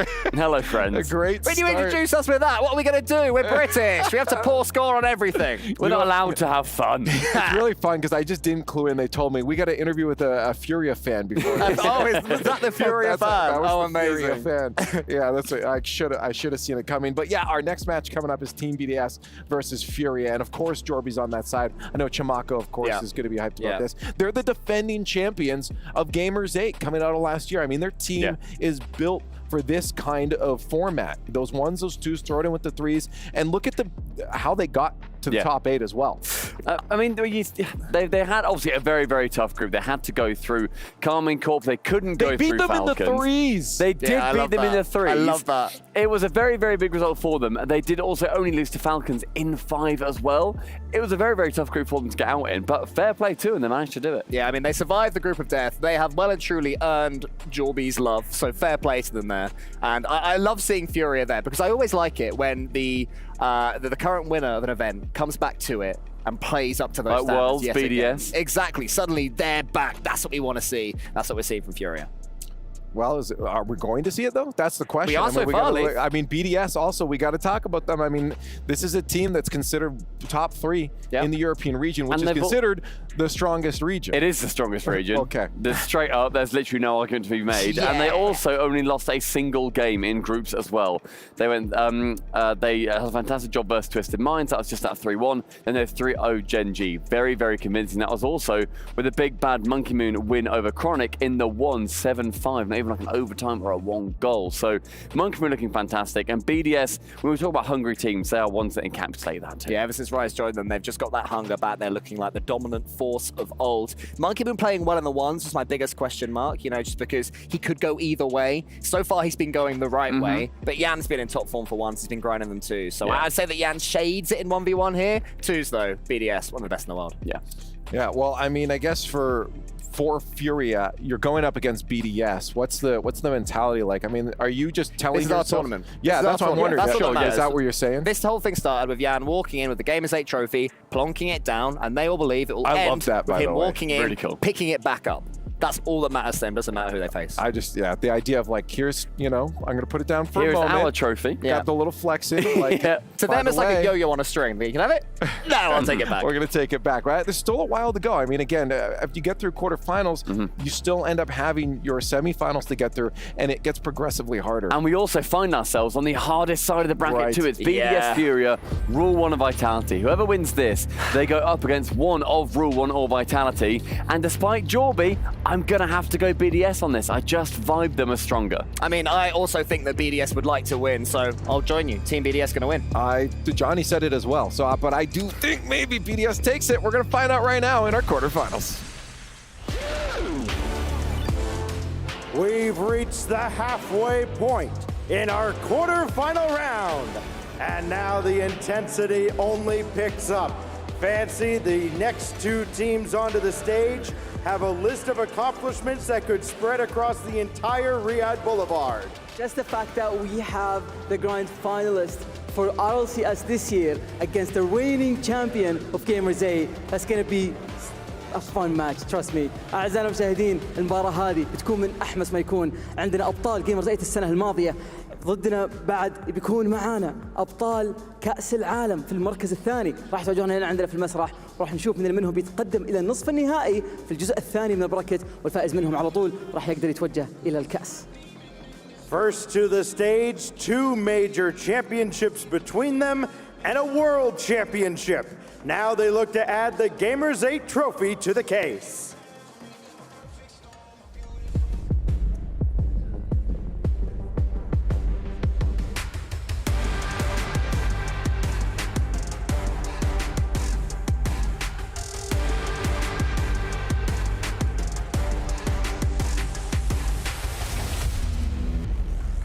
The 2022 Rocket League World Champions, Team BDS!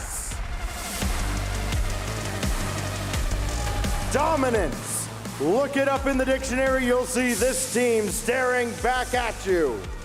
A rocky series with Twisted Minds in the group stage, but then they turned it around with two shutouts in the threes over Gen G. They topped the group. Rise has been the perfect addition to this squad to turn everything around this year for Team BDS. فريق BDS وصل عندنا في المسرح. هذا الفريق اللي يعتبر من الأفضل في العالم، حصلوا على المركز الثاني في كأس العالم قبل أسابيع قليلة، والآن هم متوجهين قدام الفريق اللي يعتبر البطل عندنا هنا في Gamers8 في الرياض في المملكة العربية السعودية. قدرتهم انهم يفوزون عليهم ابدا ما هي صعبة، خصوصا هو من احد الفرق اللي دائما يكون متميز في الكروبات الفورمات، فخلونا نشوف وش ممكن يقدمون، لكن خصمهم ابطال السنة الماضية جاهزين يطلعوا لكم على المسرح، فخلونا نرحب فيهم.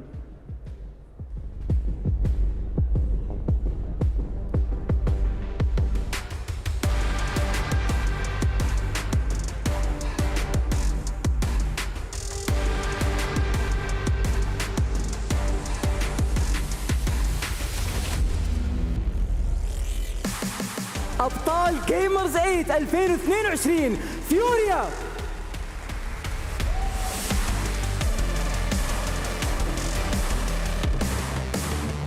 فيوريا كان من أحد الفرق اللي ما توقعنا أن يوصل البلاي أوفز بسبب الأداء الضعيف اللي شاهدناه في الجروب ستيج، لكن بعدها قدروا يتغلبون على كل فريق واجههم في اللور براكت، استطاعوا أنهم يتغلبون على أيضا أحد الفرق المتواجدة معنا من المملكة العربية السعودية تويستد مايند، واستطاعوا بالأخير أنهم يوصلون إلى التوب 8، والآن قدامهم من أصعب المباريات اللي واجهوها في البطولة للتوجه إلى نصف النهائي. The reigning Gamers8 champions, they survived the lower bracket after falling to Falcons in that much anticipated rematch. And now, here they are. The players are about to take their seats now as we get set for our third out of 4 quarterfinals here this evening. 2 intense competitors, Fancy. Yan over there, Monkey Moon for BDS. They're gonna see a lot of each other in all 3 formats tonight. Honestly, I'm just looking forward for the ones that's going to happen between Yan and Monkey Moon. It's going to be a lot of fun أعزائنا المشاهدين. هذه المباراة بتكون من أحمس ما يكون، خصوصا زي ما احنا عارفين بما أنه كروبات الفورمات، بما أن البطولة هذه تتميز بالنقطة هذه، الونز اللي بتصير ما بين يان ومونكي مون بتكون من أقوى المباريات اللي شاهدناها من بداية البطولة. فخلونا على طول نروح مع المعلقين ونتكلم أكثر وبنشوف إذا فيوريا يقدرون يحافظون على اللقب. The tension is rising now as we near the end of our quarterfinal round. Champions all around on both sides of the stage, but only one team will survive and advance and get ever closer to being able to lift this trophy tomorrow night. Casters, take it away. The defending champions against the 2-time second place in the most recent international Rocket League lands. And I feel like we might have a bone to pick with each other, Chimako, because I think BDS are going to win this, and I know what you're going to say. Vamos, Furia! I would love to see a Fury win, though, not going to lie. I'd love to see them defend their title, or at least try to, in a grand final, or definitely in a semi-final. You know, one of the cool things about this match is that Furia can win. That sets up the Vitality win. Sorry, Rule 1 fans, but if Vitality, let's just say if for a second, Vitality and Furia win, we'd have 4 different regions in the semi-finals, I believe, for the first time in a while. Completely cursed now because you said it. So we're going to get BDS and Rule 1. Yes, definitely. Yes. The thing here is that had you asked me at Worlds, I mean, if this matchup would have happened at Worlds, BDS against Furia, I probably would have said BDS just because Furia wasn't looking that strong on Spring, on Boston. But these last 2 days, they have been looking great. I mean, the only loss came up from Falcons, and we all have seen how strong Falcons is looking in this tournament. Yeah, and the fact that they won 3 3v3 games yesterday, all 3 3v3 games against Karmine Corp, is a big boost for Furia. Because we know that their 2v2 is strong. We know their 1v1 is very strong. In fact, I think even favored against BDS. The 3v3 needs to be competitive. BDS have been completely destroying everyone they play. They started off their run with a 3-1 win against Twisted Minds. The only loss was actually in a close 3v3 against Twisted Minds there. But they beat Gen G both 3v3s that they played against them. So BDS right now 3-1 in 3v3 games that they played. And we've seen how strong they are at the World Championship and in Boston as well. Monkey Moon undefeated on 1v1s. I mean, he only played one, but still, you know, undefeated here so far. So yeah, BDS also have a really high. I mean, they're riding a high at this moment. The only difference is that I feel that Furia's bracket was a little bit tougher than BDS's was. Oh, agreed, 100%. But I mean, that doesn't tell us the full story. I mean, yes, they had a toughest bracket to get here, but BDS still can beat them. I mean, that doesn't tell us anything at this matchup. So Furia looking really strong. BDS so far excellent as well. So we shall see. Yeah, I think, you know, in 3v3, BDS have to be the favorite, so Furia have to be on form right now, and they might have a clear shot here. No, defended well by Seiko. He's been getting goal side on pretty much any shot that the opponents of BDS have had in threes this weekend. Lost, showed up huge in yesterday's threes matches. Can he have a repeat of that performance on stage? They beat Karmine Corp yesterday backstage. Now they're back in the highest pressure situation. You mentioned Lost, and he's one of the players that, had you asked me maybe a month ago, I would say, oh, what a goal by Seiko. Yeah, that was a strong. I mean, this is what we were waiting for from V1. You know, some of these shots, like very accurate, very powerful at the net. That's what Seiko did. Every single defender on the net, and they were not able to stop it. Yeah, just simple. And it was a mistake from Jan that led to that. He tried to pop the ball down the line, tried to get it up into the air, but he centered it for Seiko. You can't be making those mistakes against a team who are so solid with the fundamentals. Now, here comes your man Lost, who, you know, has to continue to impress with his new form. I think his smart version of himself. Exactly. He used to just be known as a mechanical player who would go 100% for every ball, never change pace, but he's found that so many more gears and the changes of pace, keeping his opponents guessing. Yeah, it was about being fast, basically, and mechanic for Lost, and now he is so much more contained. It seems like he understands where his teammates are at, what he has to do that actually benefits the team instead of only himself and getting those clips. So much, I mean, better player team-wise Lost. Now, he hasn't lost that spark. He's still that mechanical player that can be very fast, that can be very dynamic, and can surprise you every now and then with some craziness going on. Rise capitalizing on a missed touch there, but Jan's actually missed his touch again. Needing to get settled into the game still. The star player from Furia, who's going to be required to play every game mode today unless we have any changes of lineup, which we don't expect. Yeah, BDS play a very simple 3v3 style. It's not complicated, it's not overly fancy, it's just efficient. It's fast when it needs to be. It's strong when it needs to be. They slow the ball down when they need to. They just play very honest, and it is extremely difficult to force a misplay from this team. Far less get one for free. That's how BDS actually beat Furia at Worlds last year, right? Furia came from the high that he was beating Moist, And then, you know, it was a simple kind of playstyle from BDS that gave the win. And that was great from Yanks, waiting to see what would happen, and then just realizing they're crazy. They don't know what they're doing. So, Seiko, hello? What? Did Seiko? I can only imagine that Seiko did not have a flip there. If all 4 of his wheels were not on the wall when he jumped off the wall, then that would count as his flip rather than his jump in then having a flip available. So, you know, I'd have to see his POV to be sure, but I think he probably jumped off the wall with less than 4 wheels touching the wall. And when you do that, you don't have a flip to work with. Regardless, kudos on Yanks. I mean, you can't be trusting your opponents that they're going to be perfect the whole time. You get out something. Okay. Two in the net, and no one was able to defend that. Card just making it easy. I mean, it was an easy shot. He didn't make it look easy. It was actually easy. Yeah, that's a big miscommunication by Monkeyman and Rise. They thought that the other was going to go. Monkeyman thought Rise was charging out of the net to challenge this, and Rise thought Monkeyman would turn on the spot and challenge. Neither went. That left a shot uncontested, and it was a well-placed one. We've got Furia then on the lead now for the first time in the match. Went for the pass. Nope, it's easily deflected by Rise. Cards needs to defend that one. That's not great. Lost, forced to retreat, and now Seiko, an easy shot. That was a good bump also by BDS. Yeah, simple for Seiko here. Monkey Moon just forcing Lost out of position. Well, you know, Lost, nobody told him he had to get into the corner there, but he wanted to be there. And I'm sure shortly upon arrival, realized this is not where I want to be at all. I'm about to get bumped, haven't I? And it's wide open for Seiko. Nice fake kickoff here from Furia. Will net them next possession, but BDS are all over them again. Ball's moving forward. Rise is gonna intercept that one. Passing to Monkey Moon, trying to that was a good save, a good read by Card. Another shot by Rise, and a lot of defenders from Furia on that ball. That might be a little bit panicky, but open net completely. And BDS is gonna eat that one. Yeah, it is in. Well, BDS have been caught out of position here.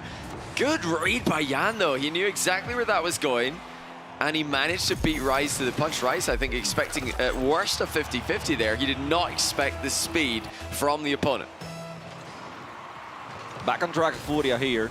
They win this kickoff. Watch out with Lost. He's gonna keep it here on the blue end zone. It's gonna be Yanks faking that one. We saw it before, so I'm gonna call it faking. It happened with the Falcons. Went for the pass, but Seiko now. Deflected by Lost. Lost waiting here, pushing forward. Waiting for Rise. Rise beat him. Yanks now with control. The ball on the corner. Card waiting patiently, maybe too patiently, and Seiko is gonna take it from his hands. Yeah, Furia 1 minute and 5 seconds away from increasing their 3v3 win streak to 4 games. First 3 of those against Karmi Corp, and this one against BDS. That's an incredible record for any team in the world. How about a team who crashed out of Boston in 9th, 12th, actually in last place. I'm just forgetting how bad that result was, because it was such a shock to see. Monkey Moon lean back, reset, huge mind game, and the finish. It's a tie game. And that's why Monkey Moon is undefeated in 1v1 as well, man. That's, I mean, just fooling every single player. Perfect catch on the air, using the reset on the right moment. And those catches are tricky because sometimes as a defender, you're not sure if he's got the reset or not. And the way he used the flick at the end was beautiful to just make a perfect picture placement on the net and get the goal. Yeah, it looks like Furia have got an opportunity here to start another attack, get in the lead once again. Let's see, yeah, 2 of their leads removed already. I'm sure they'd love to get another one before overtime, but it's BDS who are threatening. Great read by Card over his own crossbar, and the counter-attack commences. I'm a little bit confused from Furia, I'm not gonna lie here. They're challenging in an awkward way. They did that with Falcons, but they were forcing Falcons to move a certain way, and they can counter-attack, but that's not what's happening against BDS right now. This last second here, Monkey Moon will kill it. I'm gonna force the overtime. And Furia faked 1 kickoff this game. They decide that trying to fool BDS a second time would be foolish as play standard. I'm sure BDS will be happy to get into midfield play, but they might not be too happy about where the midfield play is going. It's right in front of their goal, and a shot from Lost flashed in front of their eyes before BDS collect the ball. Rise looking to slow play here. I'm sure Seiko's informing the team that he's on low boost as well. Monkey Moon's got plenty. Double commit from Furia. No one in the net here. This is a bit risky. They're getting clumped up in the back corner. But once again, it's Furia with control as he look to bring the ball down the other side of the pitch. Is that going in? Very close. They got the pass now. Lost, putting it in the center. Yanks trying to go for it, but good deflection by BDS. Steal the ball on Card's hand. Card, I thought he was going for the pinch. Maybe he's trying to fool the defenders. Rice now taking it towards the orange end zone. Rice keeps control. Denied the flick by Yanks. Lost. Very strong on the clear. Yanks moving forward with good one. Now the pass for Rice. Rice has... No, he didn't have the reason. Could have been an awesome shot. And that was going in. Whoa! Well, BDS have won it. And it's Seiko with the goal. He has pitched it in off the back corner. That's unbelievable. I mean, Furia were completely surprised, flat-footed, by Seiko's brilliance. It's been a while since we've seen the back corner pinch on target. Absolutely unreal by Seiko. It's one of those shots that you don't expect at all. I mean, Card was on the wall waiting maybe for a very strong pinch that rolls on the wall. But nothing that bounces and goes into the target. net. Yeah, maybe he's thinking, okay, he looks like he's giving this one some juice. It's got to be going upwards into the middle. No, it's just on target immediately. I mean, what a play by Seiko. If that's not the play of the series, then we've got another worldie coming up later. So, Johnny, I felt like Furia had the best in the exchanges in the beginning. And then kind of let it go, kind of allowed BDS to attack too much. And I feel that this is just the way that Furia works. They counter-attack a lot. They are reliant on the defense, maybe too often. But I don't like to be defending on the net the whole time. I prefer when they are able to get that control in the midfield, which is something that they used to have with Kaio and not anymore now with Lost. Yeah, you know, they've been working on their defense. I feel like Furia's always been known for their attacking play, and they've always looked best going forward. But you know, they've improved their defense. Lost in particular has really improved his defense over the past few months. It wasn't enough. And now they've picked 1v1. This is what they do. And any series where 1v1 can come up twice, Furia fancy their chances. It's Monkey Moon and his undefeated ones streak. At least that's the good way of saying he's one game for one in the matchup. It counts, okay? It counts. One thing I'm going to say about this tournament is that it has shown a lot more potential in ones in some players than we were giving them credit. Like we missed. Vati, you know, we knew he was good. We knew it. But as excellent as he proved himself to be, maybe not. And now Monkey's been great, I mean, in 1v1s as well. So I wouldn't be surprised if he takes it the win here against Yanks. Yeah, great jump there. Monkey Moon knew the demo was coming, so he jumped nice and early for the cross-pitch shot. And now Monkey Moon, his one win that he did get earlier came against Chronic, so it's a quality win that he had earlier in this tournament. He's definitely a force to be reckoned with in the world of ones. Comes from a 1v1 background way back in his PS4 days. But can he handle Yan? Can he handle the air dribble bumps? Can he handle the aerial game? Ooh. That's what chance for Yan, but I think Monkey Moon's recovering quickly. Yes, he is. Recoveries are great here for Monkey Moon. The flick, good defense. I mean, very well defended by Monkey Moon. As long as it doesn't land in a good way for Yanks to be an easy goal, I count it as a good defense on my books. Yeah, and you know, Monkey Moon's ground play has been, I think, right up there with the best in the world at this tournament. I haven't seen too much of an aerial game from him in 1v1. He loves to play for the flicks, play for the shots. Here he comes with another one. I mean, he's a real heavy-hitting player. Jan's done well to deal with that one, and not only defend the net, but defend the back corner boost. He loses control of the ball, though. And Monkey Moon's up by 2. You were talking about heavy hitting, and that's exactly what he did. Was able to get a very heavy hit over Yanks. Yanks maybe not expecting a hit towards the net, shot towards the net in that moment, and he didn't even jump. So Team BDS, I mean not BDS, Monkey Moon taking control of this one. Yeah. Kind of. I mean, he's representing BDS at this moment. But yeah, Monkey Moon just dominating Yanks in the first minute and a half. And already Monkey Moon is showing that he has the challenge game to keep Yan at bay. And another perfect shot goes top bins. BDS are looking phenomenal in this crew battle format. We wondered if they simply had an easy group, but now they're taking down Fury as well. And I can't imagine Jorby saying, no, it's only 3 goals, you know, he still can do the comeback. But it's 2 minutes already into the game, and the way that Monkey Moon is not allowing Yanks to attack, that's very worrisome. If you are with that. finally he gets one of the bumps. Now you can say that Yan is 1 for 1 with his air dribble bumps in this game, but if you think back, actually, he failed an air dribble in the previous play. He didn't even have time to set up an air dribble bump because Monkey challenged him so quickly and got the 3rd goal for himself with the counter attack. That's, I think, going to be Monkey's main strategy to get the win against Yan's aerial bumps. He has to challenge early. Is it another heavy hit? Of course it is. It's 4-1. Monkey Moon will not be denied.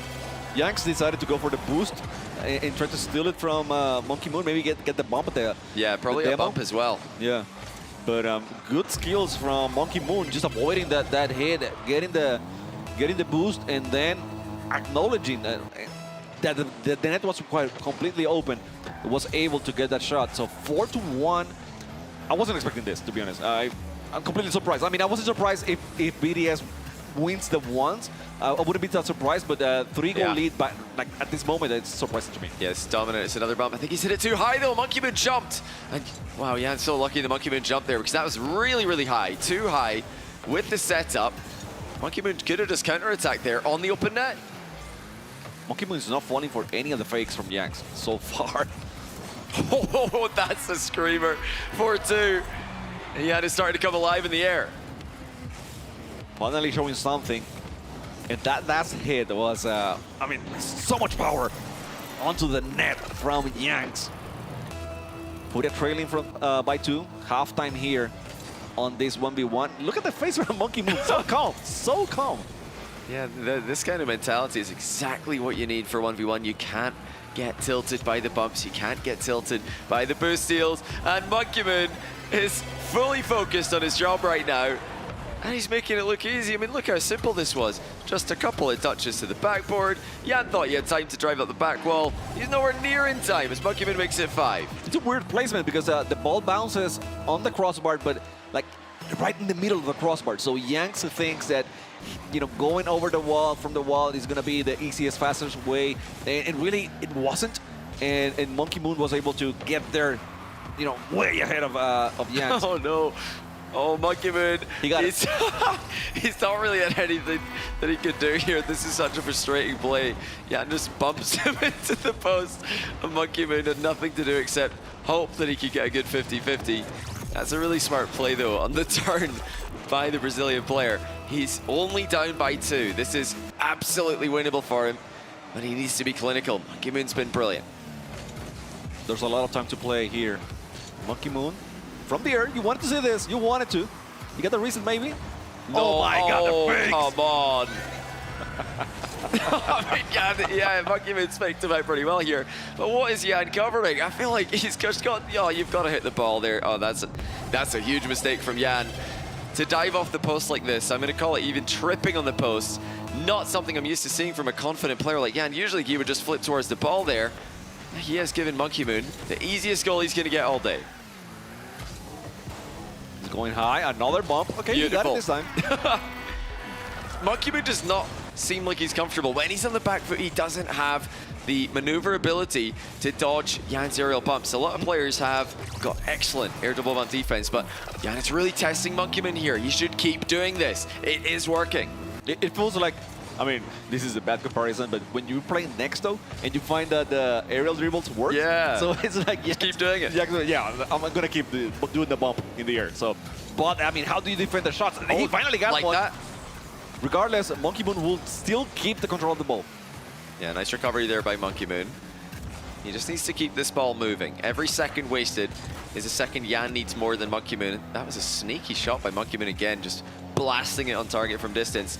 Yan sets up the boost seal. He wants a bit of space here to start the air dribble. There it is. You know what's coming next. He's looking for Monkey Moon, and he gets him. He's hit the bar, but this one's fine. He's got time, and he puts it in. That's 3 in a row. It's the same technique over and over and over. You can call it cringe, whatever you want. It's working, okay? And he cares about the win. That's it. Yeah, I mean, Monkey Moon has to make an adjustment. Right now, he's full shadow defense against Yan's air dribbles. The problem is, he didn't have any boosters make a switch up there. He was a sitting duck. Monkey Moon has to manage his boost very, very well against Yan's offense and get into position quickly. Oh, that's a quick positional play by Monkey Moon. It's already off the bar, and it's open, and he scores. He is just too fast on the turn. Greatness from Monkey Moon. Every challenge has been so good so far in this one's game. I was going to mention, and I'll still mention, there was a little bit of frustration on Monkey Moon's face after that last goal from Yanks, but I'm guessing that right now he's feeling so much better after that goal. Yeah, one in chat if it's relatable when you concede 3 air dribble bumps in a row. I think Monkey Moon is in the majority there if he is frustrated, but that's even more reason for Yan to keep doing it. If he's got Monkey Moon, you know, in an annoyed state, and surely that's an advantage for him, which he really needs at this moment. Time is getting away from him. Monkey Moon has the ball, and he can really waste a lot of time here. Does not need to attack, and actually he runs straight into Yan. Oh, that's a mistake from Monkey Moon. He thought Yan's going to back off, but with this time remaining, you've got to expect Yan to go.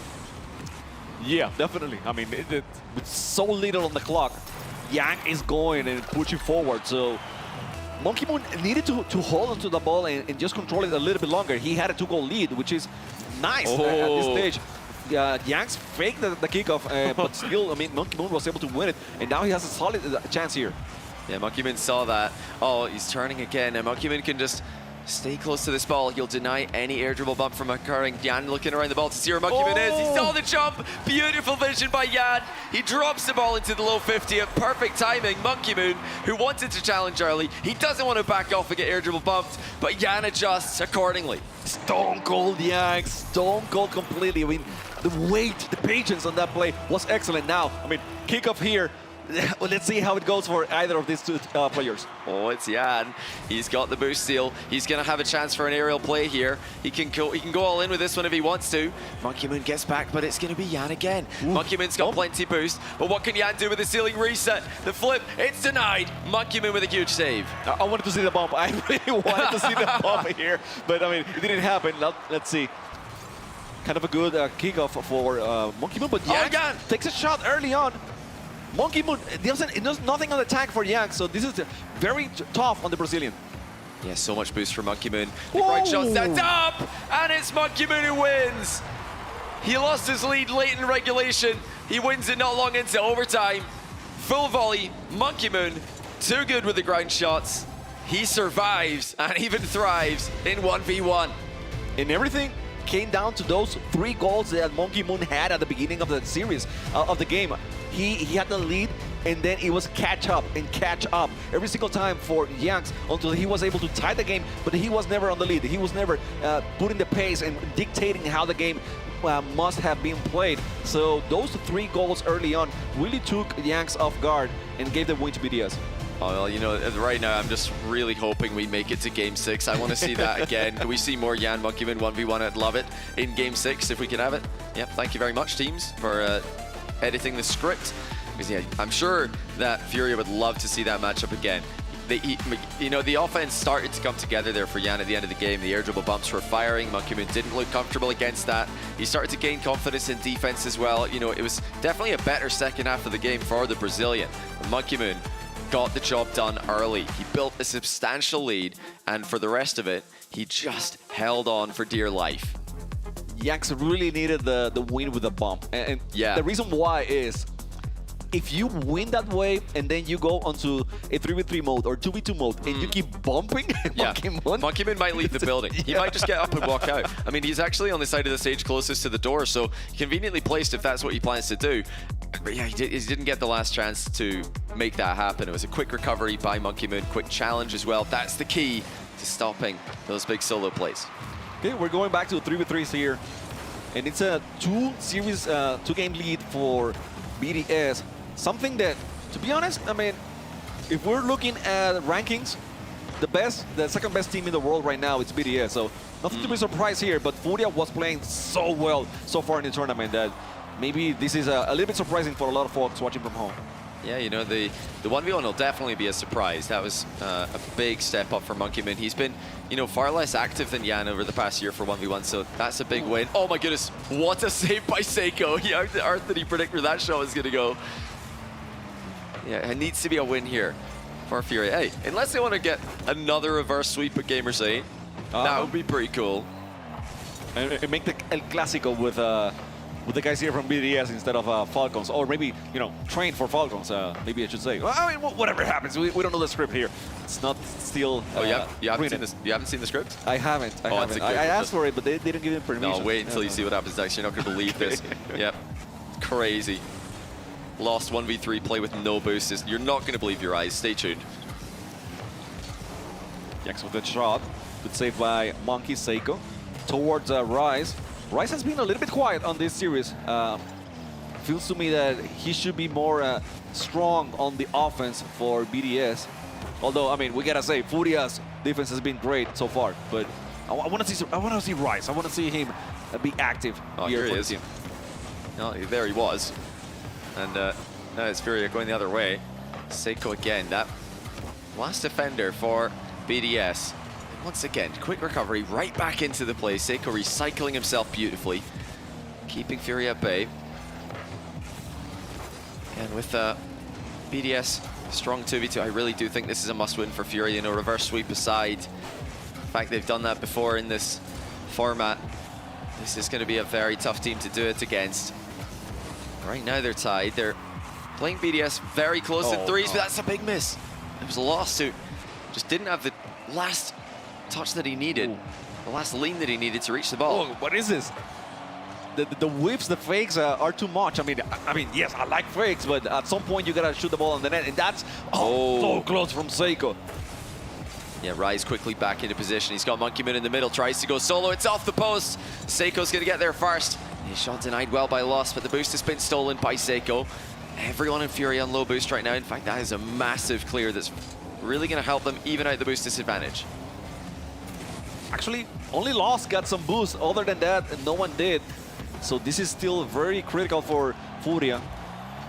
BDS on the attack, the pass, the back pass for Monkey, but Monkey decided to wait a little bit longer. Wise decision from Monkey to Rise. Card is up. He's gonna beat that one. Lost up high, gonna shoot it towards the backboard. No one there to deflect it. Shot from Yanks, and two defenders on the net were able to deflect the ball. Yeah, that was just far too straight at the keepers. I think any corner would have made more sense there. Inaccuracy from Furia. As another chance goes to miss. Lost looking to dunk on Seiko there. Seiko playing a very safe defensive strategy, and Monkeyman, just like in 1v1, absolutely sending the ball the full length of the pitch. You know he's in form when the hits are heavy. Watch out now for Rise, but Card up high. Monkey Moon now against Yanks. Let's see. A shot from Seiko right to trying and missing that one as well. How was that nearly a goal? I feel like that was a double commit gone right, as it was almost a pre-jump rebound by BDS. Here comes Rise with a double tap. He's missed it. Monkeyman follow-up block by Yan. Furia surviving into the final minute now. Still a tie game, 0-0. And surviving is the right word, definitely, because BDS is attacking with everything right now. And Furia somehow avoiding every single shot on the net or deflecting them somehow. But the attack is very poor for Furia. They haven't had any chance of, you know, a second touch or something that really challenges BDS on the net.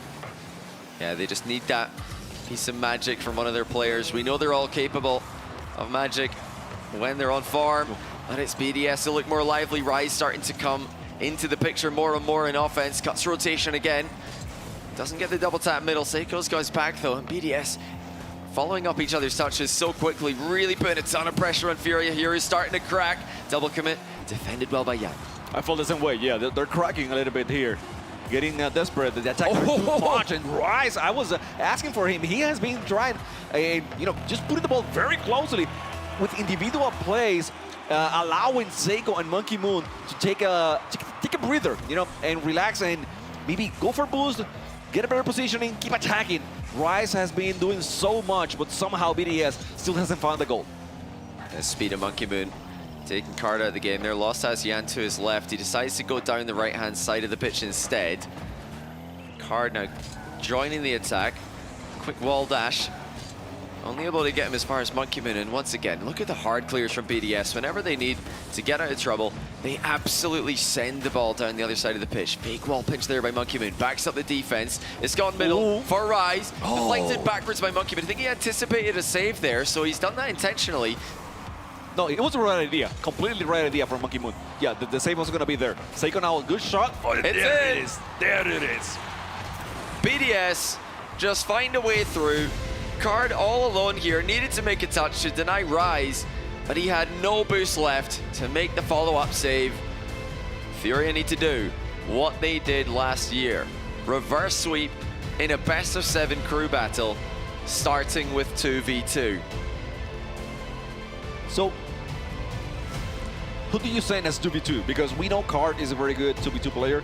He did it last time. He was the 2v2 player for Furia. Now it's been lost, the player that is doing the 2v2 duo with Yanks. But is it a time for a change? Because I don't know. I mean, I'm not saying that Lost is playing bad, but do we risk it all here? Do we try something different, or do we go with what has been not really working tough for them, because they haven't been winning every single 2v2 that they have had so far. Yeah, yeah. Lost and Yan played the first day's 2v2s. They were able to destroy the Limitless 7-3. Then they lost, of course, to Falcons, TRK, and Naupo 3-1 and 2s. And yeah, for day 2, like you mentioned, it was Yan and Card. They were able to win against Pioneers comfortably 3-1. They were able to beat FaZe, Mist, and First Killer 2-1. And then they lost as well. So both of the Furia 2v2 combinations have lost once. They've lost in the last game of day 1 and day 2 respectively. And funnily enough, the only duo we've seen from BDS has been Monkey Moon and Seiko. There it is again. It's going to be lost. So it's back to day 1 for Furia. And they are going to get the first chance here. It's Yan against Seiko this time. A bump comes through from Lost, turns it into a 2v1. And it's 1-0 to the Brazilians. And these are the things that Lost wasn't doing before, and now he is actively going for. That bump didn't hit Seiko, but it was enough to throw Seiko off the play and not be in full position to defend the ball. So great start for Furia. Yanks, so far, good addition. Let's see if they continue with the win here, with the win here in the game.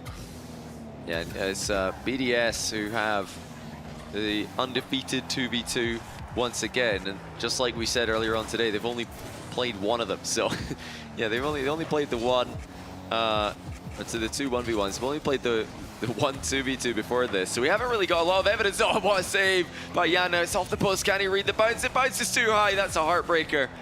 Luckily, they've still got the lead here, and they would have loved to make it too as BDS start to come back here. French 2v2. Worldwide famous for a reason.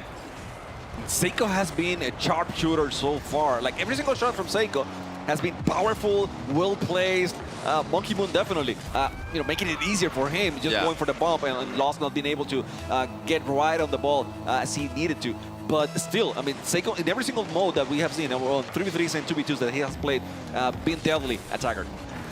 And this is a big statement from BDS.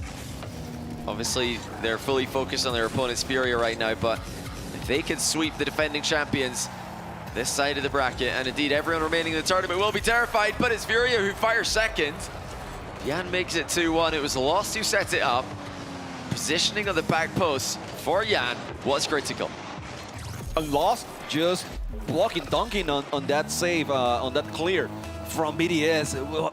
It's what gave Yanks such a good positioning for the shot. So now, a lead for Furia. Let's see how BDS counterattacks. I think Monkey was going for the pass, but Seiko decided not to go. Very smart from Seiko.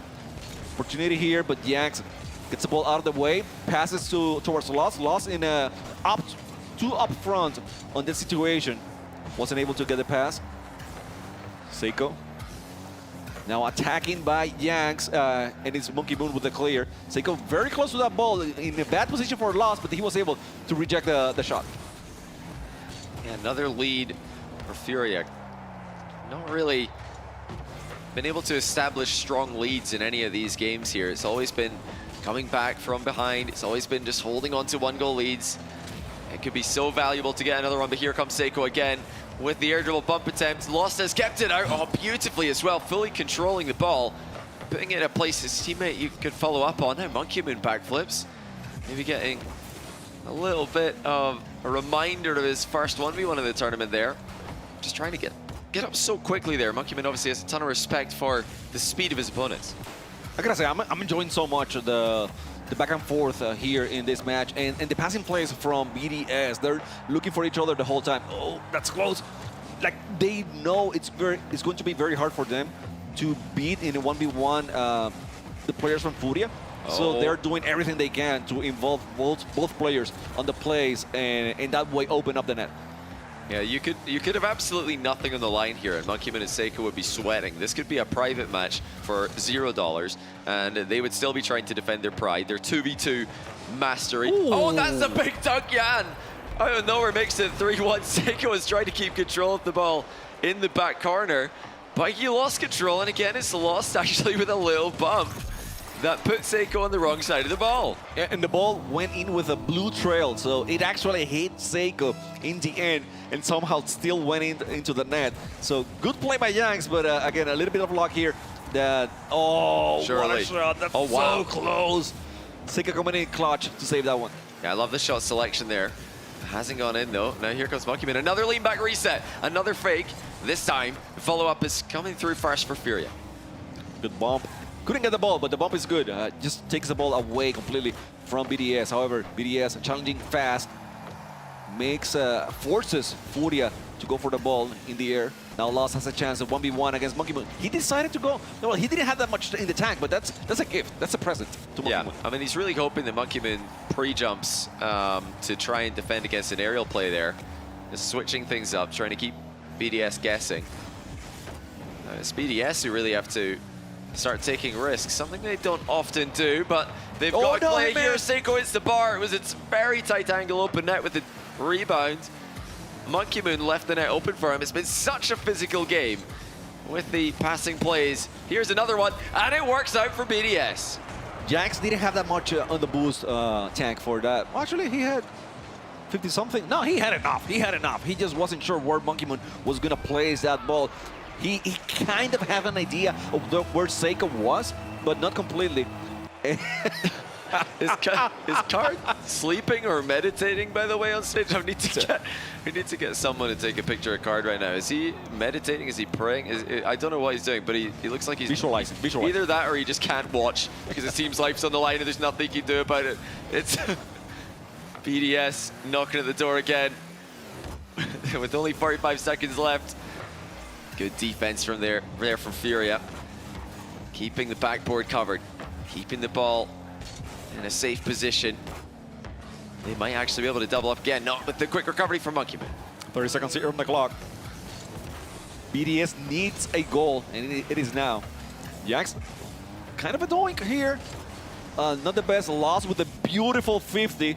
Very good to do another attack or maybe waste some time. Yes, they're wasting time. Very smart from Furia. Getting one demo and the net is wide open. They missed that one. Jax misses the hit, and now it's wide open for BDS, but no, Lost on time. Was able to get a slight touch, and now Seiko way high. Yeah. No one's gonna get it, and Furia survives here on game number 4. Well, that's the start of a reverse sweep. Card is back. He's back in the building. He's awake. I think Mateus just walked up to him there and said, "Oh, we won. You've got to play again, buddy." Like, okay, right, okay. Good thing. You're a fan of power naps.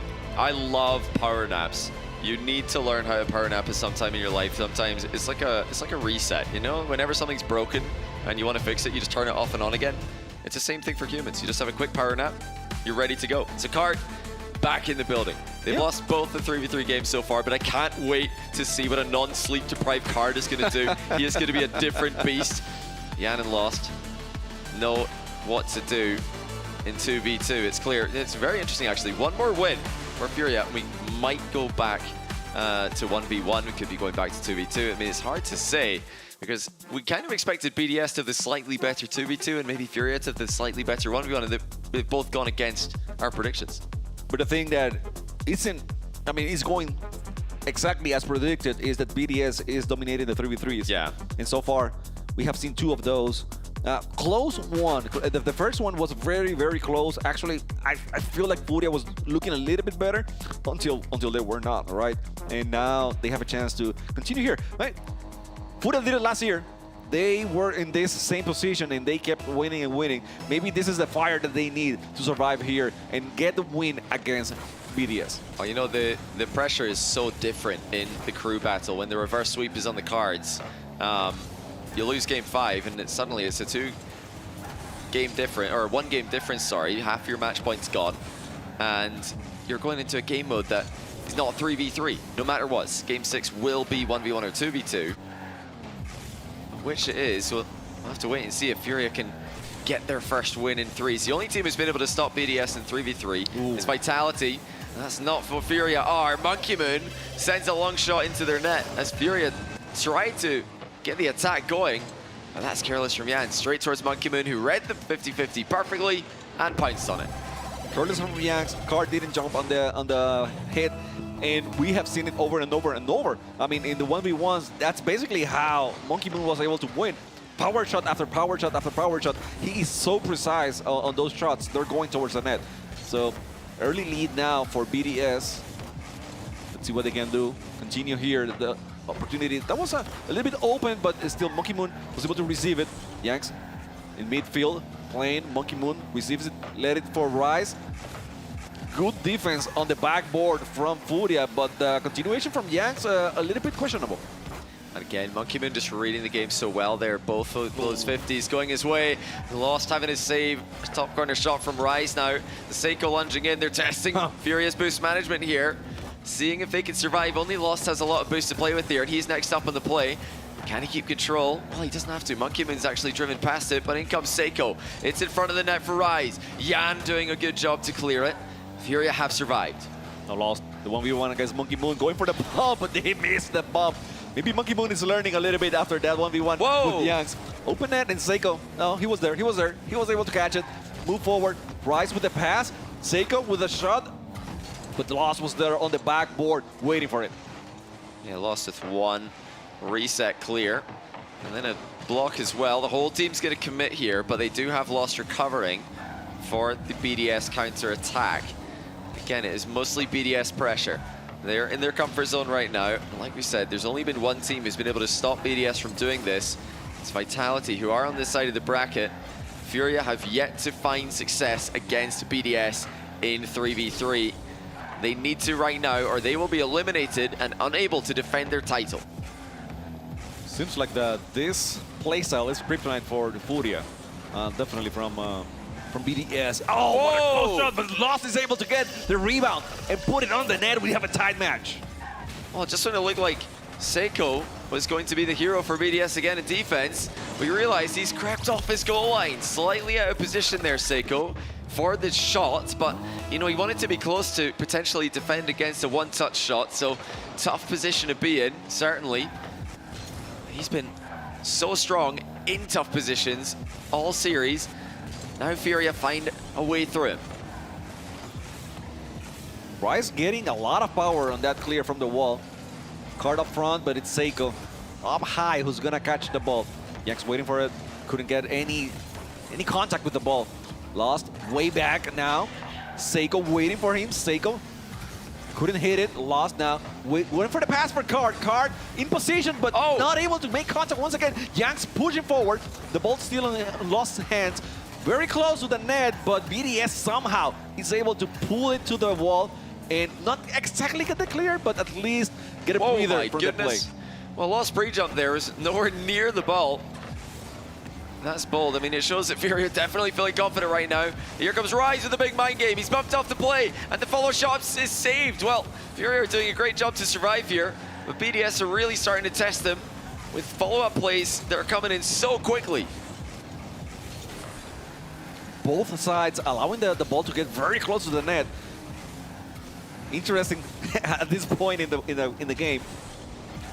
Rise couldn't do much. The pass for Seiko is good. He decided to go a little bit off, maybe to allow Rise to continue the play, but that wasn't the case. Monkey Moon to Seiko. Seiko trying to go over his card. It's good. Rise misses that one. It's gonna be in Lost's hands. He has a chance to go, but Rise a little bit too fast. Monkey Moon waiting for the ball. Card now pushing forward against the backboard. Seiko waiting for it patiently. And whoa, oh my goodness. Well, that's going to be a chance. No, Monkey Moon again cutting it off in the middle, but that was a big mistake by Seiko, who nearly set up Furia. The interesting part is that Seiko misses badly, but BDS keeps control of the ball beautifully, and Furia is not able to take advantage of that situation at all. Yeah, Monkey Moon's reading the game very well. He's always in the right spot to help his teammates out when they're in trouble. Seiko's not in trouble here. It gets a nice 50 past 1. Rise is there to stop Card's attack before it can even get started. Now Rise looking for another fake. He's got the catch in the Furia half, deep in the Furia half. Good control by Lost though. Seiko jumps, but misses. Well, BDS and Furia sitting very deep right now. Both teams are just trying to make it into overtime without taking any risks that are too unnecessary. There was a pass in the middle, but there was a bump, okay? The demo took out the opportunities to get the pass, so we are now in overtime. Won by Rise. Full tank, trying to go for the reset, but good defense by Furia, who's, you know, they're understanding Rise a little bit, so they're waiting for him quite a lot and being able to nullify his attempts in attack. However, you know, Seiko and Monkey Moon have done very good opportunity, but the ball. Oh my.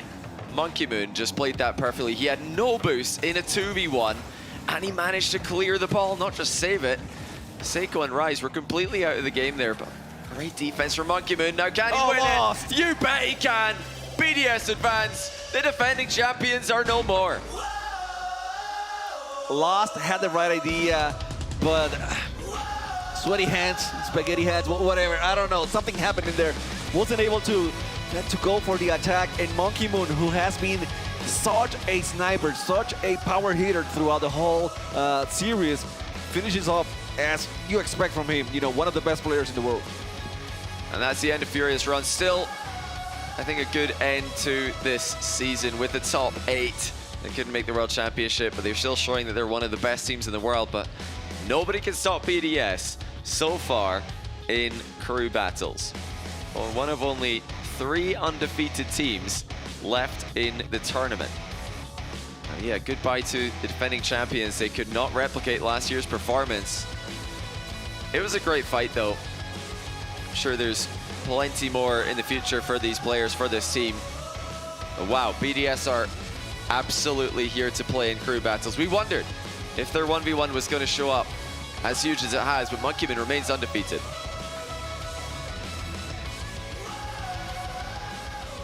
And we're here now with the victorious Rise. Congratulations, you're on to the semifinals.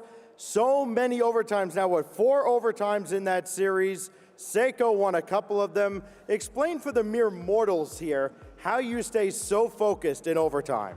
Well, I do think we dominated the majority of the games, especially in 3s. I don't really watch the 1s or 2s, but, you know, like, you just got to stay focused, trust in your teammates, and you'll get the result in the end.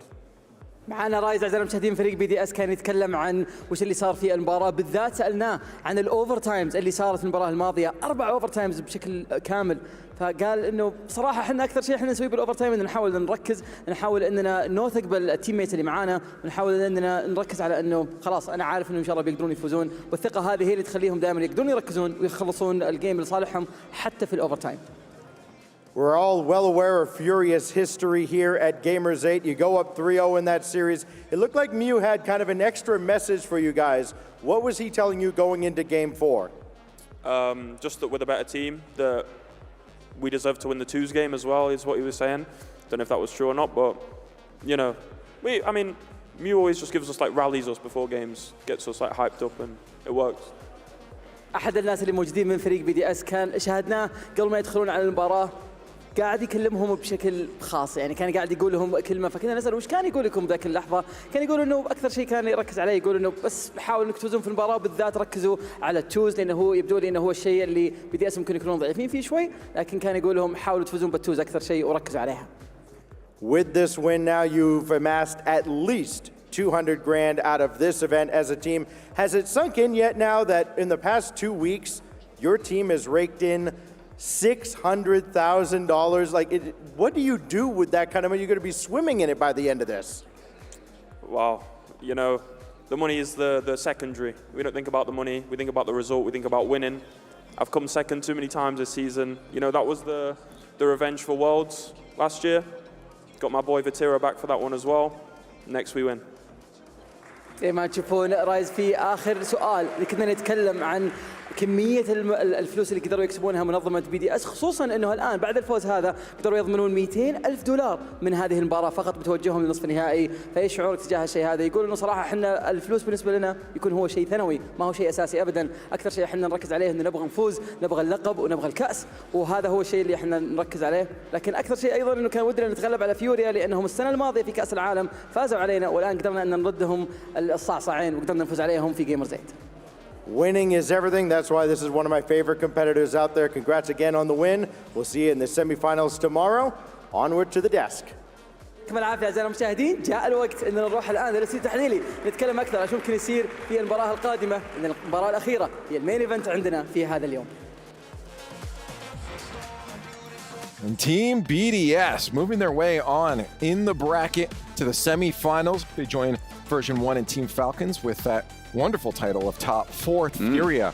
On the other hand, Stumpy is to be no more. The champions are down. Yeah, champions weren't able to bring it out that time, but my word was it close. Out of their 5 games, there were 4 overtimes. It was outrageous how close they came to making sure they were going to be the ones going through to that semi, but unfortunately they had to try and get that reverse sweep, and they couldn't do it. They got the one, but no more. Yeah, it felt like fate was going to repeat itself. Of course, we saw them get the reverse sweep in the semi-finals last time around. This time around, though, BDS just going from strength to strength, and they are looking like a formidable team here at Gamers8 2023. I feel like the loss is like extra sour for a team when you're holding that title, right? You're the reigning champions of a tournament of Gamers8, and you get knocked out in quarterfinals. I feel like there's an extra bit of just, oh man, in the back of their minds. You saw their faces too. It must be just so frustrating having that happen too when you've done it before on the stage like this. But I mean, you say credit to BDS. What a resurgence they've had since picking up Rise. As Seiko, they've gone from strength to strength. They were that team in the grand finals of the World Championship. And the player that I want to point out is going to be Monkey Moon, is that, you know, we're going to be getting to our MVP later, but he was able to take down Yan in that 1v1, which is that's an incredible achievement for him to do, especially when Yan is going to be such a confident player in 1v1. And he had his troubles as well in that 1v1. You know, he was pulling away from Yan. He kept coming back. Then in the end, having to win it in overtime. Never easy, and he had the stomach to do it. Well, now I guess we look at their potential come-ups behind them, Real One Team Vitality. I mean, that's something that I'm wondering if they're just sitting in celebration right now. Hey, at least we got this far, because if you start looking forward to that, you're going to just start panicking. I reckon they'll be watching it with a close eye, actually. Sometimes I agree. The last thing I want to do is worry about other teams. I think this one, I don't know if they're rooting for Vitality or against Vitality to get the rematch, but I think they're going strongly one way or the other. Right. Well, it's time for our SDC play of the game, and we're going to have to send this one to Mr. Seiko. Oh. Yeah, this right in the corner. We've seen this one before, I think. Yeah, very reminiscent of a goal that people may well know from Astral way back in the day. But in the corner, you just see Seiko come in, and he pinches it so perfectly that nobody on Furia reads it. Card has to half flip back. Yan does get a touch, but he's unable to get there. And it's the pixel perfect corner to corner. Snipes it with the sheer speed.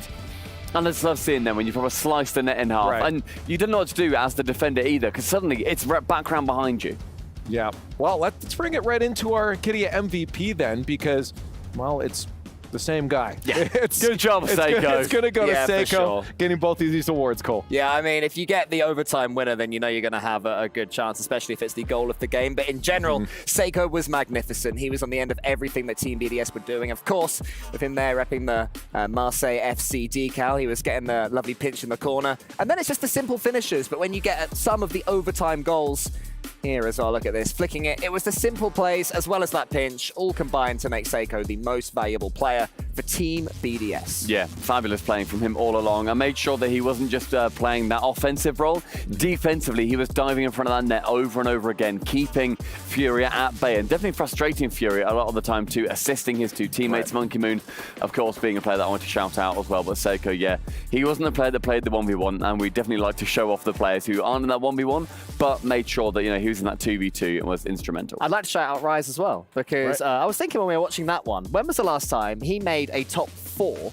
without either Joyo or Vatira making the same position? It turns out there hasn't been a top 8 that he's made without those guys since RLCS Regional 2 back in full, which is years ago now. He's had Joyo and Vatira by his side. He came to prominence before them, and finally is, you know, making his own way. So it's good to see that Rise is, unless I've missed one, I may well have missed one. This was some quick scrubbling don't through. clarify it. If you have, someone will find out. Right. You're right, don't worry. Sorry. You're correct. Someone will find out and make sure that you hear about it. Yeah, I'm sure. If there is something else there. But there it is. Team BDS on their way up and out of the stadium, but into the semi-finals. They're going to be waiting for our next match, our last match of day number 3. It's going to be Rule 1 versus Team Vitality.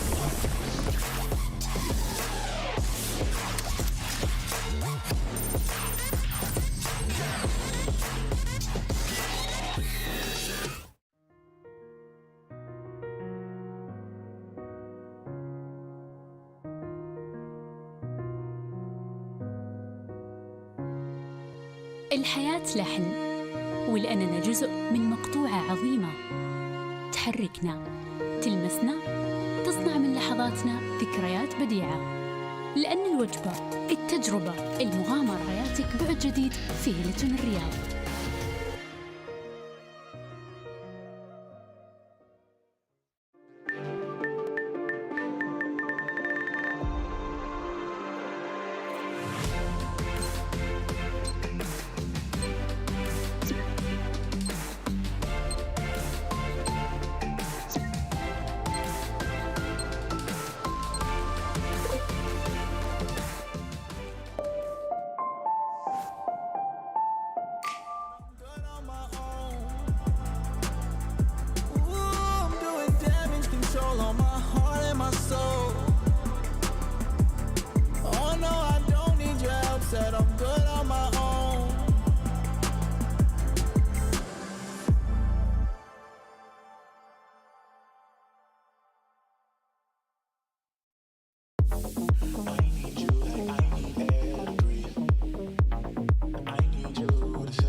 It's that time of the evening. Our LG match to watch has arrived. Everybody has had their eyes on this quarterfinal. Rule 1 and Team Vitality are on their way, and only one of these teams can make it into top 4 and continue their journey here at Gamers8 2023. I'm Leif. Joining me on the desk now is JamesBot and Corelli. This has been the match we've been looking forward to. Oh yeah, it's match of the day for good reason. We've seen Rawas dominate in his one's journey. Rule 1, they look to be fierce. There's clearly a hometown boost that the MENA teams are receiving, seeing how well the Falcons have been playing. But this match is one that we've all been eyeing. Oxygen already took down Vitality before, which nobody expected. And now we're wondering, can this hometown buff be enough for Rule 1 to make it over? It certainly was for Team Falcons against Gen G. I mean, the crowd was completely behind them the entire time. Rule 1 is going to receive that same treatment.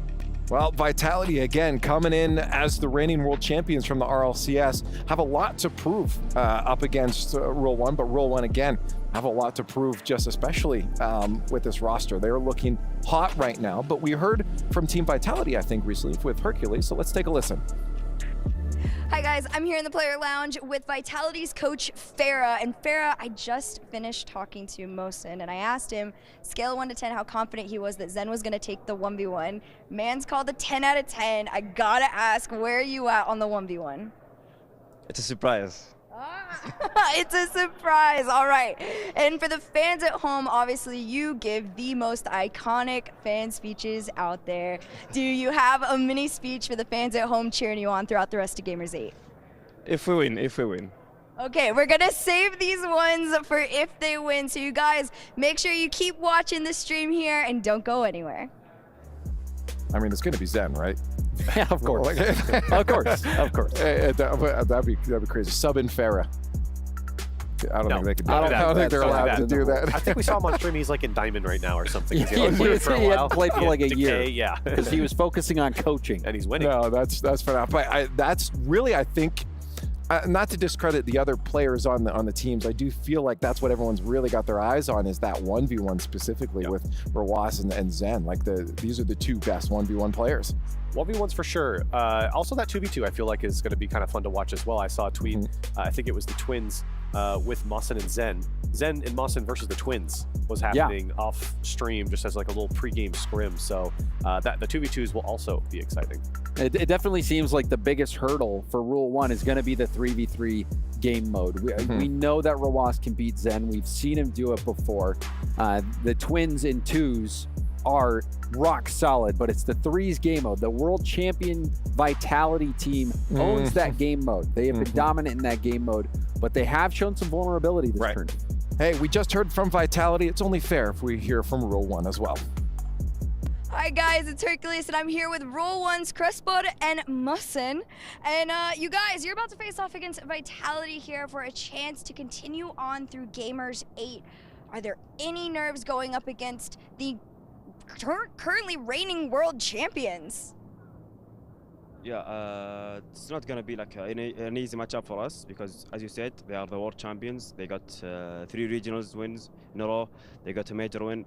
So yeah, they are like clearly the tournament favorite to win this whole thing. But we are just like them. We have Rawas, one of the best players in 1v1. And for me, he is the best player. So yeah, it's going to be like a competitive match. Hopefully we will take the dub in the end. All right, and I'm going to send this one over to Mohsen. Mohsen, your teammate, Rawas, is about to face off potentially against Zen. Scale of 1 to 10, how confident are we that Rawas is taking this? طيب فهمت السؤال؟ تقول لك ان مباراتك الجايه او المباراه الجايه راح تكون في بين روس وزن، فمن 10 كم تتوقع يعني نسبه كذا الثقه في روس؟ صراحه اثق في روس مره وثقتي فيه 10 من 10 صراحه، وروس اشوفه افضل لاعب في العالم في الونز. He said that to be honest he is super confident in Rawas because he is the best player in 1v1. And on a scale of 1 to 10, he said that it is 10 out of 10. Ooh, all right, 10 out of 10 in confidence in Rawas for the potential infamous 1v1 against Zen on LAN. Well, good luck to you two. And, well, good luck to all of us. There's a lot of nerves coming up on this matchup here. We got more coming your way. Well, you got to be confident in your teammates going into something like this. I mean, and I would be too. Yep. If that's the guy representing us in ones. Yeah, I mean, honestly, you got to back your teammate no matter what. If me and Corelli were going up against Vitality and someone asked me, no, well, actually, maybe I not. don't think Maybe not. Maybe people Don't even probably put see that out that. there. That's blasphemous. It's not even close. No, but I do We would love smoke 'em. I do love the support from the teammates. But this is going to be quite the test. I mean, you heard Crespor talking about the results. He didn't even need to be prompted. He's like, they won 3 regionals in a row. They won the major in Boston. They won the world championship. They are the tournament favorites. Those are his words, not mine, but I think I'll co-opt that as well. I think we all know that Vitality is the beast right now. I think what's fun to think about this is if Rule 1 were to win, it would be an NA representative, a MENA representative, an EU representative, and another MENA representative here in the semifinals. So 2 MENA teams in NA and an EU. That would be exciting to have 2 teams go into top 4. I mean, we'll find out. I mean, if the hometown buff is working so far, Falcons made their way on through, right? But I want to know, okay, I need to know on this one. Do you guys lean anyway on one of these teams? 4-2, Rule 1. I have to give it to Vitality. They have not lost yet. I think it's going the distance. Well, we're going to find out right now. It was the match to watch, and it is the match that is here. Here it is, your main event of the evening. This showdown between MENA's new favorite sons and the reigning world champions have the entire boulevard buzzing. الحدث الأساسي في هذه الليلة راح يبدأ الآن. أبطال العالم وأبطال الشرق الأوسط راح يتواجهون هنا في المسرح في جيمرز 8 في الرياض. كل الناس في البوليفارد جدا متحمسين للحظة هذه وكلنا ننتظر بنشوف مين بيكون الفائز. Let's bring out our first team onto the stage. They stole the show in Boston. They stole the show in the entire MENA region. Now they're going to try and steal it here on quarterfinal day and join Falcons in the semifinals.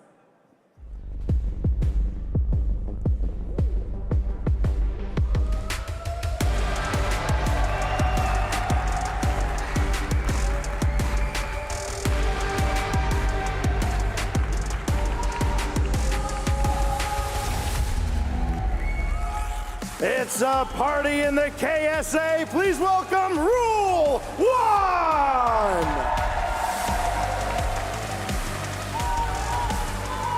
Rawas has outscored his opponents in ones 21-5, and it hasn't even been that close. 4-0 in threes with dominant victories over Team Secret and Version 1. They are undeniably fancy, the crowd favorites in our main event. رول 1 وصلوا إلى المسرح. إذا مشاهدينا هذا الفريق اللي يعتبر هو أبطال الشرق الأوسط، هذا الفريق اللي من أول ميجر في الشرق الأوسط نافسوا فيه استطاعوا أنهم يجيبون الكأس على طول. هذا الفريق اللي قدر أنه يمثل الشرق الأوسط بالكامل في كأس العالم. معاهم روس اللي يعتبر من قول الكثير من الناس أنه هو أفضل لاعب 1v1 في العالم، لكن هذا الشيء هذا ممكن أنه يحدث معنا في المسرح لأنه قدام المباراة وينز تكون من أفضل ما يكون، لكن خصمهم يعتبرون هم حاليا الأفضل في العالم. خلونا نرحب فيهم.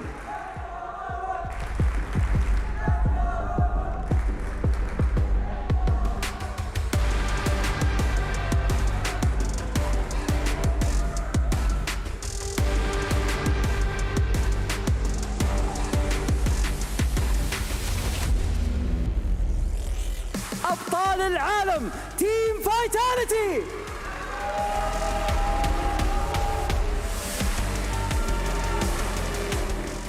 تيم فايتاليتي من أول بداية السنة إلى اللحظة هذه فازوا ب3 مياجر متتالية، فازوا بكأس العالم قبل أسابيع متتالية، معاهم أفضل لاعب 1v1 في العالم زن متواجد معنا في المسرح. هذا الفريق لو أتحدث من الآن إلى نهاية البث ما راح أخلص من إنجازاته، وهو الفريق المرشح الأول للفوز بجيمرز 8، لكن الآن قدامهم مباراة صعبة أبدا ما راح تكون سهلة قدام رول 1. Win a world championship and come right back at it a week later. Try to double your money. That is the task for Team Vitality, also trying to secure the Gamers8 Club Award. Teams, it's now time to go ahead and take your seats for our main event this evening. Rule 1 and Team Vitality. Fancy, there is a true main event feel here in the arena this evening. Rawas and Zen's 1v1. It's going to be the best thing we've seen in Gamers8 so far. It's the infamous matchup. Everyone is waiting for it, and I can't wait to start the match. أعزائي المشاهدين, best of 7, ربع النهائي. الفائز على طول إلى السيمي فاينل، الفائز بعدها على طول إلى الجراند فاينل، وفرصة جدا عالية للفوز بهذا الكأس. بالتوفيق لهم على طول مع المعلقين. This match is everything you've come to see. The twins on the big stage, Rawas versus Zen, with over $100,000 the difference between victory and defeat. This is your grand finale here this evening. Fire up and let's roll! Match of the day about to begin. Vitality versus Rule 1, with Rule 1 on home ground and Vitality coming off the back of a World Championship and a record-breaking split. Oh, baby, I've been waiting for this match all day. Rule 1 versus Vitality, Zen versus Rawas. You heard the devs talking about it as well. The big question that they all had was Rule 1 in the 3v3 versus Vitality. That's going to be the big question mark. And the ones and the twos, it's going to be difficult. Every single mode almost feels like a toss-up. Yeah, absolutely. And I feel like when you look at Vitality, they've got to be the lock-in for the threes. Realistically, they are the best threes team in the world at the moment. That is indisputable. No one has ever done what they have been able to achieve in the short few months that they've had Zen on their side. But then, who can take down Zen? And who has taken down Zen, been undefeated against him? Rawas. On the other side, 2-0 against him, beating him 4-3 and 4-2 historically. It's going to be a banger, and it is our final match of the day for a reason. And that crowd is going to be fully backing this Rule 1 team. And if yesterday is anything to go by, I think Rawas, I think he plays into the crowd because he absolutely smashed Daniel yesterday. And so you gotta think he's still gonna be that kind of force here. But with Vitality, they're only ever good for one loss usually. Then they usually take it personally and then rinse you through the rest of the bracket. Yeah, we saw that happen in Boston. They lost to BDS, it was 4-2, they were well upset. And then they embarrassed every other team on the way and then beat BDS twice in the final to lift their first trophy.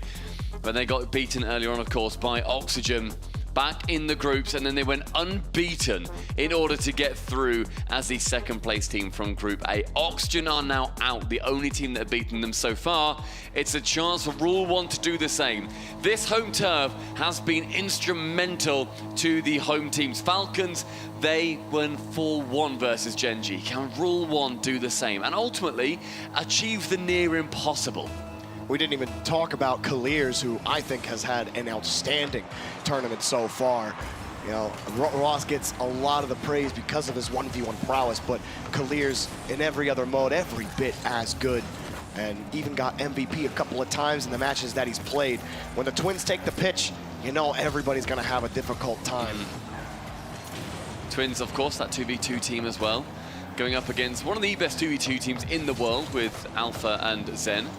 But I mean, the fact that we've only been talking about the 1v1 realistically, we've not even mentioned the fact that we've got probably the top 2v2 teams in the world on this pitch as well. That's extremely exciting. But it's a chance for Rule 1 to really show that that top 4 result that they had all the way back at the Boston Major, that wasn't a fluke. They, of course, wanted to do more at Worlds. They weren't able to. Falcons outplaced them. Vitality is absolutely a proving ground, and that is a great pass. A pass back as well. Mossa was not expecting it, though. A shot down and Zen to save. A nice save from Zen. Just not enough power there. Now gets the flick, but again saved. Verdosen setting up one for Alpha, but blocked again. Zen playing it closely, gonna wait for actually a non-touch from Mawson. And it's gonna come down for Roas, getting the clear out for Rule 1. It's very good pressure from both teams so far. Roas now passing it down. That's a free jump. That is beauty on a plate. That's the brotherly hive mind right there. Kaliers with the pre-jump, but Ross, look at that pass. Perfect on the nose. Kaliers, perfect placement on the left side. Nobody from Vitality can respond. Unbelievable. Seeing those passes come in too, making sure that they are going to be working, as you say, Jorby, that's that hive mind. They've got that twin connection. Chance now for Kaliers to make it 2, and he does so. Bar down. And that is a huge lead for Rule 1. Yes, sir. Ross just sends it down the middle of the field. All of Vitality were still in the midfield. You see Alpha coming back. Neither of them were expecting it. They thought somebody was going to be able to get that ball, but Zen creeped up too far. Alpha was still rotating back. They get caught out. Kaliers punishes them with another perfect shot. And no one back whatsoever. And you normally see that Vitality, their rotations are perfect, essentially. Seeing them both gone is going to be a very good sign for Rule 1 and all the fans in our audience. We saw Sunless in the audience a little bit earlier on. So shout out to him, making sure that he's supporting the boys. Had a little chat with him, and he's always so excited to watch them play. I still think it's so cool that we have a Rocket League endemic organization. And even, you know, based off of a meme of Rule 1, I just think that's one of the coolest things that we have. And for this team to be as good as they are as well, one of the coolest stories we've had in Rocket League. Zen try to set this up. Also, one of the coolest come-up stories that we've had, winning 5 straight tournaments, trying to make it 6, but Rule 1, so far in this first 3v3, making it difficult. Zen, great catch, great flick. Alpha's going to be there, but no contact made between him and Mossen. Chance for a dose now on this right-hand side with 80 boost. Gets the reset from the ceiling. So he's still got his flip, but does get caught out by Mossen on that chance. Another ceiling pass comes in, straight towards the net, in fact. Zen, the ceiling bounce, an intended pass, but the accidental goal, they all count as 1. And you see Roas jumped a little early, and then not a bad recovery to get back up, but really it was a great 50 from Radosin. He flips right underneath it, just caused the ball to pop up perfectly, and Ross just got frozen on the goal line. He's just hoping that Zen doesn't get a decent shot. Well, I mean, good luck with that. It's Zen, and the dunk from Alpha will give Vitality the tying goal. Zen being able to make this contact with such speed. It's 1 there, it's the second towards the net. Kaliers tries his best, but Alpha's there to dunk. It's 2-2 at 2:22. That first touch from Zen was kind of ridiculous, and it bounces perfectly on the outside corner, and he gets that touch out. That's a tough one for anyone to handle, even Rule 1. Evened up as quick as you like, and Vitality will very much be liking that chance to make sure that they're going to bring it back to a nice level scoreline. Alpha trying to challenge versus Kaliers, but Kaliers getting the better of him, pass it off to Mossen. Zen is already up, can't quite get it past on the dunk. And now 2 minutes remain, and Vitality have had a brilliant final minute or so. Alpha looking for Zen. He's got him, and Vitality looking for a way out on defense. Rule 1, you see them all lurking around that midfield line. Pop from Ross, a big miss on the backboard, and then they missed it off the bar. A chance for Rule 1 to take the lead, and they squander it. And Alpha with that huge miss too. Should have been a goal for Rule 1 realistically. Fortunate for them, they're not going to be able to get it. And falls back down towards their defense. Wrath challenging versus Alpha in the sky. Mossen does easily beat out Radosin. Zen with enough boost can take it back, recover, and get another touch, but it falls down to Alpha to clear this one away. Nobody there for him, so just has to relinquish control of that ball entirely. Good pop here from Kaliers. Trying for the air dribble. Rule 1 gets set back up. The shot right in front. Kaliers trying to get a bump. A touch or anything, but Rule 1 starting to squeeze here on the Vitality back line. Next up, Kaliers looking for a way in. Next up, Mossen. Nice soft touch, but this one just to keep the pressure up on Vitality as they continue to kill the ball into the corner and get another clear. Alpha chance for a great dunk here, but Roas very intelligently doesn't go for that challenge. Knows that if he does, it could pop out right towards the goal. Instead waits then to head towards that back line. And then you look at the pressure that Vitality maintain with. Chance for a dose in now. Roas does take it low, and again takes it low. It's enough. And Kaliers back flipping the save away from Zen's shot. Some crazy saves already. Lost not enough juice on that pass. Zen, heavy touch. He's not going to be able to get a transition for Vitality. Rule 1 threatening again. Rule 1 certainly have had most of the pressure in the last minute and a half. They haven't been able to put that real pressure in front of the box. Vitality have managed well enough, but managing is not enough. Really, you're thinking about forcing the OT unless you can get a counter here. All Rule 1 pull back. They might kill it for OT. Do they get one more here? Do they want to play it? Vitality trying to force it out. Downfield, we go overtime for our first game.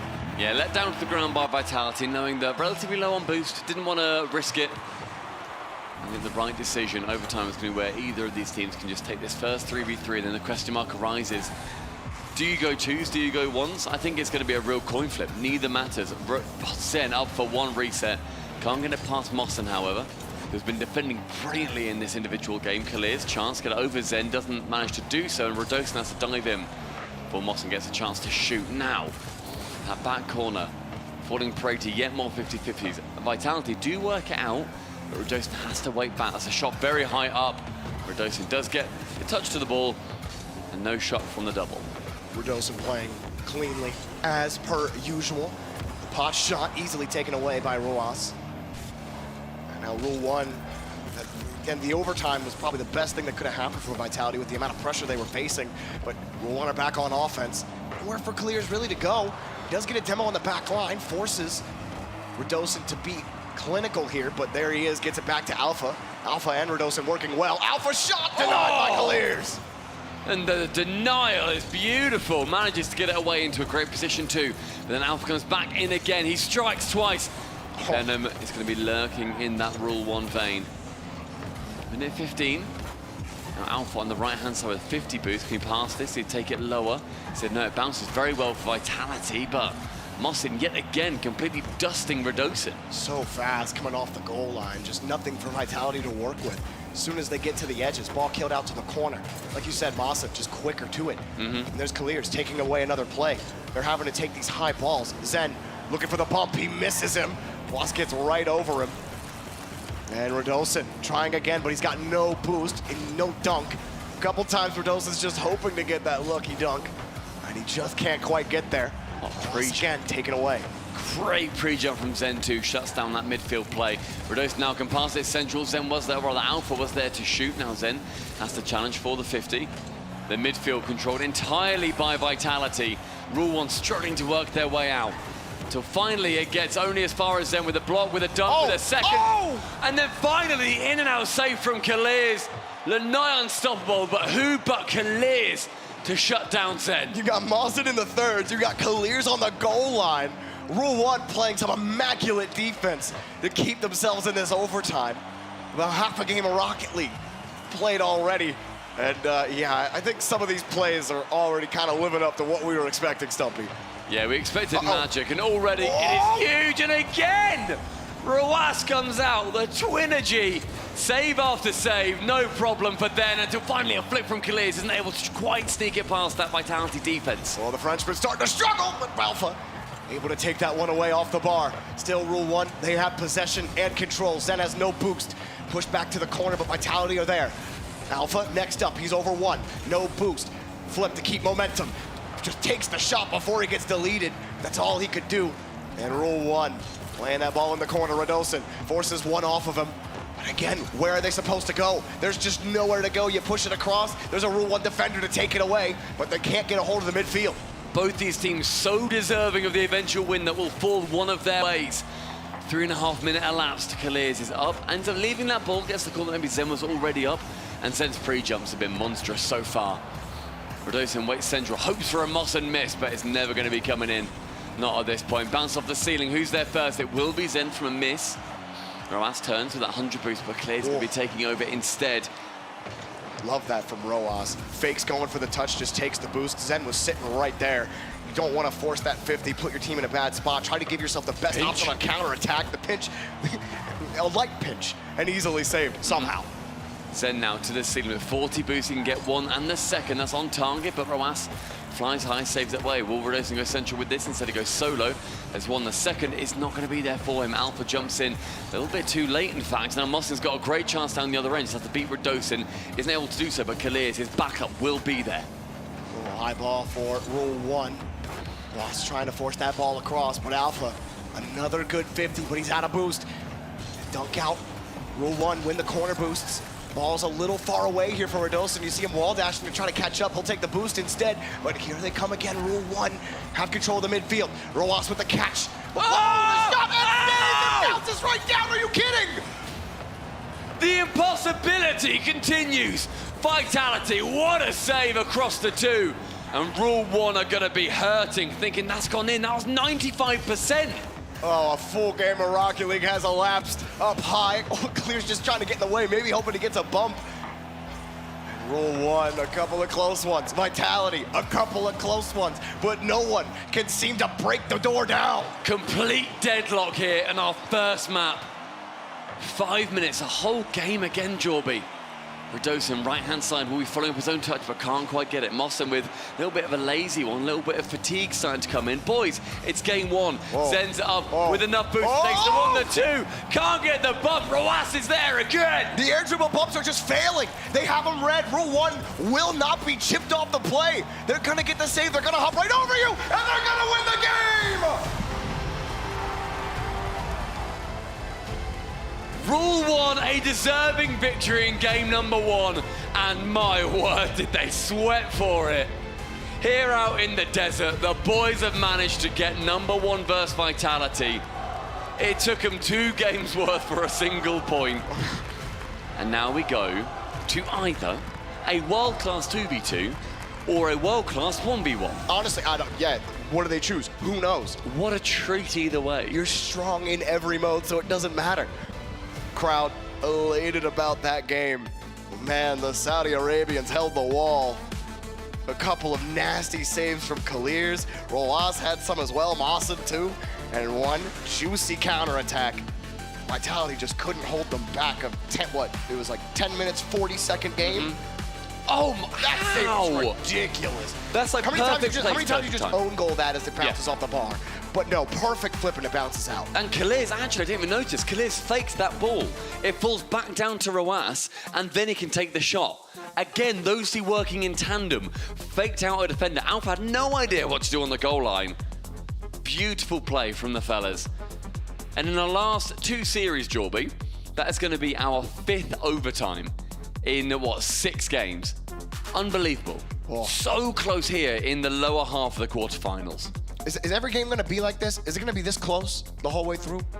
It may well be. I feel like it's going to be. I mean, I've also just looked, the Oxygen versus version 1 game or series, that was also 4 overtimes out of 7. We have 4 OTs in BDS versus Furia as well. And we have it. Let's go. Roas Let's go. versus Zen on LAN. Ladies and gentlemen, buckle up, because you are about to have a wild ride. 2 players that are just so quick, and Roas will strike first. First blood goes to Rule 1. His first aggression by Zen, but wasn't quite able to sneak anything past that defender. And right now, when you look at these 2 in the leaderboards, they are number 1 in Zen and number 2 in Roas when you look at them competitively. Love that. It literally doesn't get any better than this. And there you go. It's 1-1 immediately. Zen getting the perfect kickoff and a perfect shot off the rip. Flips into the ball. Ball bounces perfectly back to him. Nothing Ross could do. Both these players also completely on their game today. Sometimes you have these hyped up matchups where actually it ends up being good, but not quite the world-breaking 1v1 that you would expect. From what we saw in that 3v3, it is going to be that level of quality. Roas with a reset, does get blocked out by Zen on that chance, but relatively low on boost and has to try and struggle back. Gets 100, lands underneath Roas, can take the shot on target, flies up for the double, but Roas will very much be there. Zen immediately turns on it. Roas saw and will happily take that back to his own corner. Get that midfield boost. Zen playing him tight, and he's got that first grab. And Roas just flicks it over top of him, but it's not in, and finally goes right over the top of Zen. What on earth is that shot? Roas from here basically gets sort of like a backflip flick. As it lands on him, he catches it and can flick it in. 16 kilometers an hour, but the second goal for Rule 1. These players are just so fast. Like, you cannot, you gotta jump as soon as you see Roas catch that ball, because that flick is just so deadly. But he didn't even catch it. Yeah, it kind of bounced off his car. You're right, he did just kind of pop it up above him and then bounce off the corner and in. I mean, the perfect shot. Chance now for Zen to get a retaliation. The long shot won't work on that chance. With 36, he sees the Roas has snuck out of net and he can't get back. Every angle is deadly. That's a nasty touch from Zen. Roas gets it across, he thinks he can get back to it. He takes a really wide approach after he takes the boost, and Zen punishes him for it. He's still gonna get solid power on that play. 2-2, minute and a bit gone. Chance for both these players to be able to reign supreme over the other. So far, Roas is undefeated versus Zen. as we said at the top of this game, 2-0 when these two have faced each other. And the air dribble bump. And it's going to be starting off big for the Frenchies. Gotta love the good old air dribble demo. Zen executes it perfectly here. We're back and forth just like that. It's as soon as they get the ball, immediate shot. There's no waffling, there's no messing around with either of these players. Kickoffs have been good for Zen so far, and they will be good for Zen again. Gets the one, gets the second in quick succession. And kickoffs always play a massive factor. Roas just didn't get enough of that one. You can see from his perspective how he flipped into that ball. Zen just got massive center on that ball as he flipped into it. Now with 3:33, 4-2. Left-hand wall is going to prove to be the next battleground, and a shot flies on target. Zen very bravely going for that boost. Just managed to just about sneak back in time. He's just so Can also get his own corner boost, and then will forgo the ball, get the next corner boost. Roas very low, but rotates via the mid. Both on 100. Zen with one goes to Musty! I hope he's sitting in the audience right now, because that was perfect. Oh, the power on this. Just good night, Roas. Not even bad position. Not bad anything there for Roas, but perfect power. What are you supposed to do? When you see a perfect Musty flick, it's just one of the most beautiful things. It's the smooth top of the yogurt that just looks incredible, that you don't want to break. It's just everything. It's like you go to the ice cream shop and you order the single scoop, but they give you the double scoop, like just for free. Roas gonna split the lead here, get within 2, able to get it back, catches Zen out completely, puts it on target. Yeah, good movement down the pitch by Roas. Manages to sneak in middle of the net as Zen just can't quite come back in time. Vitality though, thanks to Zen, 5-3 up in this individual game. Roas now winning this kickoff. We're gonna have like 20 goals again? Is that what's about to happen? Oh, I could go for 20. Yeah, 20's good. Go on then. Roas gonna turn around quick, but he sees Zen in the air. Now he's gotta wait, or Zen has to wait rather. Gonna take an aggressive challenge, and he's just giving Roas a free goal. Brilliant win from him too, the speed.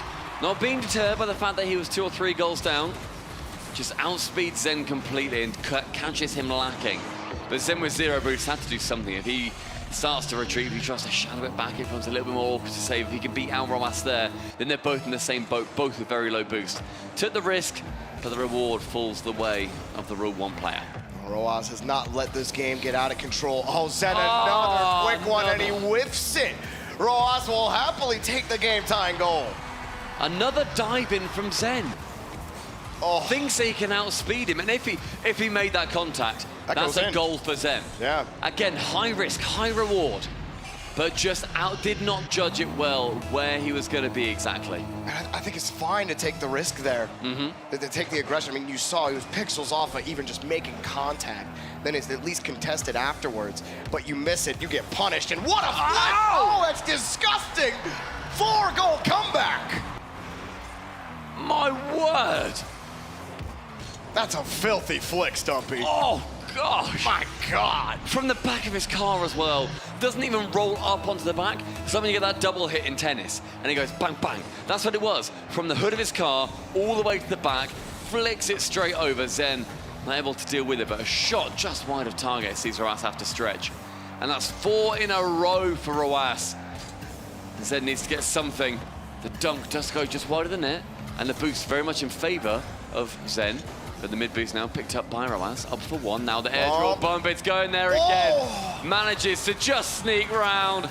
Another high risk, another high reward, falling in favor of Roas. Such an aggressive approach by Zen, but the air dribble bump, it's tried and true, Stumpy. He connected on the last one. In the 3v3 though, how many times had he gone for the air dribble bump and Roas was just over top of him and got the save? Exactly what happens right there.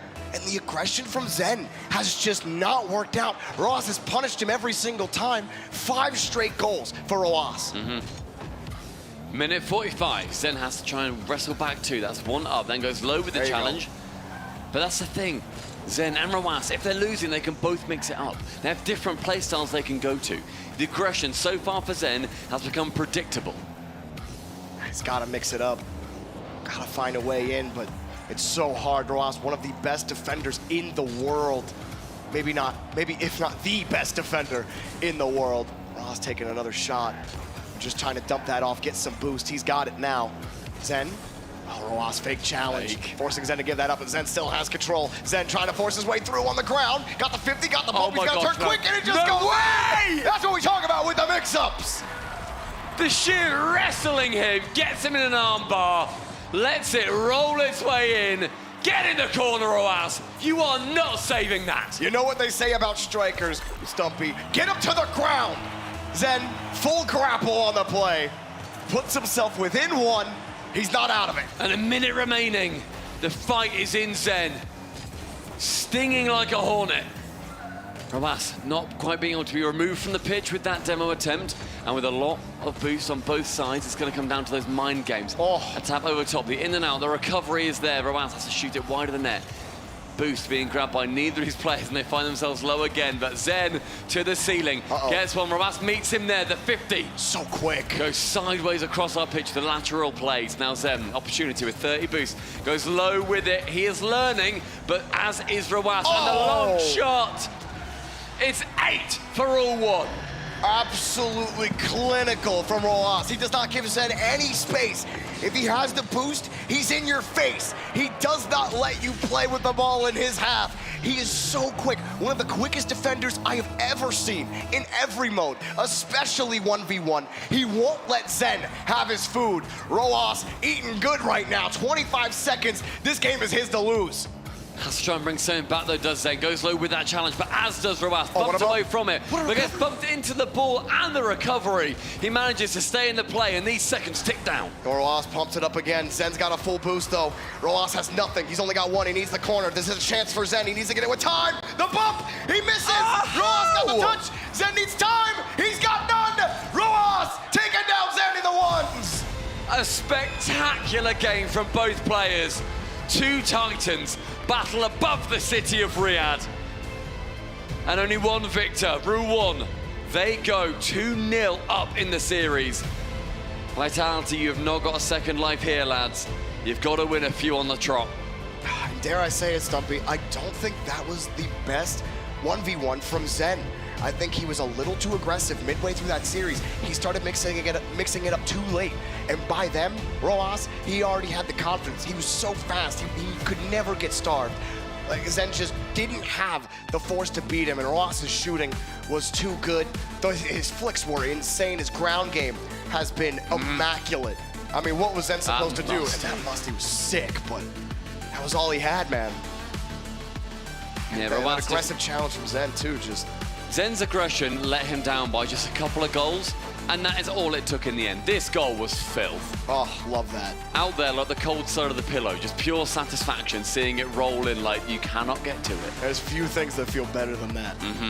But you see how much it weighs on these players. Yeah. Imagine if Roas ended up losing it, head in his hands, but he doesn't. And the confidence now as we go back into 3v3, the game mode that Vitality, that is their bread and butter. That is what they have won world championships, regionals, majors in. This is where Rule 1 took them down previously. They are 2-0 up, and Vitality need to bring something back now, otherwise reverse sweep is on the cards. The Saudis on their home turf are certainly making Vitality work for it.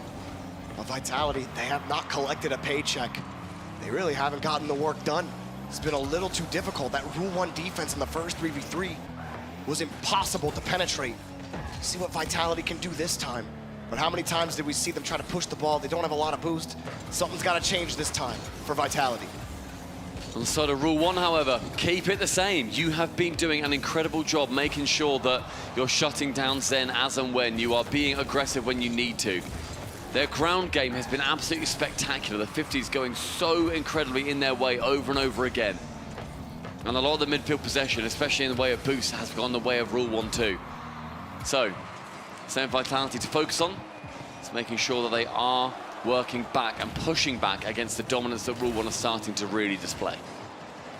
Kick out to the side. Rule 1 are going to get a little bit of space here. Vitality, you think they get a little bit? Oh, a hard shot from Kalirs. Rule 1, keep on rolling. First blood yet again, and the pass from Mosin. And we were talking about how good those 50s were. That is the perfect example of it. The fact that you have got him in the center, ready to receive the pass, and yet, Alpha, no touch can be made.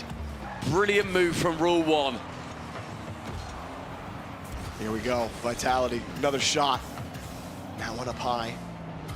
The Roas, the get over one. Oh, Redosin. How do we get back to that touch? Vitality forced back again. High ball off the corner, nothing Rule 1 can do about that one, and Vitality are just looking for any kind of midfield. 1v1. It's just not there, Kaliers. Oh, you disgusting, man. He got the flick on the backside. Rule 1 can do no wrong. Oh, we saw what his twin can do in the 1v1, and we've seen what Zen can do as well, and Kaliers outplays Alpha. Brilliant catch, the flick back behind. Less space to aim for, but a harder place to save it from. Well, what are Vitality supposed to do? They're getting absolutely stuffed right now. And it's not something I really expected to say. They're just having so much struggles on offense.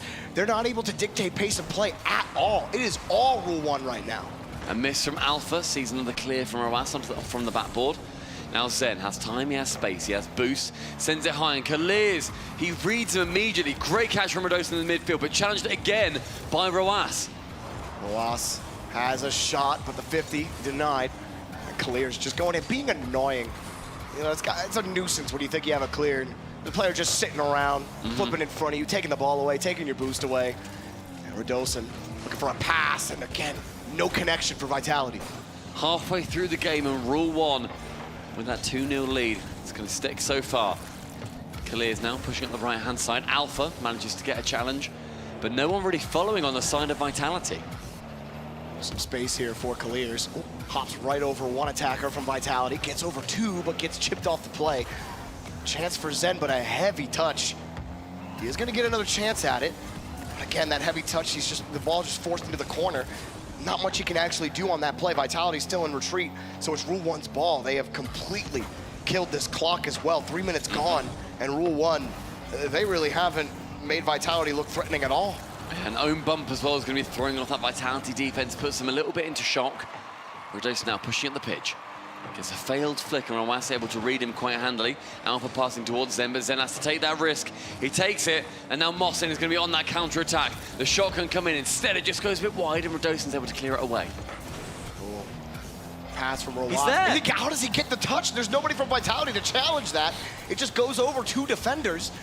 Well, Vitality, we're usually so good on the defense, taking away those opportunities. Here they get one, the fake underneath. They still gotta get by two more. He scoops it across, but Alpha has no entry point. Every exit, every entrance shut down entirely by Rule 1. Excellent movement. Chance though, Redosin up onto the backboard, will be cleared away by Roas. Says no thank you, opposite corner's where this ball's gonna live, son. Absolute booming from Roas. And Zenti, he's getting chipped, he has no boost. There's nothing he can do, he's just getting bullied off the play. Rule 1 say, okay, Zen, yeah, you're pretty good, but what can you do when we're just constantly chipping you off the ball? The answer's nothing. Touch. It's in, Stumpy. They're absolutely dominating Vitality. Vitality have no answers. Rule 1 wrote the exam. They know what's coming up next. Oh, they asked the teacher for the test exam. They have all the answers, and they aren't sharing with Vitality. 3-0 in this game, and probably in the series. Ladies and gentlemen, this was our highlight match. This was the one to go to 7. This was the one to show what Rocket League can be. And Rule 1 are systematically dismantling the world champions. Such an impressive series from the Saudis. I mean, sure, you expected it to be close. You expect Rule 1 to have more than a shot against this team, but going up 3-0, putting Vitality down 4-0 in the second 3v3 with 15 seconds, they're absolutely crushing them. Trash compacted into a box. When's the last time Vitality were down by 4 goals? That cannot happen often whatsoever. With Zen, never. I doubt it has happened. It's unbelievable. The dominance. Rule 1, and routine win I never thought I'd say that. The double commit. It really was routine, wasn't it? The fifth goal. Are you kidding me? They're already dead. Stop. Oh my goodness. Unless you're in the audience, in which case you're saying, no. Go more. Continue. Go more. Keep going. There's a second left. We could have 6 here. Like, Zen, 6 straight tournament wins? No. Absolutely not. The hometown rule 1. Oh my goodness. We're going to go to the 2v2. And I'll be honest with you, Stumpy. I feel like this is over. The Twins versus Alpha and Zen. But like Alpha and Zen, they just haven't. They have been objectively worse than Roas and Kalirs. Yeah. Like Kalirs has been sick in the 3v3. Roas, it's Roas. Yes. Mossen defensively, I know he's not going to be playing now, but he has also been one of the best players on that pitch too. But Vitality, they have a secret weapon. They have Ferrer. And he is able to talk so much sense into these boys when they are down a little bit. This is the biggest beating we've ever seen Vitality take in this current form. This is where he's going to be earning his paycheck yet again. Vitality are still very much in this. We've seen reverse sweeps and best of 7s happen at this very event last year. It is not impossible, but it is so hard. With this kind of momentum though, it's certainly hard. And Farah, he's been a clutch coach for the team. You see those 2 stars above the Vitality logo as well. Just 2 weeks ago, they won their second. Oh, one of the best organizations in Rocket League history. Are they about to be taken down by our first Rocket League endemic org? Here we go. The 2v2 begins. Kalirs and Roas, the Twins, versus Zen and Alpha 54. You can't ask for a much better 2v2 matchup. And a potential way to end the series as well for Rule 1. Maybe our last one of the day. Chance though as Roas from that back goes get it over the top of Zen. Zen's still looking very aggressive. A lovely tap round. Can Roas get the cut? He's not quite able to. Zen quite handily back in time. Nice touch, but they gotta put it on target. They can't. Zen was playing deep on that right side midfield boost. Double tap and saved again. Alpha gonna take it next, but he can't get back to the ball. Can at least get the 50. Zen gonna let it come back. Does not want to force the 50. And tell you what, there was a chance there just for Zen to take a really simple, easy shot because Alpha got the bump on Roas. But maybe not communicated, maybe not trusted, whatever it was. There was a chance there for the easy 1-0. A fake out. Roas goes in low. The boys, the Twins, the Twinergy on Rule 1. They're connected. They've got the telepathy. The fake from Kalirs. You see him go back in the net. He's expecting the shot, and it's just too little, too late. Wow. Yet again, Rule 1 showing that they are on top right now in this series. First minute, Rule 1 lead. This is absolutely mental. No This way! is absolutely mental. My brain cannot comprehend the absolute dominant performance right now. Kalirs underneath, pops it up. Zen, that's not even a bad approach. Kalirs just got your number. We see Alpha in the middle, having a little bit of a laugh, having a giggle. And that is something that is very fun for these teams, of course, making sure they are having that have fun meta. It's worked out very well. But I don't know how his teammate may well be feeling. Chance for Zen, though, to flick over towards Alpha. Isn't able to get any shot from it, though. Kalirs sends it straight back towards Zen. Zen shies away. Alpha shoots. Roas tips it over the top. And Zen now really starting to play away from his aggressive style that he was going for before. It wasn't working, but is it too little too late? Yeah, it just might be, but there's plenty of time. They gotta turn this horse around, but when the horse is going so fast and you try to stop that horse too quickly, you'll end up just getting yourself kicked off the back of That's it. one. But Zen, he finds a way to get in and split the lead. Could that be the difference? Excellent bumps as well. Zen gets the touch here, past it central. Kalirs gets a very awkward touch, and then Zen removes Roas from the equation and makes the sum 2-1. Vitality. You said that Zen aggression, if it works for him, he's the deadliest player in the world. Right now he has to wait, because Kalirs, you know, we talk so much about Roas, but Kalirs in 3s and 2s has been absolutely lethal. He had that fake to give Roas the goal, the second goal. He had that flick earlier. And oh, what a 50. Got straight out. Even Kalirs wasn't expecting that to come out so cleanly for him. Only 33 here, and just lets the 50 come in. Clear's playing that so smart. They're so happy to take that 52. And they've won the majority of them so far. These 50s going in favor of Rule 1 over and over again. Vitality not seeming to have learned from that just yet. Clears now to the right-hand side against Zem. Neither really comes out with the ball or possession. Both Roas and Alpha do a little circle, trying to play chicken, see who's going to be going for that ball first. It does end up being Alpha in the challenge. Roas has to jump over the top of Alpha too, and gets the pass back over towards Zen. 100 boost. Can't go for anything. Just waste boost, waste time. They just don't have the cleanest touch. They're trying to force something towards the middle, get something to a teammate, but you haven't seen that immaculate control. Oh, that's a great shot from Alpha, but Roas. Great touch back out to the corner. Clears collides with Alpha, but the ball gets downfield. The net's open, and Roas gets another for Rule 1. You get a single challenge go your way, and in 2v2, the game mode is brutal. No one's there back. No one's going to be waiting. Zen has gone. It may well be the time of Rule 1. No shot, this is a 4-0. There's no shot. No shot. Jorby. They gotta come back. Jorby. Are you serious? Jorby. Stop me. Jorby, it's not gonna be a 4-0. We're gonna 4-0. Vitality Rule 1. This is gonna be Game 7. It's gonna be, of course, gonna be Game 7. It's gonna be so close. So we're so excited for this match today. Really, before the day started, Stumpy and I are like, man, can't wait to cast this one. It's gonna be an absolute It's gonna be a big one. And you know what? It still has been a banger. It's still been incredible. Watching Vitality get shellacked is kind of fun. I'm not watching them get shellacked. Watching Rule 1 hand the shellacking. Yeah. Like, let me fix my phrasing there. It's not been the fun in the way that we anticipated, but it's still been pure quality. Pure shot, pure Rocket League. Alpha gets the second, and there's 90 seconds for them to bring another one back. Rule 1, they've got to stay composed. French aren't quite done. They get a double commit out of Rule 1. Clears a little too jumpy coming across. And Roas, maybe he should have gone for it, but someone got to communicate there for Rule 1. Either way, you give credit to Alpha and Zen on it. Now Zen gets a nice catch on the kickoff, the flick up, but denied again. 1 minute 25. One player removed from the pitch. Roas, left-hand side, challenges. Gets that 50, and now Zen can challenge versus Roas. Bounces very nicely for him, but Clears beats out Alpha. Zen again has to rush back for defense. Oh my word. Tips it above the bar, but Roas in the midfield makes sure that Alpha cannot just get a poach. And now he's got to work for it in the corner. And then he just loses the ball, and it cleared out again. Zen has to run back quick. Alpha's got to run back quick. All of Vitality got to run back. They're starting to run out of time.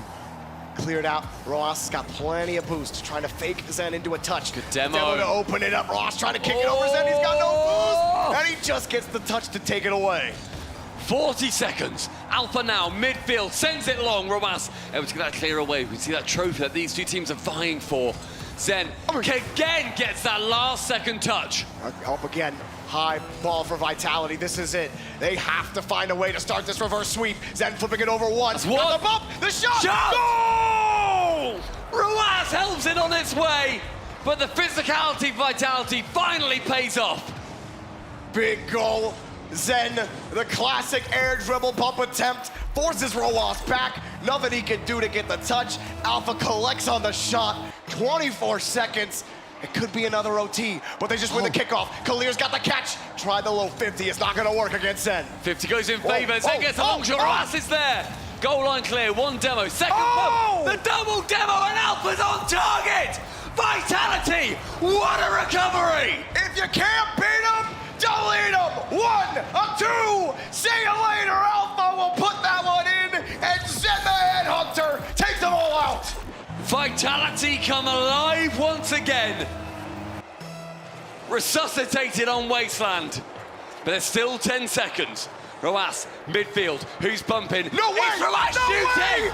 No bump needed! It's simply an outplay! 6 seconds is all it takes for Rule 1 to get right back in the tie. Alpha can't get back. It's a perfect kickoff. The Twins, they're not letting them in.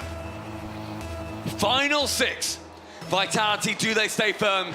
Do we get a Rule 1 resurgence? Zen, intelligently grabbing that back 100 boost. He's up high, gets one, has the reset, won't go for it. Alpha to the ground. Overtime in a game that we considered dead. That should have been a Vitality win. They should have let it go in. Now Roas is there. He fakes the touch. Clears get. Oh, the bench! The Twins put Vitality in the bin. The ultimate twinigy of the death on Wasteland. Clears, You monstrous man! Vitality buried in the sand here at Gamers8. A decisive, a deadly 4-0. An absolute sandstorm onto the Frenchman. The fist bumps. But man, what a statement from Rule 1. They're gonna go on to play BDS in the semifinal. Now BDS, they put on a little stomp against Furia earlier, but that right there, I mean, the way Rule 1 won this series was, I don't know, This was Vitality's event to win. They are built for this event. And yet, those 3 players, born here in Saudi Arabia, let's hear from them. Rule 1, take it away. We're here with Rule 1's coach, Crespor. Man, we could ask you a million different things. Hey, how did you feel? What happened at this point? How does it feel having Rawas as automatic can get? What does that do for your squad mentally? على بالي فهمت السؤال معليش. كريسبر تقدر انك تجاوب السؤال على طول، لكن كنا بس نتكلم مع كريسبر كنا نقول له انه روس بالذات اللاعب اللي كان هو الستار حق الجيم الماضي، وش اللي قدرتوا انكم تسوونه عشان يوصل المرحله هذه، وكيف اصلا انتم قاعدين تتاقلمون مع انه قد ايش هو قاعد يكري الجيم بالكامل؟ صراحه احنا محظوظين مره بروس، وروس لاعب متكامل ما شاء الله، فكنا واثقين فيه قبل بدايه المباراه والحمد لله انه ما كان قد الثقه هو. Crespor is saying that Rawas, we are very lucky to have him, and honestly, he's like the perfect player that you could have as a teammate. We were so confident that he's going to win the whole match before we started, and now we can actually know that he's going to do it every time. You've got BDS waiting for you now. You faced them once before in Boston. What lessons, if any, can you take from that matchup into tomorrow? BDS فريق يلعب بستايل مختلف عن فيتاليتي، فالهزيمه اللي انهزمناها بالميجر راح تساعدنا مره كثير ان نتعلم، والمباراه الجايه باذن الله راح نفوز عليهم. He's saying that BDS, even though like we're going to face them next match, it's still going to be a really good one, especially that we've lost against them in the major. It really helped us to form the team and be able to perform well in the semifinal. You've got a passionate fan base here that have filled this arena for you. Do you have anything to say to these great fans that have been here to cheer you on throughout this great run? يعطيكم الف عافيه جميعا على الحضور، ونوعدكم ان شاء الله مباراه بكره انها راح تكون نفس النتيجه. He's saying thank you so much for everyone that was able to make it today at the venue, and tomorrow we're going to make you proud. Rule 1 are through to the semifinals. They dominate Vitality. We'll watch it back and see how it went and send it back to the desk. Rule 1 يتوجه على طول إلى النصف النهائي. الآن هم من أفضل 4 فرق في العالم عندنا هنا في Gamers8، وغدا إن شاء الله راح نشوف في نصف النهائي، فخليكم معنا. I think the world is astounded at this moment right now. A domination from Rule 1 as they shut down Team Vitality 4-0 in stunning fashion. 4-0. I honestly cannot believe it. We were watching this and saying, even in the last game where Vitality goes ahead in the final seconds, we're like, okay, this is the comeback, right? But no, Rule 1 was on a different level. Rawas made my jaw drop so many times. There was a couple flicks there where, you know, there was one where he just leaned down, flicked it straight forward. There was another one where he just cradled the ball in the air and flung it to the top corner near post. This was unbelievable. People talk so much about Zen and Vitality, but this performance from Rule 1 is one that we will never forget. It is unbelievable, James. It is undeniable that Rule 1 was the better team in this quarterfinal against the reigning world champions. They have won, Team Vitality has won every tournament that they have shown up to since Zen has joined the team. That streak is broken now. And it's fitting, you know, Rawas was the player that ended Zen's crazy 1v1 show match streak, and now he ends his tournament winning streak here as well. And that homegrown talent, hometown support, you could tell that propelled Rule 1 to this achievement. It felt personal for Rule 1. And I mean, right at the end here, this was the final goal. And just the fakes off the kickoff and Killer's taking his time to let that one roll across the box. You can see how much it means to the team. Of course, it means a lot. 4-0? 4-0 on the world champions. This Rule 1 has lost a single game. They have lost a single game. 4-0. Look at their opponents. They've played Team Secret, version 1. Now they've played Vitality. These are all teams that go to majors. 4-0. And they have lost one game. They are 10-1. 4-0. Sorry, what was that number again? 4-0 against Vitality. I mean, that's it's unbelievable. It really is. But when you watch the gameplay, you go, "Oh yeah, yep, that makes sense." It doesn't matter. You look at anyone in the top 8, and you're thinking there's no shot that these teams are going to be experiencing sweeps. If somebody says, "Hey, I time traveled into the future," the Rule 1 Vitality match was a sweep. You know what you're thinking? Oh, No. Vitality. Yeah, Vitality. Yeah. But no, it was Rule 1, and Rawas was at the center of it all. Rawas truly looked like the best player that we have seen in this tournament. He's been stomping people in 1v1s this whole time. He beats Zen. Right now, it looks like he's unstoppable. And now 2 MENA teams in the top 4. Only a single NA representative and 1 EU representative. MENA dominating the top 4. That's absolutely crazy. I want to see more of the gameplay. Let's get to our SDC play. Let's do that right now. Because right now, what is winning it isn't an individual. It's Twinergy. It's gotta be. I mean, we've seen it. The fakes were so good. Look at this one. Killers has him hook, line, and sinker. Rawas comes in with the power punch right past Alpha's trying to do the wraparound. He's trying to do the squishy save because he thinks Kalirs is going to shoot top corner. But then Rawas, he's calculating the whole time. That confidence and the teamwork was there for Rule 1. And here's another piece of misdirection here. Rawas lets this one one right go. here. Killers let Zen fly by, and it opens up the net for him. That game sense, that recognition, especially right into overtime, is so crucial for Rule 1. Obviously, it was the game-winning goal, but that's how confident they are against the world champions. And to have communication that fast, Rocket League is a fast game.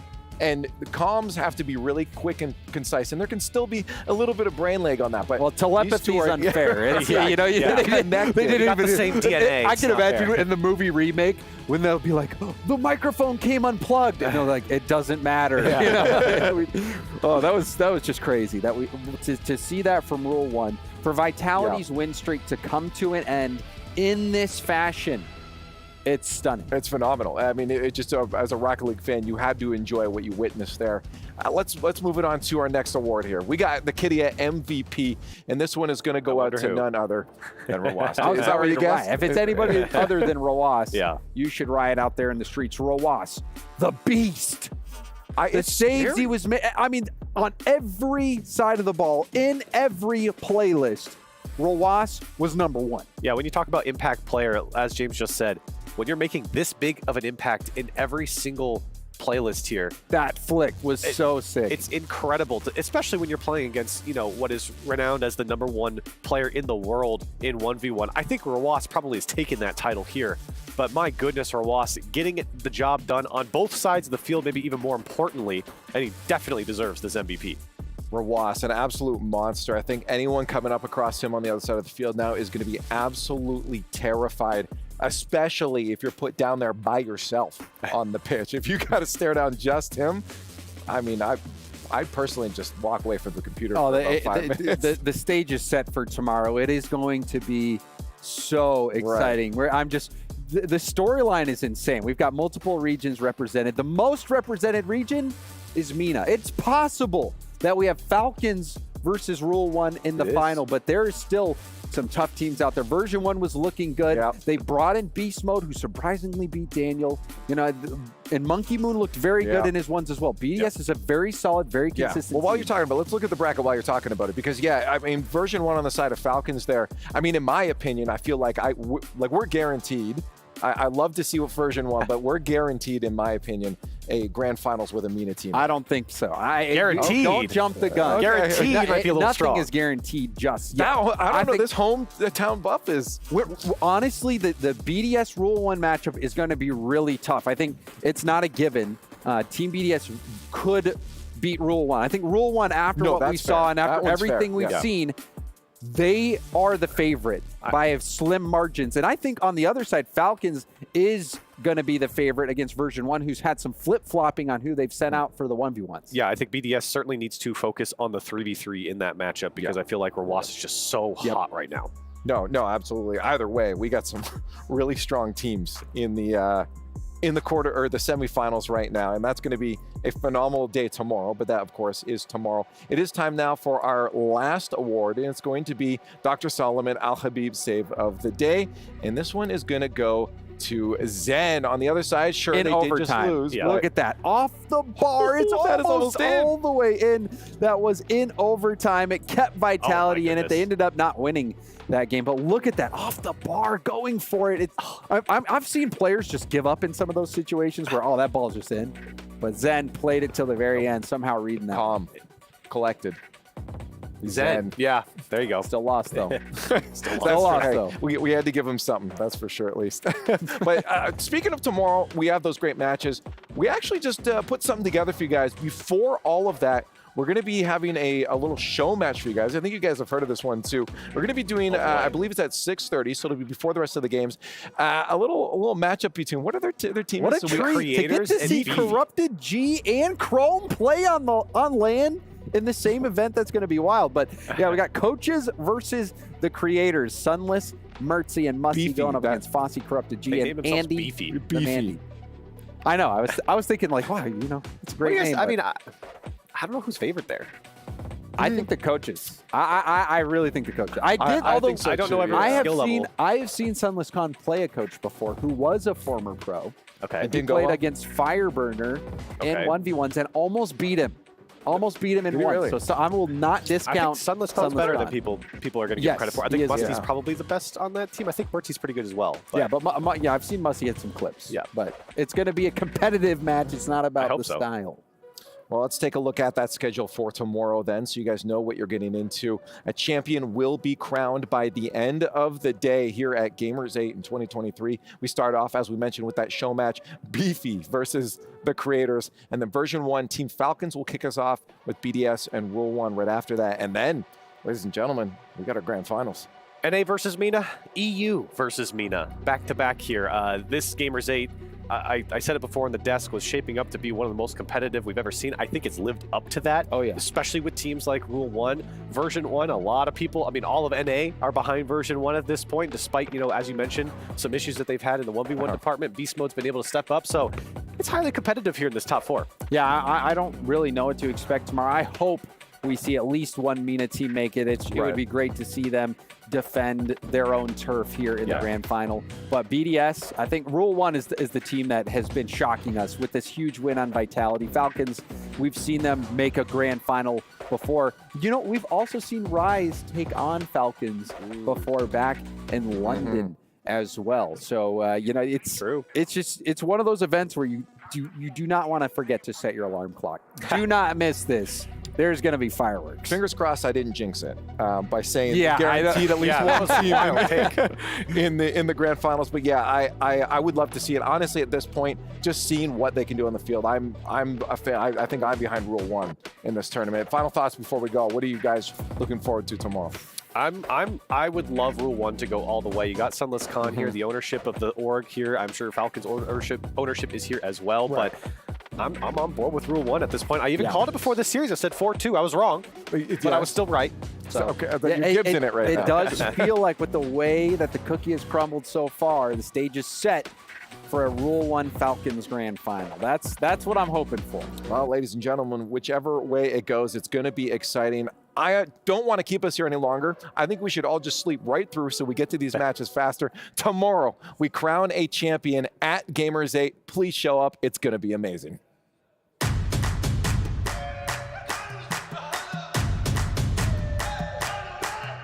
Dragging us down, face on the ground, still we're so proud. Just look at the crowd, making some noise, making some sound. We got a choice, they're hearing us now.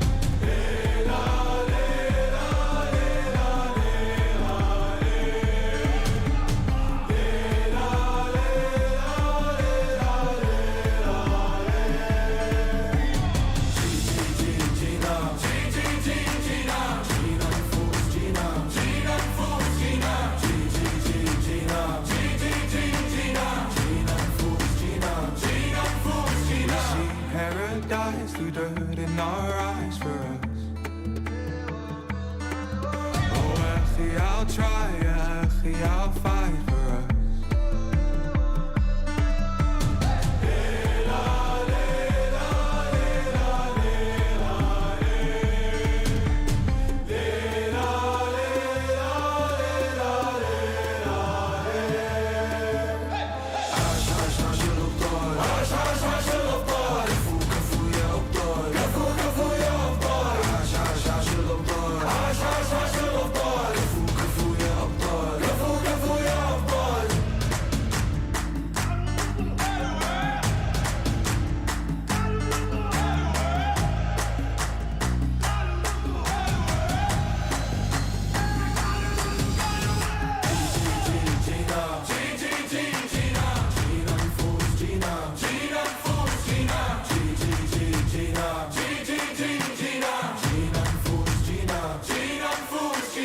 Paradise through dirt in our eyes for us.